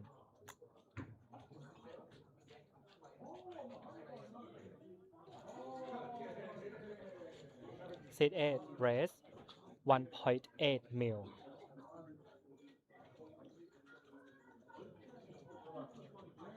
Isn't really coming C6 after this fold. limp here. Up to 1.8. Not here to mess around. He's going to take that pot down. You can find out later. It's a pretty healthy stack at the moment at 8.5 million, but that is still only representing about 28 big blinds. The lack of bust outs for such a long time has really allowed the blinds to start catching up with these guys. Even the big stacks are going to be feeling the pressure. Small block.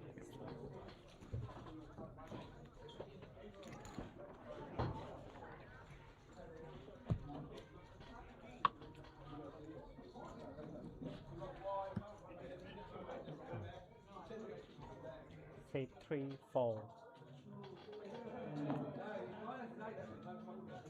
C4 4. C5 4.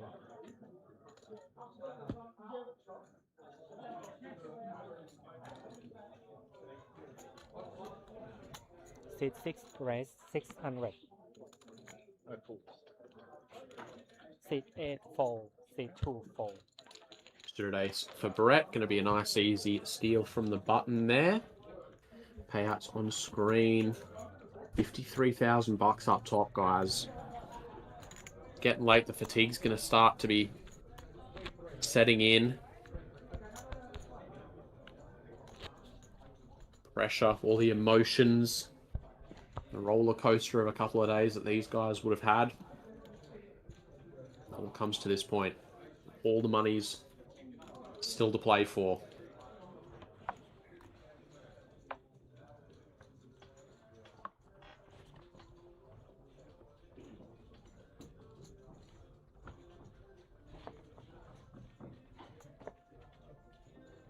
C4 4.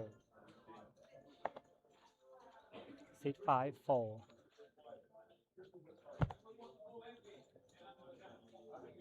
C6 4. C8 raise 1 mil. C2 4. C3 4. Billion to go, says Vincent, and the rich are going to continue to get richer. Just 2 players sitting above that 20 big blind mark. A lot of room for them to apply pressure on the other stacks at this point. If you're a middling stack, you don't have a whole lot of options other than to be patient and wait for an opportunity to jam over the top of one of these opens. Or sit back and hope that those short stacks get taken out of the equation, lock up those pay jumps, and then start to loosen things up a little bit. $8,305 is the currently secured payout for all remaining players. It's a 2.5K jump to the next spot, so we are talking some pretty serious money at this stage. C5 4. C6 4. C8 4. C2 4. C2 all in.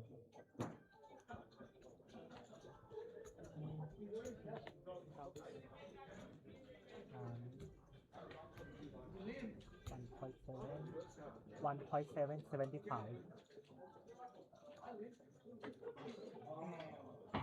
$1,775,000. Nice jam here from Rob. 6 bigs effective, blind versus blind. He's got a king. There's a lot of dead money out there for him to just try and pick up. And he's going to try and snatch it away. Queen 4 suited here for Matthew. It's another one of those instances where when we're just playing for chips, we might actually call this off for 6 bigs. But when we're playing for money, we're playing for pay jumps. Sometimes better to just preserve our stack rather than call in a spot where we expect to win chips in the long run.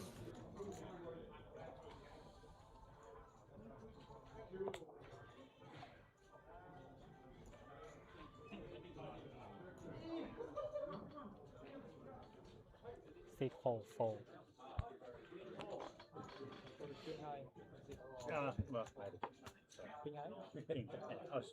You'll see. It's kind of hard to like keep track of the stream. Yeah, come on, you gotta work for it. You gotta work for it. Fair enough. Michael over in the Facebook chat asking, what does ICM mean? That's a good question, Michael. So ICM stands for Independent Chip Model. Essentially what it is a mathematical model that we use to determine the dollar value of tournament chips. Right, so there's not going to be a straight one-to-one conversion rate between the number of chips you have and the exact dollar amount that they're worth. It's not like a cash game where a $100 chip is worth $100. Seat 6 4. Right, because we've got different payouts for varying different positions. Losing all your chips can still win you a prize once you're in the money. So it makes the math all pretty complicated. So when we refer to ICM, what we're basically saying is that the decisions that they're making need to, rather than be focused on accumulating a number of chips, the decisions that they're making need to be focused on finding a way to win the most amount of money. Sometimes that means making a fold that you would expect to actually win you chips in the long run. Times when you might expect to be a favorite on average, might still be better to fold. Times where you might run a bluff as the chip leader because you know you're going to be putting other people's tournament life on the line. Could be a really good time to run those bluffs, because quite simply people don't want to call, risk their tournament life, risk busting out in 6th place, for example, if they think that they could just sit back, wait, be patient, and get 3 or 4 pay jumps, and all of a sudden now they're getting paid nearly $20,000 without actually having to accumulate any more chips. Hopefully that answers your question to at least a good enough degree that you can kind of understand what I'm talking about. ICM is a very, very difficult topic. One of the most challenging parts of poker tournaments is adjusting your game when we do get to this point of the tournament where ICM becomes a big deal.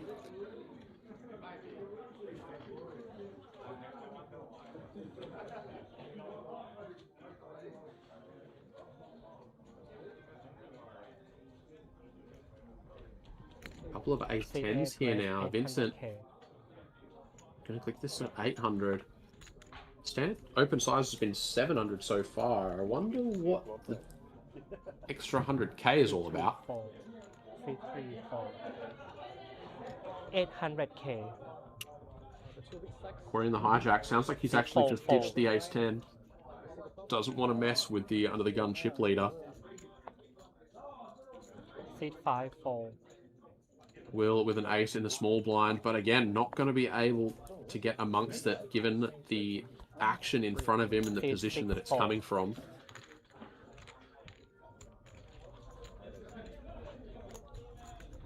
Here we are.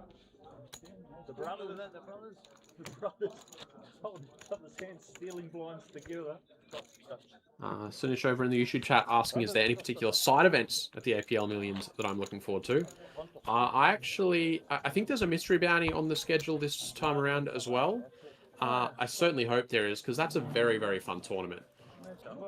The APL Millions series is big enough that we can get really, really good numbers in that mystery bounty, which always makes for some pretty exciting poker. If you're fortunate enough to be able to make it through to day 2, start hunting some of those bounties and ripping open some envelopes, very, very exciting times. That'd be one that's on my list for 700. sure. Seat 3, 4.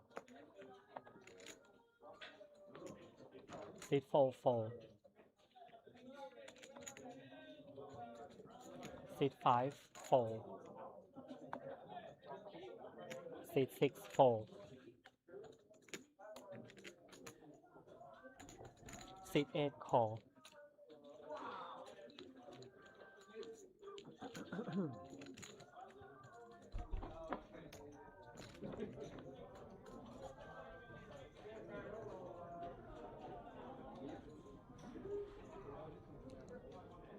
Seat 8, check. Seat 2, check.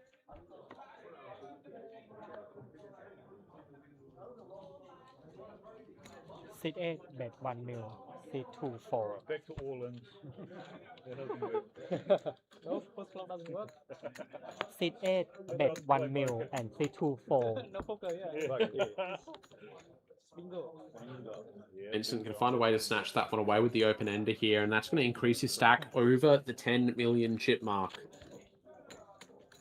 Give me my blinds. Very commanding position that he's worked himself into here. Brett, second place stack, also looking pretty healthy on 25 bigs. A lot of pressure on everyone else. Rob and Will in the immediate danger zone. Playing six-handed, a 4 big blind or 8 big blind stack doesn't last very long when it costs you 2.5 big blinds per orbit.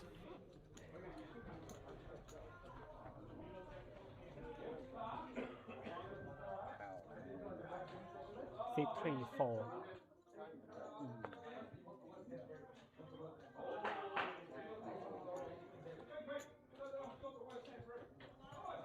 Seat 4, 4.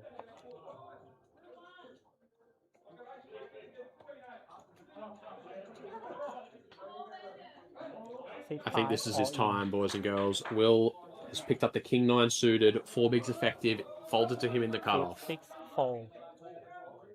Great spot to go ahead, pull the trigger, get those chips in, and 1.175. try and make something happen. Oh, sorry, 1.2. Vincent with a little bit over $1 million to call with the King 9 suited himself. If he does make the call here, it's very likely they will just be chopping this one up. And with an 11 million chip stack in front of him, he is willing to toss this in and run some equity. Over to Corey, 8-4 of clubs, I assume will be very quickly out of the way, and these cards are going on their back. Very likely going to be chopping this up. We've seen a couple more clubs hit the muck than hearts, so Vincent is a slight equity favourite here.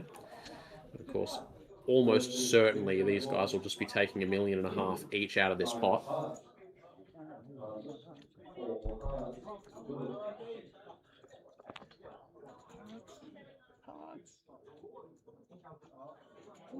Oh boy, there is always a sweat.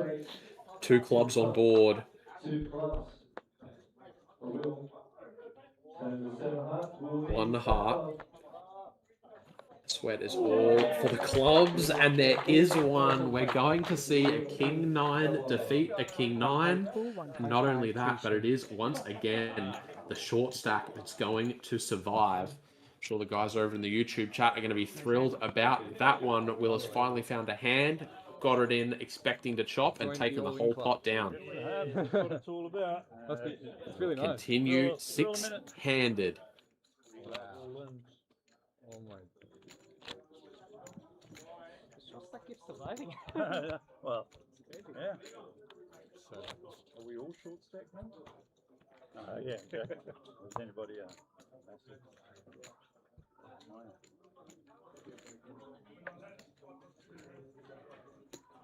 Get the chopper ready. Get the chopper.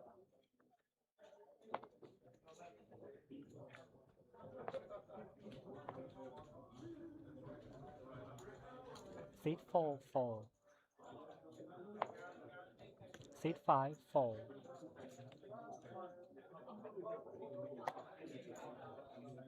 Seat 6, 4. Seat 8, 4. Seat 2, all in.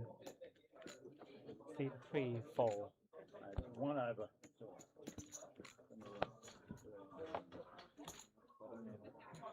Oh,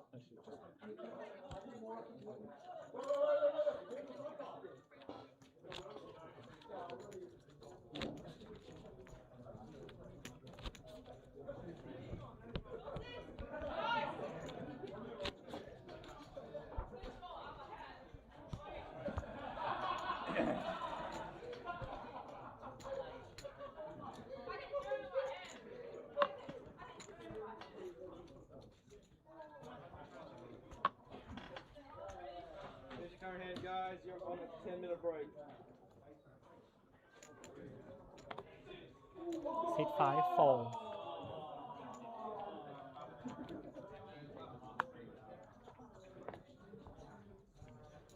Seat 6 fold. Seat 8 fold. Seat 2 fold.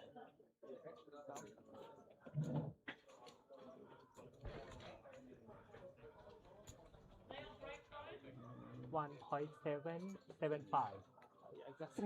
Jackson, yeah. You got the Jackson. Yeah, I'm going to go ahead and see it. The jam here from Rob. 6 big blinds. We saw Matthew think this through with the Queen 4 suited before, but this time with the King 8, we are a bit stronger, and he is going to make the call blind versus blind here. Matt has King 8 and he's ahead. Rob needs a Jack or Queen to stay alive. Rob's been very difficult to kill. This time he is all in. He is at risk once again, and he has whiffed the flop. Matthew's King High looking pretty good to score an elimination. 1 card left. Oh, but Rob cannot be defeated. He's going to find a river once again. He found a miracle 8 on the river to stay alive not all that long ago. I believe still at 9-handed. And here, with 6 remaining in the main event, he's going to find his queen right when he needs it. The last opportunity. Gets himself a double up, stays in the game. And on that note, guys, we are going to send our players on a quick 10-minute comfort break. Don't go too far. We'll be back with all the excitement and the 6-handed action very shortly.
at the end of this.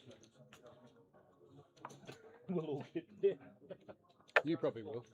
Under 400. All right, team. Welcome back. Let's get this thing underway. Lines on screen is still telling me 150-300. I assume, given that we just came back from a break, we have ticked this up to 2-4. Which is going to speed things up drastically. Yeah, there we go. 200-400. Let's get things rolling. If you're just joining us, welcome. Firstly, this is the Aplpt main event here in Sydney at the Canterbury-Hurlstone Park RSL. 639 entries in the main event. We are down to the final 6. $8,305 secured for all remaining players, with 53,455 up top. Matthew going to pull the trigger here on the small blind jam off of the short stack. Snatch that pot. We've got one player at the moment, our chip leader, Vincent Wong, currently sitting at 24 big blinds. The rest of the players below the 20 big blind mark. Like I said, this 200k, 400k blind increase is going to get things going. I think we were 9-handed with no eliminations for... Surely it was at least an hour or so. We watched like 6 all-ins, I want to say, with no short stacks busting. We saw Queen 8 suited, get it in, find the double against pocket aces and ace king. Rob has gotten it in like 7 times as the short stack at risk and managed to find a way each time. This man just will not go down. Caught a couple of rivers. Now, speaking of all-ins, we're about to have one. I'm calling it now. I've made some embarrassingly confident and incorrect predictions in my time in the commentary booth, but right now, 5 bigs effective, Queens versus Ace-Jack suited. This money is going in, boys and girls. Matthew is the player covering. Will be the player at risk. Will's Queens are going to be the favourite here.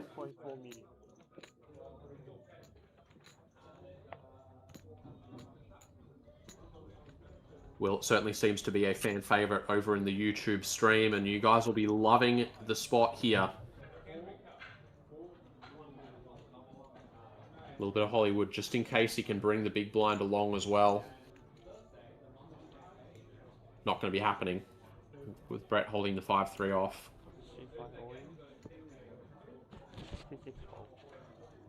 Matthew actually going to feel alright seeing this call with his ace-jack suited, but he's about to get the bad news. He's run into an absolute monster. And if he can't find an ace or some spades, it's going to leave him crippled on under 3 bigs. Matthew with ace-jack of spades against Will's pocket queens. Will needs...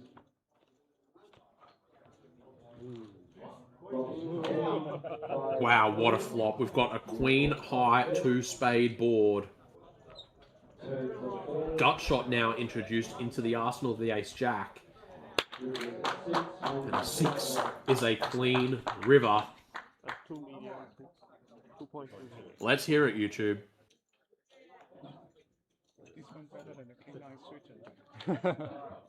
Will gets himself the double up to 13 bigs. Matthew down to 1.2 million.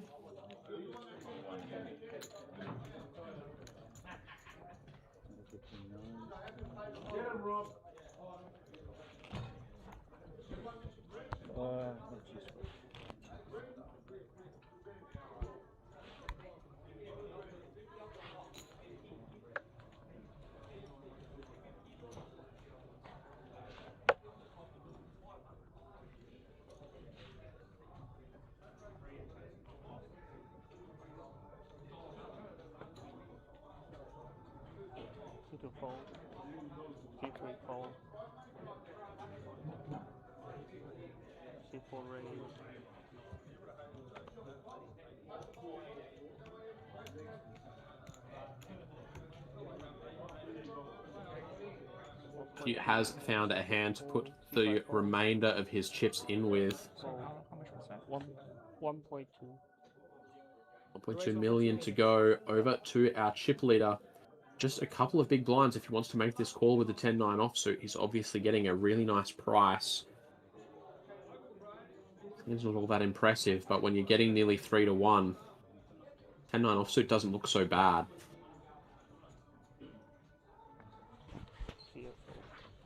Not going to gamble this time. Matthew going to take that pot down. It's basically a double up, actually.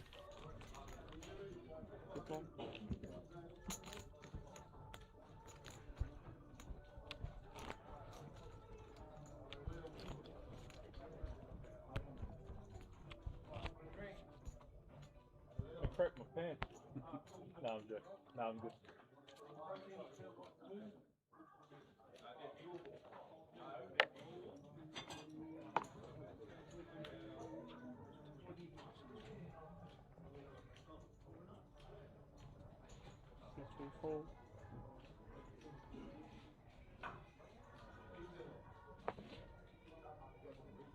Probably just going to go for it again here with the 2s in Matthew's position. 5.5 bigs. Leaving 1 chip behind just in case. 2.2, 3, 5, 4, 6, 4.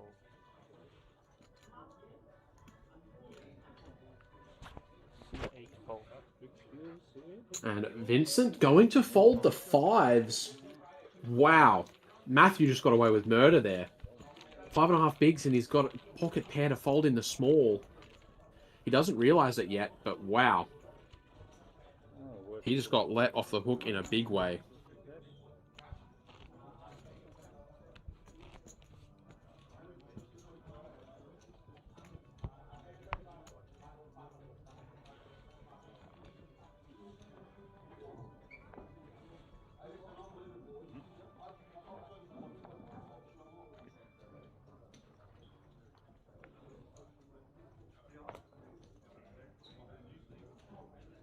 Still no. Works until it doesn't. That's the problem. Wow, we've actually got a bit of a cooler on our hands here. Will's picked up the King Jack, 13 bigs effective. But Brett, lying in wait, has picked up the Sexy Boys. Less than 20 effective. Wow, Will's just going to go ahead and get out of there. The super awkward middling stack. He's just going to sit around, wait for these short stacks to bust, wait for the ICM situation to clarify itself a little bit before he gets involved. It's a really disciplined fold, and it's well timed too. He's avoided disaster. Brett just going to pull the trigger on an all-in with the jacks, not going to mess around all the way around to Rob, and he'll just relinquish that big blind. 60 boys.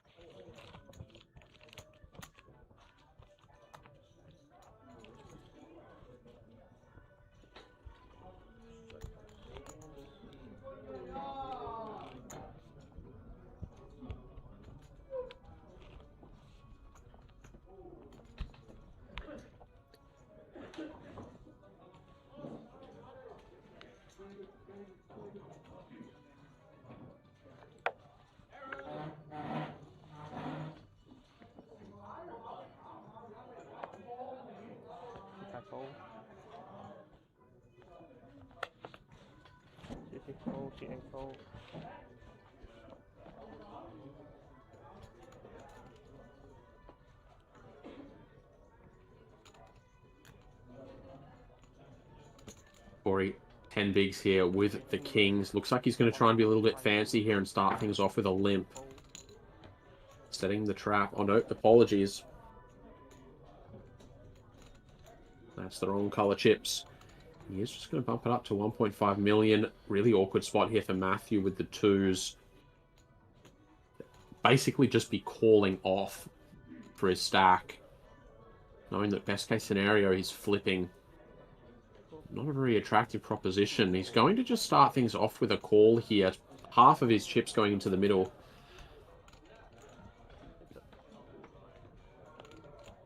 Just look for a flop that looks safe, I assume. And if it looks safe enough, I'd say he'll jam. This is really weird because it does not look safe enough at all, but he has the 2 of clubs. Corey now in a really awkward spot. It's going to be just over half his remaining stack to call this off.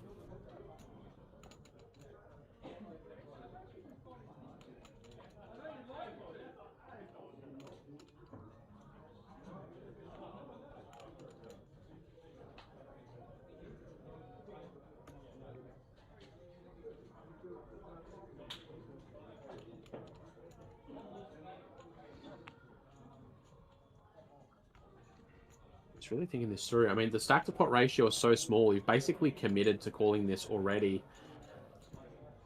Your opponent doesn't have to have an ace. They don't have to have a flush to do this. This is just a stop and go play. Our kings are strong enough. Wow, Matthew has no idea how strong of a hand he's up against here. He maybe thinks he's up against something like a pocket 6s. Don't get me wrong, Matthew will certainly love to see a fold here. He does not want to get called.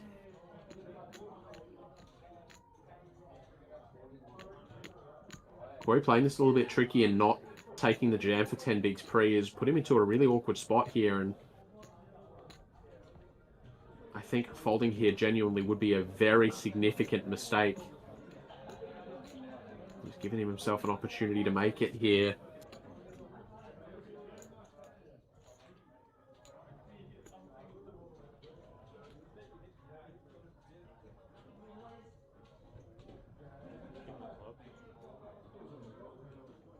Deep in the tank, genuinely pained here. The pay jumps at this stage are getting really significant.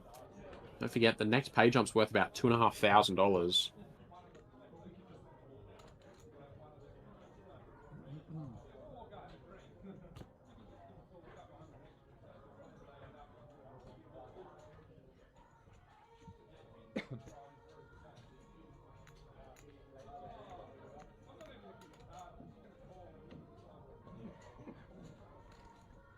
We're really in the blender here.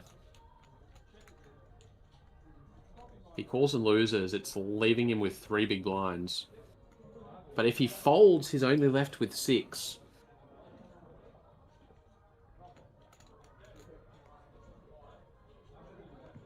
If you're familiar with the other stop and go plays function, what kind of hands will be making plays like this? Not going to love getting jammed on here with the 2 red kings, but you are going to be familiar enough with the spots that you know that we can just flick it in, even if we're not that thrilled about it. Or maybe found a section of the game tree is not all too familiar with.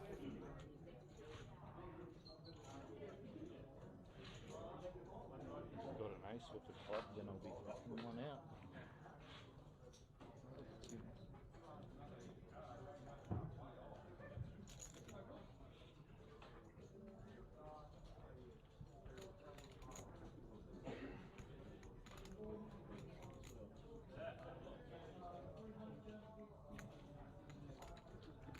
This has been a very, very long tank now. I wouldn't be surprised if we hear a clock called soon. At the end of the day, this shove is for 3 bigs. I wouldn't think there's too many hands that are going to need quite this much time over a 3 big blind decision, but that's just the point of the tournament we're at. It's really tough. Every chip is actually worth quite a bit of money. Every big blind is pretty valuable. Wow, I think Matthew might be getting away with murder here. We saw last hand, while he was under the gun, he shoved the 2s and got a pair of 5s to fold. Now he's picked up the 2s again in the big blind, gone for the stop and go, and he might be getting kings to fold.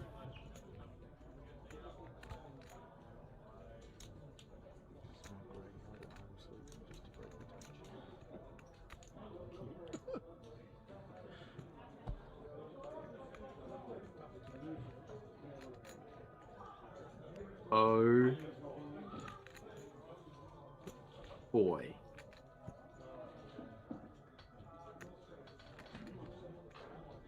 All those cards are getting dangerously close to the muck. What he shows. Oh, Matthew's going to be over the moon. He's just gotten away with murder twice in a row. 2 hands ago, he shoved 3.5 big blinds. Was coolered. Somehow didn't get to the flop. At this hand, he got to the flop, was crushed, and made kings fold for 3 big blinds. He's up to 12 bigs. He's basically tied for third in chips. Show now because you might not be here in 20 Yeah. minutes. Oh, someone will say. Someone.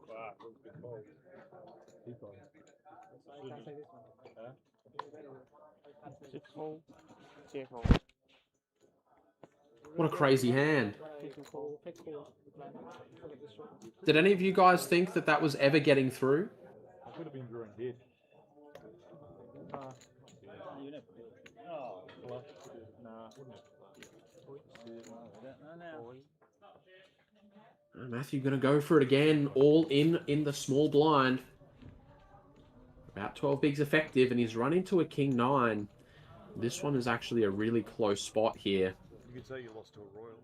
Yeah, another spot Yeah, if you had the king of clubs. where it's such an easy call when we're not playing for pay jumps like I wouldn't this. do that. I wouldn't keep it in a secret if I had a royal there. But even an ace 2. I'm not that tryhard. Ace 2 of clubs, I'm drawing. Will basically tied for third in chips with Matthew here. There's an 8.5 big blind stack, a 7 big blind stack, and a 6 big blind stack. Just waiting to bust.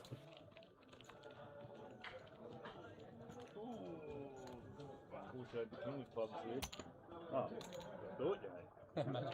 If I had the king of clubs, I would have been straight. You did. Phil Helmuth.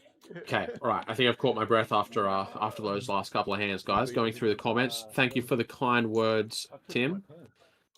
Appreciate it. Also over in the YouTube chat, G-Dog loves the commentary. Appreciate it. Thank you for being here. Glad you're enjoying the stream, enjoying all the action. I don't think you should have Totally says could have an ace there. But kings should shove pre. Yeah, I think when we're at like 10 bigs effective, especially when the blinds are even shorter, sometimes it's better to just keep it simple and just play your ranges on all in or a fold. Sometimes getting fancy with our monsters can backfire, especially kings and queens when it's not all that difficult to find an ace or king high flop. It makes things difficult for us.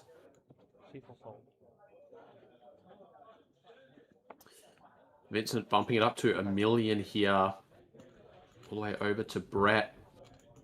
Second in chips to start the hand, and he's got a very strong holding in the big blind, but the ask is to play the pot against the one guy on the table that can bust you when everyone else is just a couple orbits away from being forced onto the rail. Going to start it off with a call. He's going to catch a pretty uncomfortable flop. It's uncomfortable because it's very possible for you to be in the exact situation that Brett is in. Vincent with a bet of 2 million on the flop here. This is certainly going to be a bit of a sizing mistake. When we bet 2 million here, we are going to give hands like this King Queen a really big opportunity to sniff out that they're crushed and get away from this. I think Brett might be able to find the fold for 2 million here. It's a third of his stack. It's an almost full-size pot. This just reeks of strength. And yeah, look at this. Spectacular discipline fold by Brett. He's sniffed out the sizing tell. The bet of 2 million, I think, just telegraphs the strength of Vincent's hand, and Brett's done a really good job of making that read. Get out of there, boy. We're getting close to midnight after a very, very long day, and still Brett has the composure to think that one through and make a very, very big fold. Second pair top kicker on the flop to a C-bet. Very impressive. Christian over in YouTube asked, will this wrap up today? It will, yeah. I know we're getting pretty late at this point, and there's still 6 players remaining. But at this point, if you look at the number of big blinds in these stacks, you can see that this This has not got a lot left in it. We're going to have to start seeing some bust outs very soon.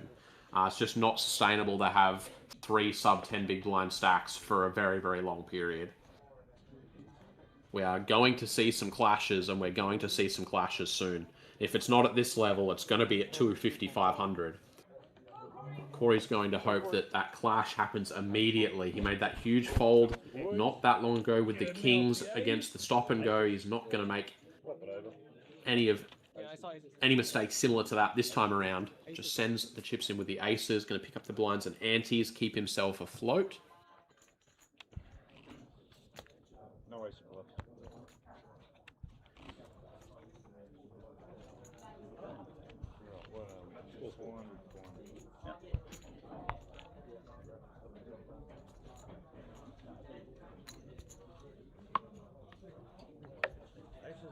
Kings and aces. Now I've used up all my good hands. Right? Back to normal. 2, 3, 4.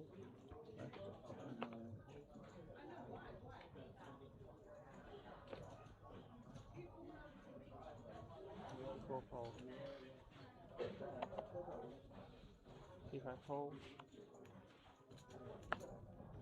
2, 6, 4.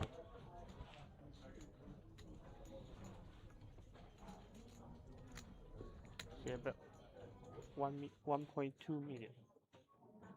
3, 2, 4. So we're going to start this off the raise to 1.2, basically half of Corey's chips, but with just 6-5 off suit. He will just give that one up. Chip leader will pick up another pot, keep himself hovering around that 10 million mark. Brett and Matthew basically tied for second place chips now. Matthew, what an incredible job he's done navigating this short stack. Just stealing pots away, keeping him afloat. The times when he's actually gotten all in and called have not gone his way. He lost that huge flip with the ace queen of diamonds up against the pocket sevens of Vincent a little bit earlier. That was a huge pot as well. That would have been close to an 8 million chip pot. He had a pretty significant pot against Will not that long ago with his ace-jack suited against the queens, also not going his way. When it comes to him stealing pots and picking up uncontested chips, he has done an incredible job. Nice shove here from Corey. Takes down that blind versus blind pot with the ace-8 suited.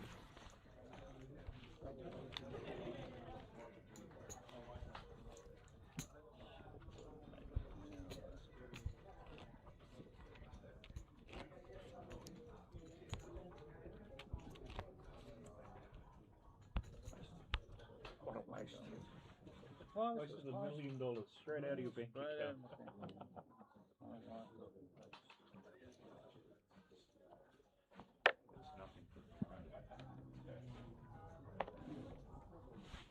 If I fold. 2, 6, 4. Going to see an ace hit the muck there. Over to our chip leader. Queen 10 not going to cut it from the cut off. Corey with the jam for about 8 bigs with the Queen 9 suited, and Matthew could be a customer here. He is notably ahead. King Jack suited against this 8 big blind jam.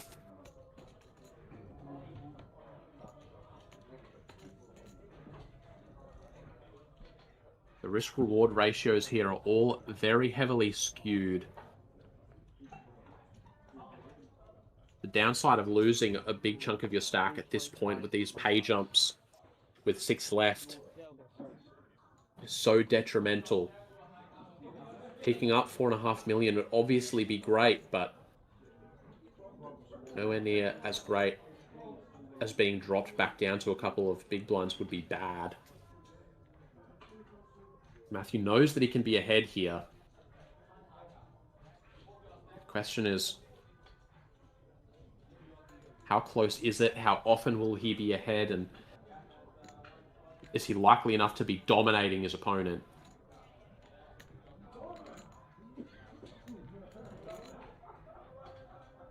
Yeah, this is not an easy choice. Matthew's decision-making at this final table has been very impressive. And I think this is a good call here. He is well ahead, 64% equity. Money special, please. The luck factor has certainly not been on Matthew's side so far on this final table. We'll see if he's able to turn it around after making this great call. He's off to a good start on the flop. Going to catch a top pair, but those hearts are now live. But a Black River card is going to seal the deal, and we are finally down to 5. We have an elimination. And Matthew's finally going to get a little bit of run good in these pre-flop all-ins. Just like that, guys. We're at 5-figure territory. We are starting to be talking about some pretty significant money. $10,865 secured for all remaining players. There's about another 43 grand to play for if you can just beat the next 4. These guys have already beaten 634 opponents. And they just beat another 4. Need all the breathing space I can get.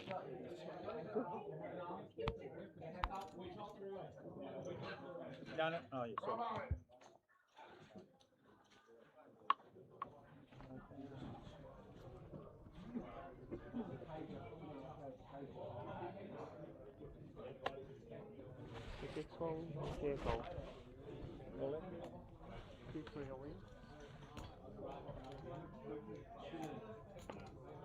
Robert going to find a hand to go with here. Pocket 9s for about 5 bigs.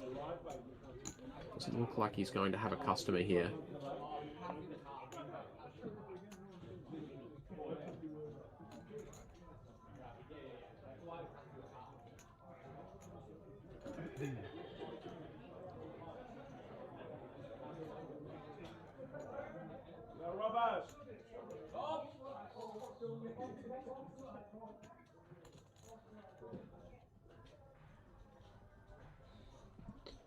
We're giving this some thought.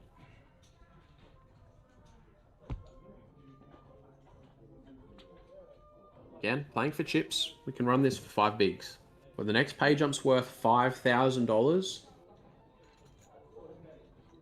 Probably want to find a slightly more favorable spot. Will, of course, is the player that covers, but if he loses this after calling, he's going to be left very, very short. In fact, he would be the table short stack with that exchange.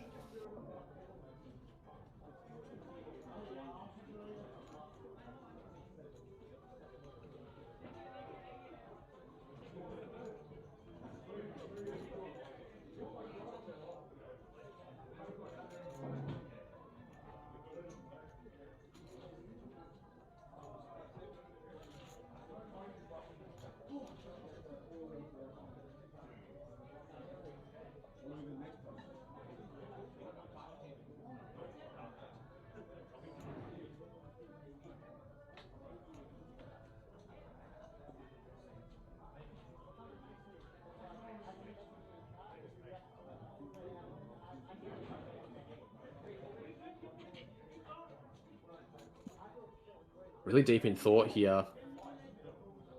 I just don't think we need to risk it, but he decides that he's going to run it. Obviously, the price is not bad. We can be ahead. I just don't think we're going to have enough equity on average. With a skewed risk reward with the $5,000 pay jump. Let's see if Will is able to find his king. And he is in the window, and not just the one. He's going to find a second one right behind it. Just needs to fade a black 9 on the river, and we will have a back-to-back elimination here. It is clean. And just like that, we're at 4. I told you guys, this 200k, 400k level is going to get things moving. I think we're actually not that far from our next blind increase. It'll be 255 very shortly. Even now, after a couple of eliminations, we're still looking at about a 20 big blind average.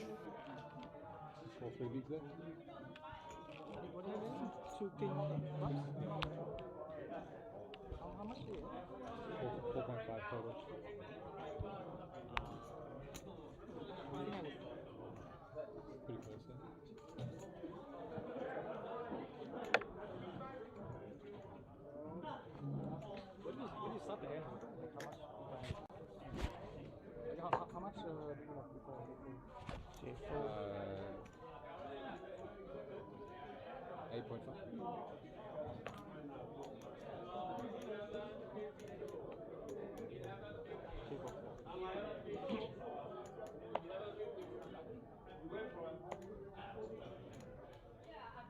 Best blind confrontation here. Will just going to pass on the 9-5. Brett will find a walk. You I folded feel kings. so bad.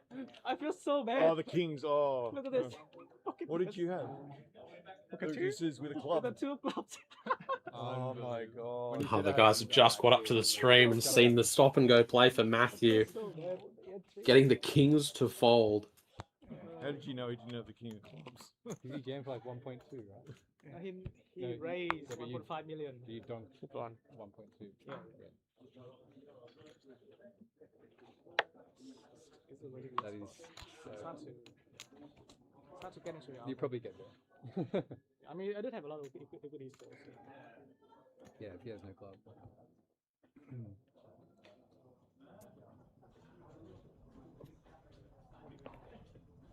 Matthew with his favourite hand under the gun here. Pocket twos. They've done some absolute wonders for him.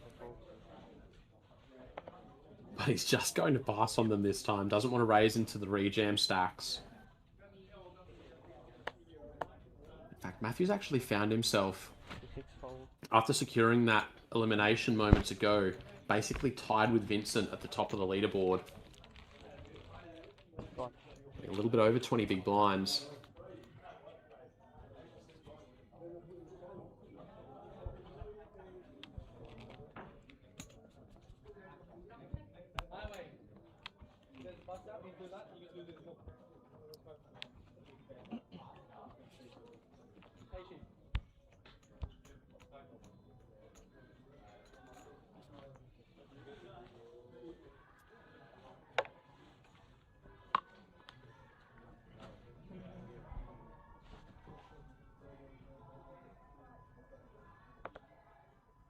Super fold.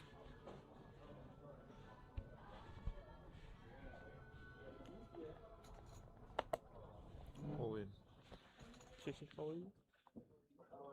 All in and out. Brett going to pull the trigger from the button here with the ace-6.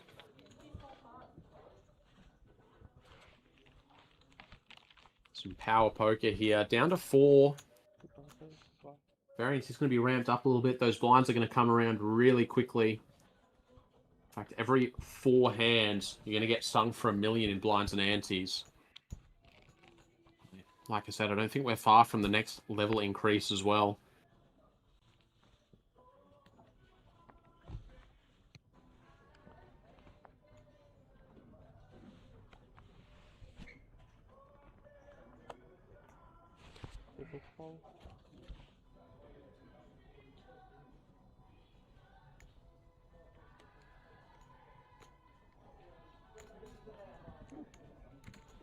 Yeah, about 2.2 million. Vincent has picked up a monster on the button here. He'd love to get a little bit of action. And he might be able to get some from Will. King Jack offsuit in the big blind. We're 14 effective. This is a beautiful hand to go ahead and put in the rejam. Going to be able to take down the pot very frequently. We're going to have good equity when called. Got good removal to the calling range.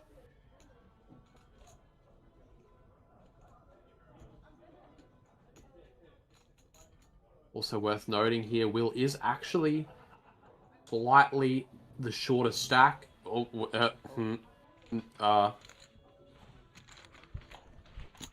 Huh?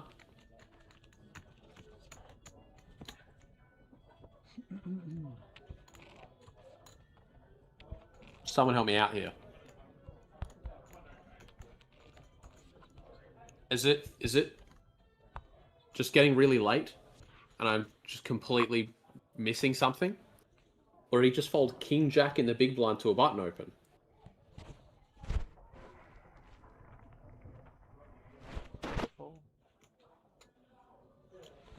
Guys, that was really tight.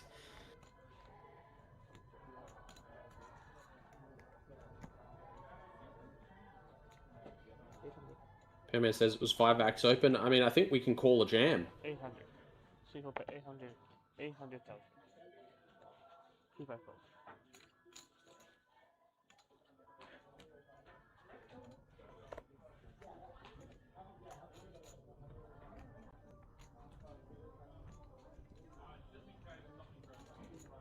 Matthews decided to upgrade from 2s to 3s here. Over to Brett with the 9-7.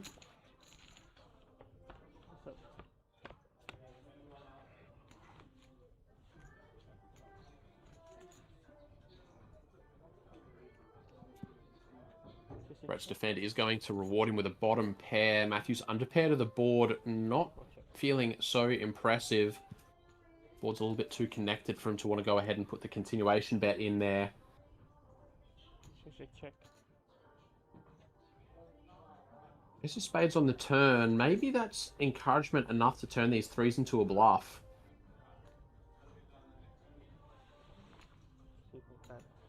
500,000.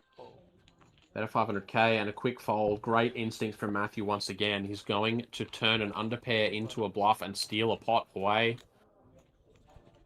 Doing an incredible job of taking these pots down with no showdown.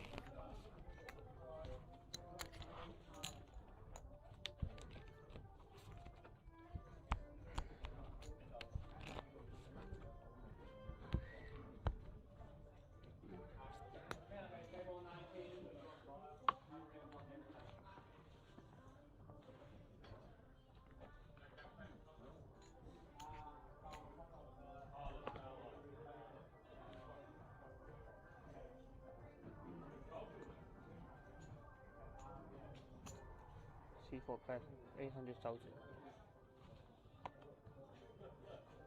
If I fold. So Matthew going to pick up a real hand this time. Ace King suited, up to 800k, over to Brett in the small. Not going to get baited by the Jack 10. 5-4 offsuit for Vincent. Okay, cool. Decides it's good for a defend. This is the 2 chip leaders going to battle here.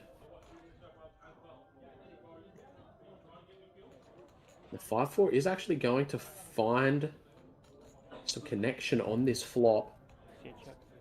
Matthew playing 2 overs, a backdoor flush draw, and a gut shot.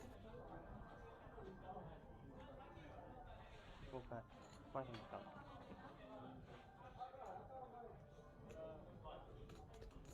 500,000. 500k is the wager. Nice and small. Just trying to deny equity from some unpaired hands. This is not designed to make a pair fold.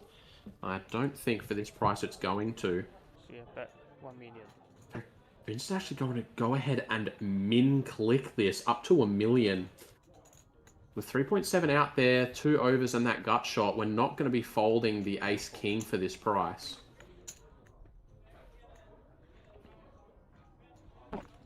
Seven of clubs is no help. Vincent's kind of got himself into no man's land after this check raise. We've now gone from a situation where we can beat a bunch of their c-bets to a situation where now that they've called our check raise, we actually are more likely not good with our bottom pair. If Matthew decides that he wants to turn this hand into a bluff, he will almost certainly take this down. But he might feel like he has just enough showdown value with the ace-king specifically to just check this one all the way through. This min-click from Vincent's actually going to pay off wonderfully. A little bit of an unconventional play, but it's going to get him the maximum result. You raise anything, I fold. You raise, I fold.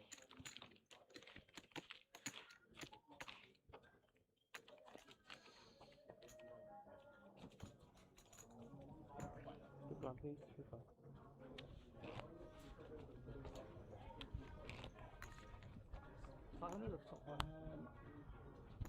Oh, 500. One's up this Yeah. end, guys. 250,000, 500,000. 250. One's up this end, Brendan.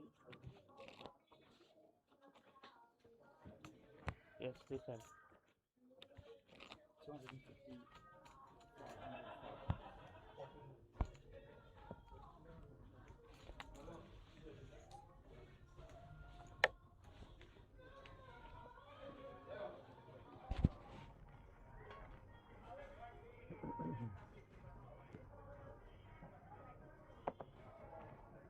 See if I fold.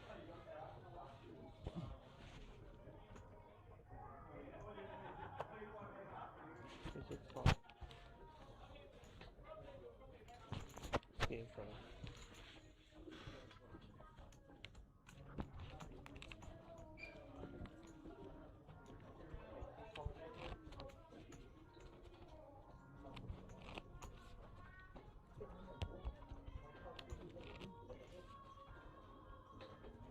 Small cup, please.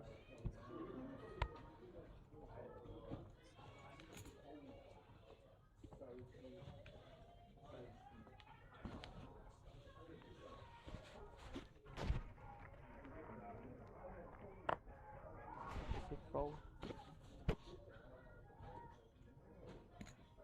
See a bit one medium. C4 fold.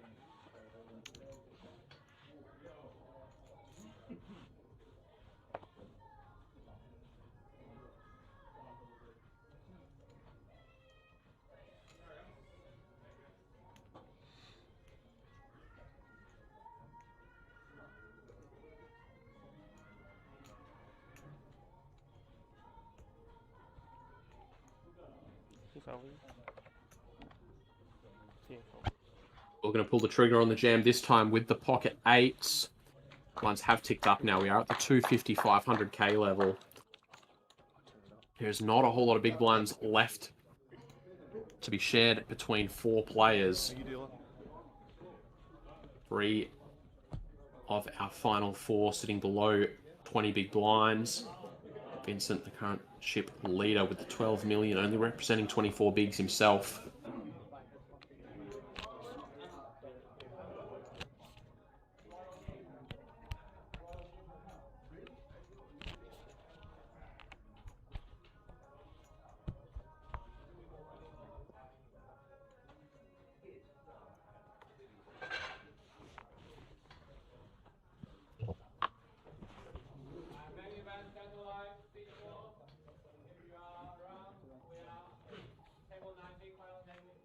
Sit 8 fold.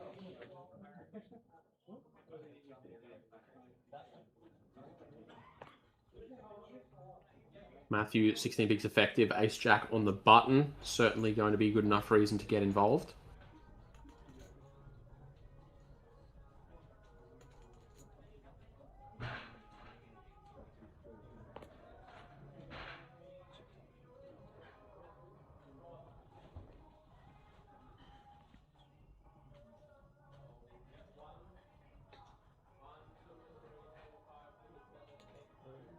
Sit 4 all in. Matthew just decides he's going to pull the trigger on the jam here. Sit 5 fold. He's covering both the players in the blinds. This is about 13 bigs effective. And this is going to get all the way through, almost certainly.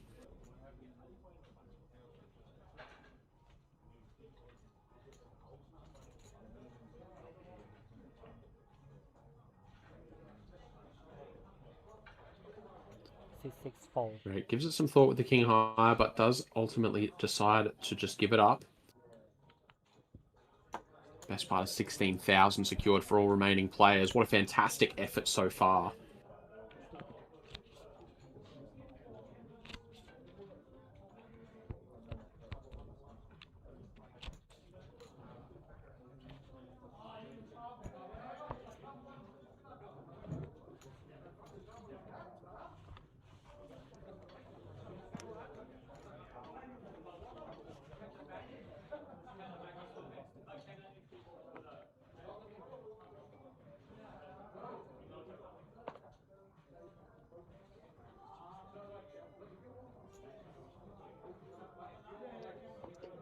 You're going to pick up an ace here.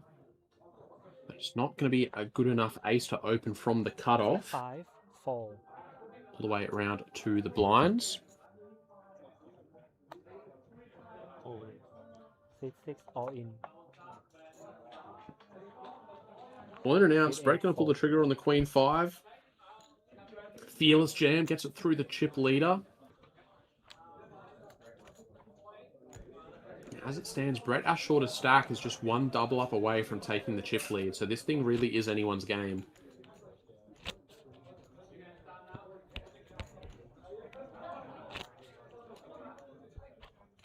Small big and play, please.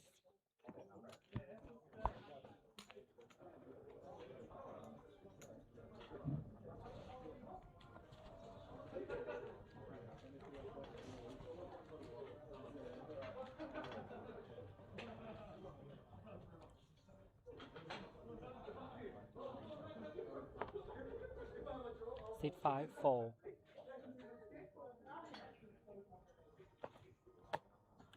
All in. Sit 6 all in. Sit 8 fold. Do have a jam from Brett, and he is going to be getting called here. Matthew has requested a count. Just going to go through the motions. We are past midnight here. We don't want to be making snap decisions if we don't have to. He's got a pretty good idea he's going to be calling here with these tens. But he's just going to go through the motions, make sure he gets the count, do everything properly. This is not an insignificant number of chips. 5.5 million represents most of his stack, and even though it is 11 big blinds, and I'm confident these tens are going to be called. 4, 5, 6, 7. 5.7. And this is generally good practice when you are in spots like this, even if it 1, 2, 3, looks like a pretty clear decision. 750,000. 700,000. We don't have 750,000. the nuts. Have a very strong hand. Matthew's just going to quickly think this through, make sure that there's not anything he's missing. No ICM considerations that would have him make a fold this big. And he is going to make the call with the tens. Brett is all in and at risk, and Matthew has an opportunity here to take a substantial chip lead three-handed if he can just fade a king. Matthew has called with the 10 of clubs, 10 of diamonds. We'll see it all.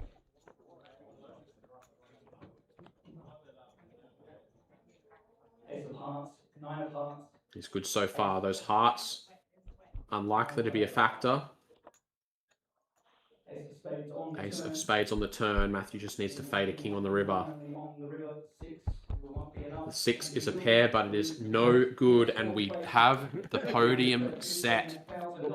Brett will take 4th place for $15,975. Just 3 players remaining. Matthew going to sneak into the lead, playing 30 bigs. Vincent playing about 20, and Will playing a little over 10. 19,585 locked up. 32.5 for second, and about 53,500 for the win. Still a very substantial dollar amount to play for here. Thanks, man. Where's your mate?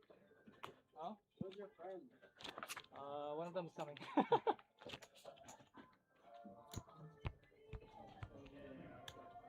Oh, do you mean Hugh? Do you mean Hugh? Yeah. Oh no, he's probably sleeping. Oh, I don't know, watching the stream online or something. Man, got work tomorrow. Yeah. 2 million? And this 1.5? Small blind, please 250.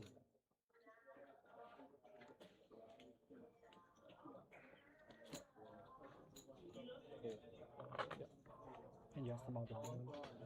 Action start with 6. Straight back into the action here, three-handed. Glad we've got the dramatic zoom in here of Vincent with his Jack 2 suited.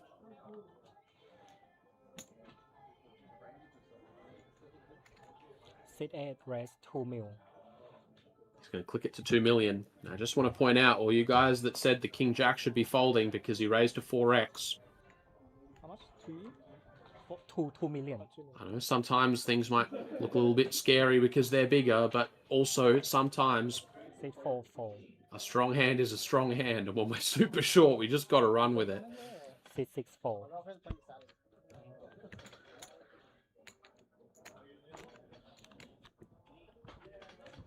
Well, Douglas asked for a prediction on time remaining. I wish I could help you out, man. Stacks are pretty short. What are we looking at? Like 22 big blind average. So, I mean, I'd be shocked if we're still here in an hour and a half. It's possible that we are. But that would be, I would say, unlikely. Can't help you out any more than that.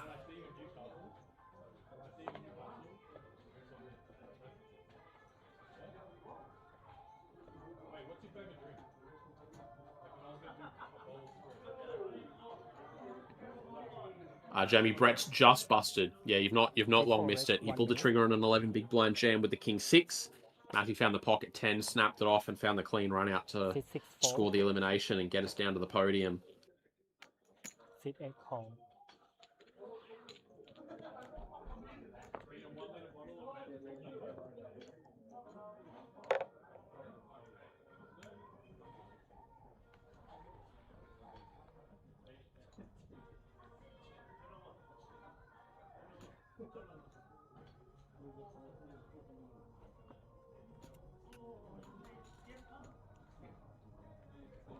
Seat 8 bet 1.5 mil. Relentless aggression here from Vincent, just firing away. 1.5 million is pretty substantial size bet. Matthew going to stick around though. Worth noting that this is a donk bet. This lead doesn't make all that much sense. Vincent's actually going to manage to find a pair on the turn here. Seat 8 bet 3 And he's mil. going to keep betting. And the sizes are getting substantially larger. It looks like about a 3 million. Really awkward turn card for Matthew. He picks up an open-ender to go along with the one-card jack-high flush draw. So we kind of just are in a spot where our opponent has done something really weird, and we're just sitting here with two not-so-impressive draws.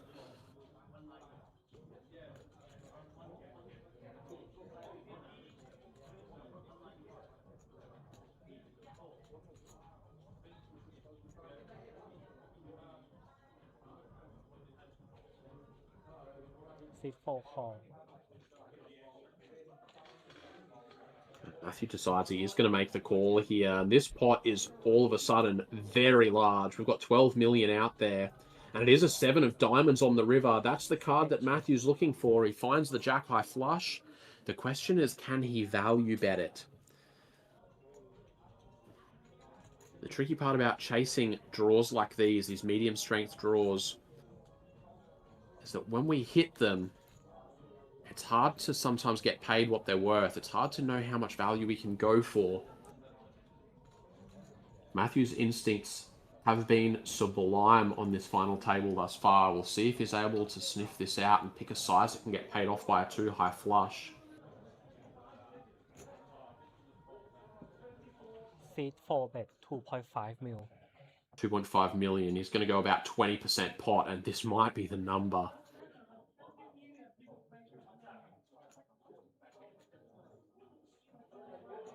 Vincent calls and loses this. He is the shorter stack.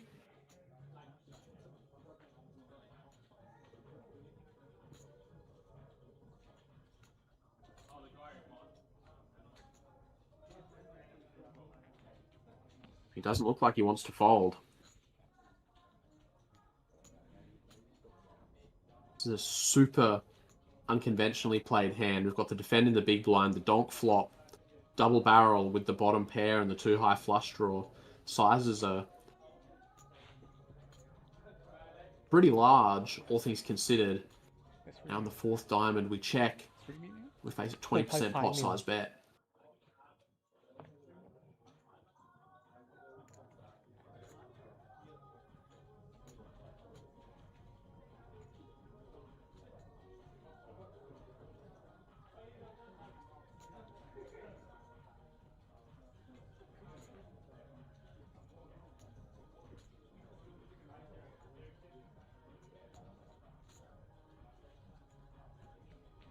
Deep in thought here, and he does eventually make the call. Matthew going to get paid the maximum after finding that jack-high flush on the river. And just like that, he has a monstrous lead over both of his opponents. 47 bigs for Matthew. Sub 10 for both of his remaining opponents. And at this point, he must feel like that trophy is at his fingertips.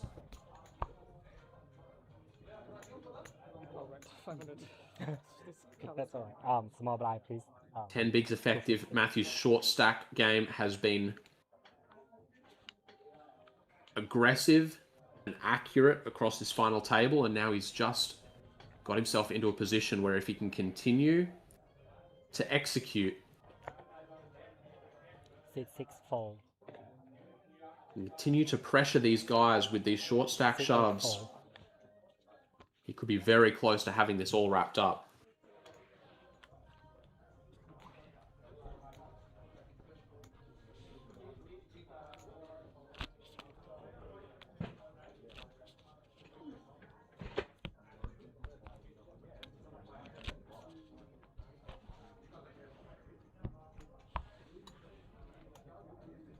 Small blind, please.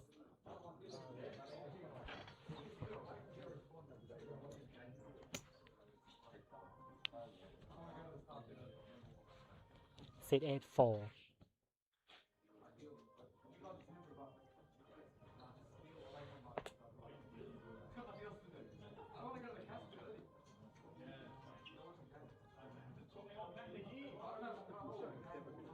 There's a jam incoming here. Jack 8 offsuit. 8.5 bigs with the ICM pressure in our favour. All in. King 2 suited is actually in a really, really difficult spot here. Sit 6 4. And we do see the shove get through, and this is the advantage that Matthew's created for himself now. He's able to just pretty aggressively and relentlessly attack these blinds with all ins and force them to put their tournament lives on the line if they're going to stand up to him.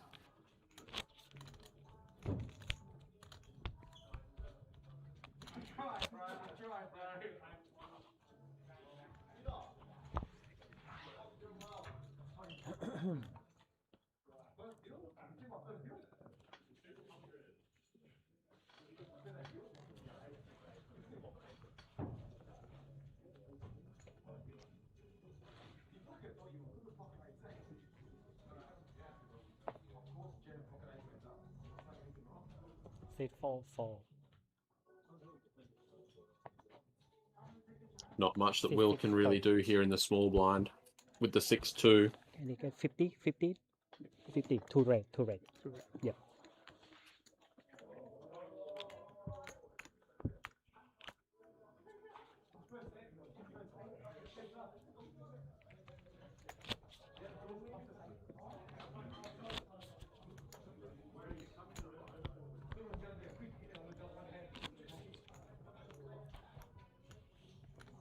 Peter over on YouTube asks, what are the chances of the clock being called in a tournament like this? I mean, I guess it depends a little bit on the players at the table, but I know I certainly have called the clock myself in the APL main event before. People generally are pretty good about giving a reasonable amount of time. And from what I've seen on our feature table so far, there's not been anyone wasting time unnecessarily. People have been taking time when they really need it or when they really have a tough decision that they're unsure about. And aside from that, people have been acting very quickly.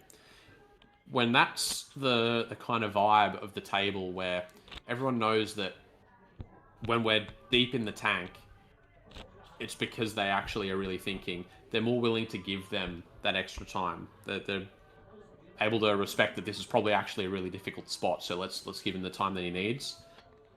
When you have players that are taking a long time for every decision and you're at the point where you know they do not need 2 minutes to figure out what they're doing, they probably figured it out 20 seconds in, then we're going to start seeing the clock called a lot more often. Sit 4 4.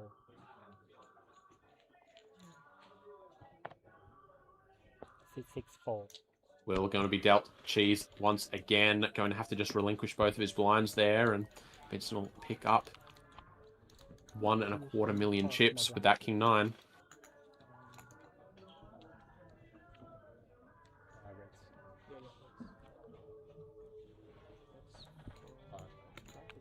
Yep.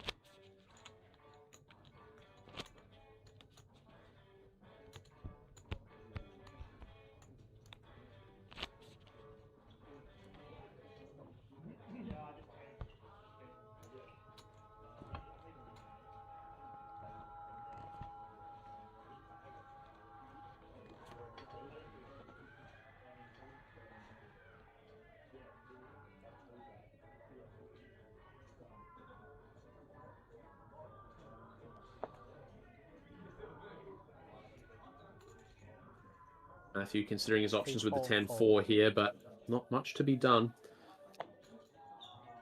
Like I said, he's able to play this really aggressively, but he doesn't have to force things. Sit 8 call. All in call.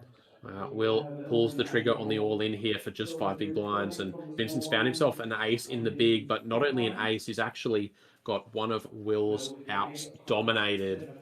We're going to have to catch an 8 in order to stay alive in this thing. Will is the at-risk player. King of spades, 3 of hearts, 4 of diamonds. Flop is pretty clean so far. turn card is the 8 of Oh, but the diamonds. 8 of diamonds on the turn, a brutal card. And another 8. Just to rub salt in the wound. I think you got me covered. Was not ready to wrap this one up yet. You've got me. Yeah. Nasty beat there for Vincent. 2.4, 2.5, 2.550. 1, 1, 2, 2.4, 2.4, 50. One time, baby. Yeah, I thought you coming up. So like.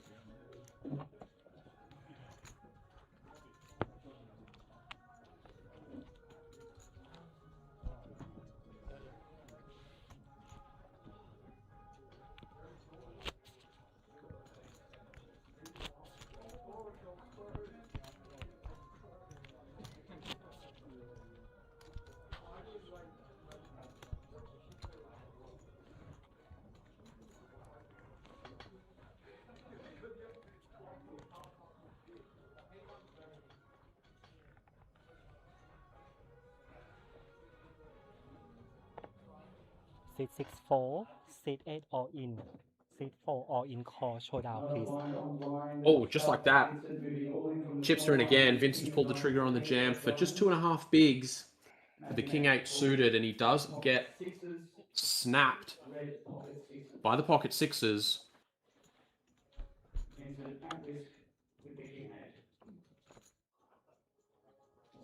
Is a fair fight going to a flop. It's a pretty fair fight going to a turn. The King 8, 2 overs still, picking up a flush draw on the flop. Ace of Hearts not going to change anything. Looking for a King 8 or Diamond. And he's going to find it. As the short stacks this final table, they just don't want to head home. 1, 1.2, 1.3, 1.3, 50. 1, 3, 50. Not a huge chunk out of Matthew's stack, but he would have been thrilled to get this down to heads up. Vincent staying alive here. Still just 6 bigs. Going to have to continue to spin. I'm going to have to continue to spin quickly.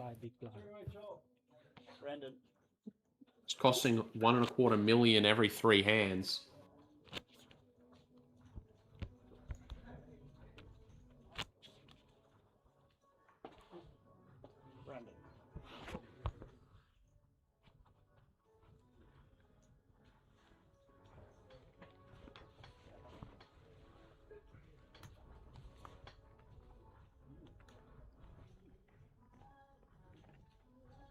Seat 8, 4.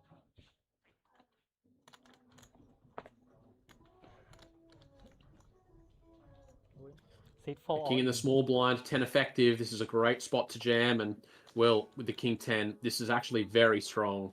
It's a little bit awkward with that 6 big blind stack, but we just don't have enough chips that we can afford to be this patient. King 10, we're going to have to run this. Holding this, I think, would be a significant mistake.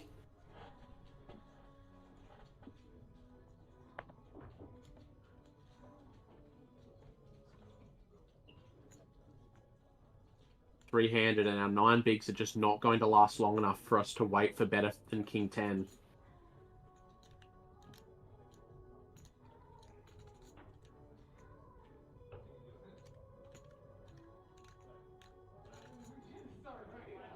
Seat 6, 4. Yeah, this one is far too tight. Matthew's just getting away with murder here. Small big, please. There's, of course, some consideration in waiting for the smaller stack to bust, but you've only got him covered by 3 big blinds. And that's going to disappear in 1 orbit in 3 hands. King 10 is going to be dominating a good portion of Matthew's jamming range. He's going to be shoving any 2. He's going to probably be shoving any suited 10. And when I say any suited 10, I mean any suited 10. I think if we saw Matthew pick up 10-2 of clubs, we probably would have seen him pull the trigger on the jam as well. King 10 is far stronger than it might look, given the current dynamic and the 3-handed situation. Matthew now with an absolute monster here, ace-8 of clubs. Seat 4 all in. Seat 6 4. Seat 8 all in call. Alright, for the players, we do have an all-in call. Matthew with ace, 8 of clubs. Vincent with queen, jack off. Vincent, is that risky?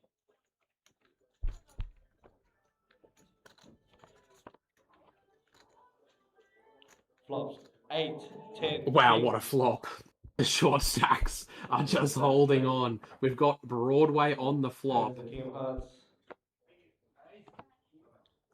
There's the 10 It's a of double spades. paired board, but not the right one for Matthew's ace 8.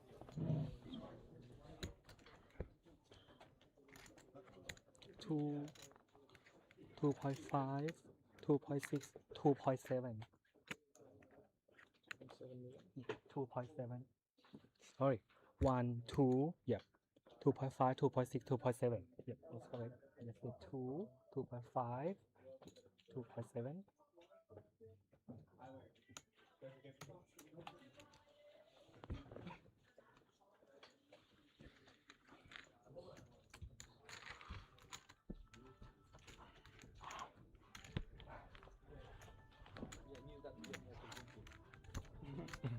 He's still a commanding lead here, but after a couple of all-ins not going his way, he's just going to have to work that little bit harder to take this thing down.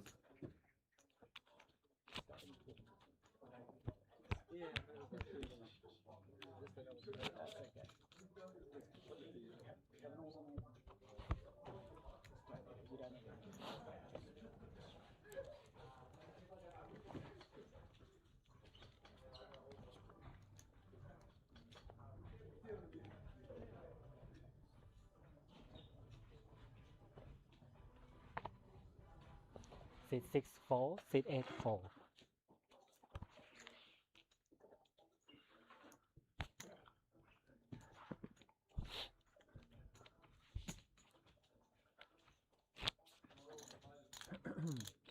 You got like 7? You got 7-ish? Yeah, something like that. That's 4 million, 5 million. A little bit over. 6. Around 6. Maybe just short of 6.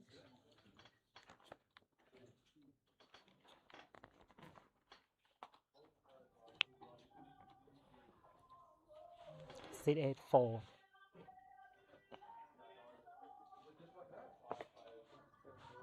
Seat 4 all in. Yeah, for Matthew, this one's going to be a jam.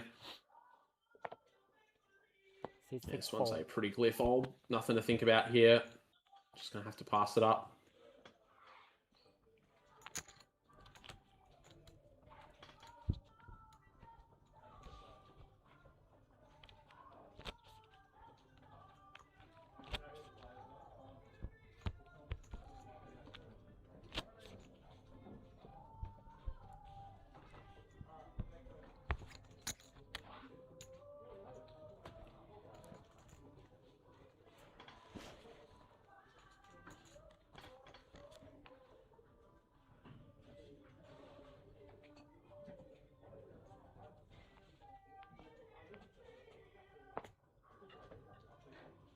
Seat 4 4.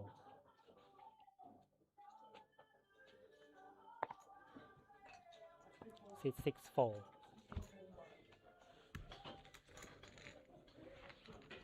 I'm just going to have to relinquish that one. Vincent going to take it down.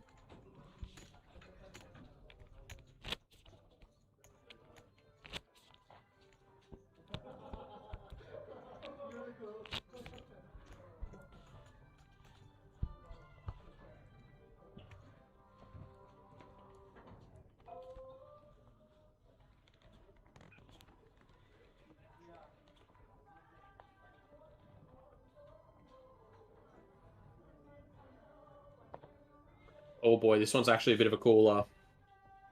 We're going to be pulling the trigger on the 5s for sure. Dream spot to pick up a pair with 6 big blinds on the button, but Vincent...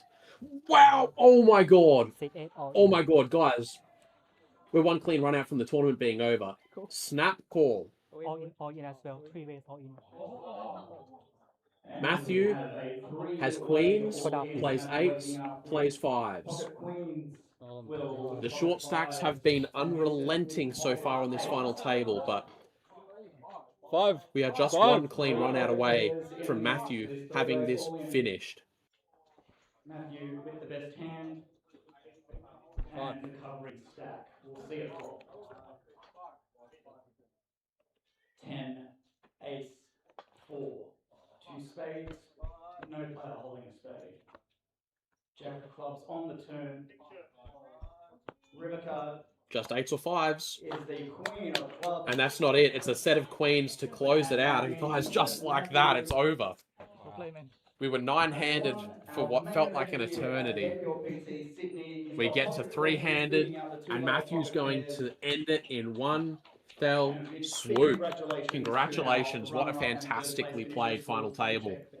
Congratulations to all our FT finishers, especially our podium, and especially to Matthew for taking this thing out for $53,455. And of course, the main event, bragging rights. Guys, what a blast it's been. These guys must all be exhausted. I know I am. I appreciate all you guys for tuning in and watching. It's been a very fun week. A lot of action-packed poker. I'll look forward to seeing you guys all at the APL Million. 3 million. Yep. Thanks once again. Because he's the button. Good night, guys. So he's the small blind. So I haven't put anything from there. So his big blind still. His big blind still there. This is ante. Yeah, Yeah. There's 4 here. Yeah. Yeah, so Will third, Vincent second. Okay. Cool. No, In my head, I was staring at the game. Yeah. It made me think there was a boat or something involved. No, he's not.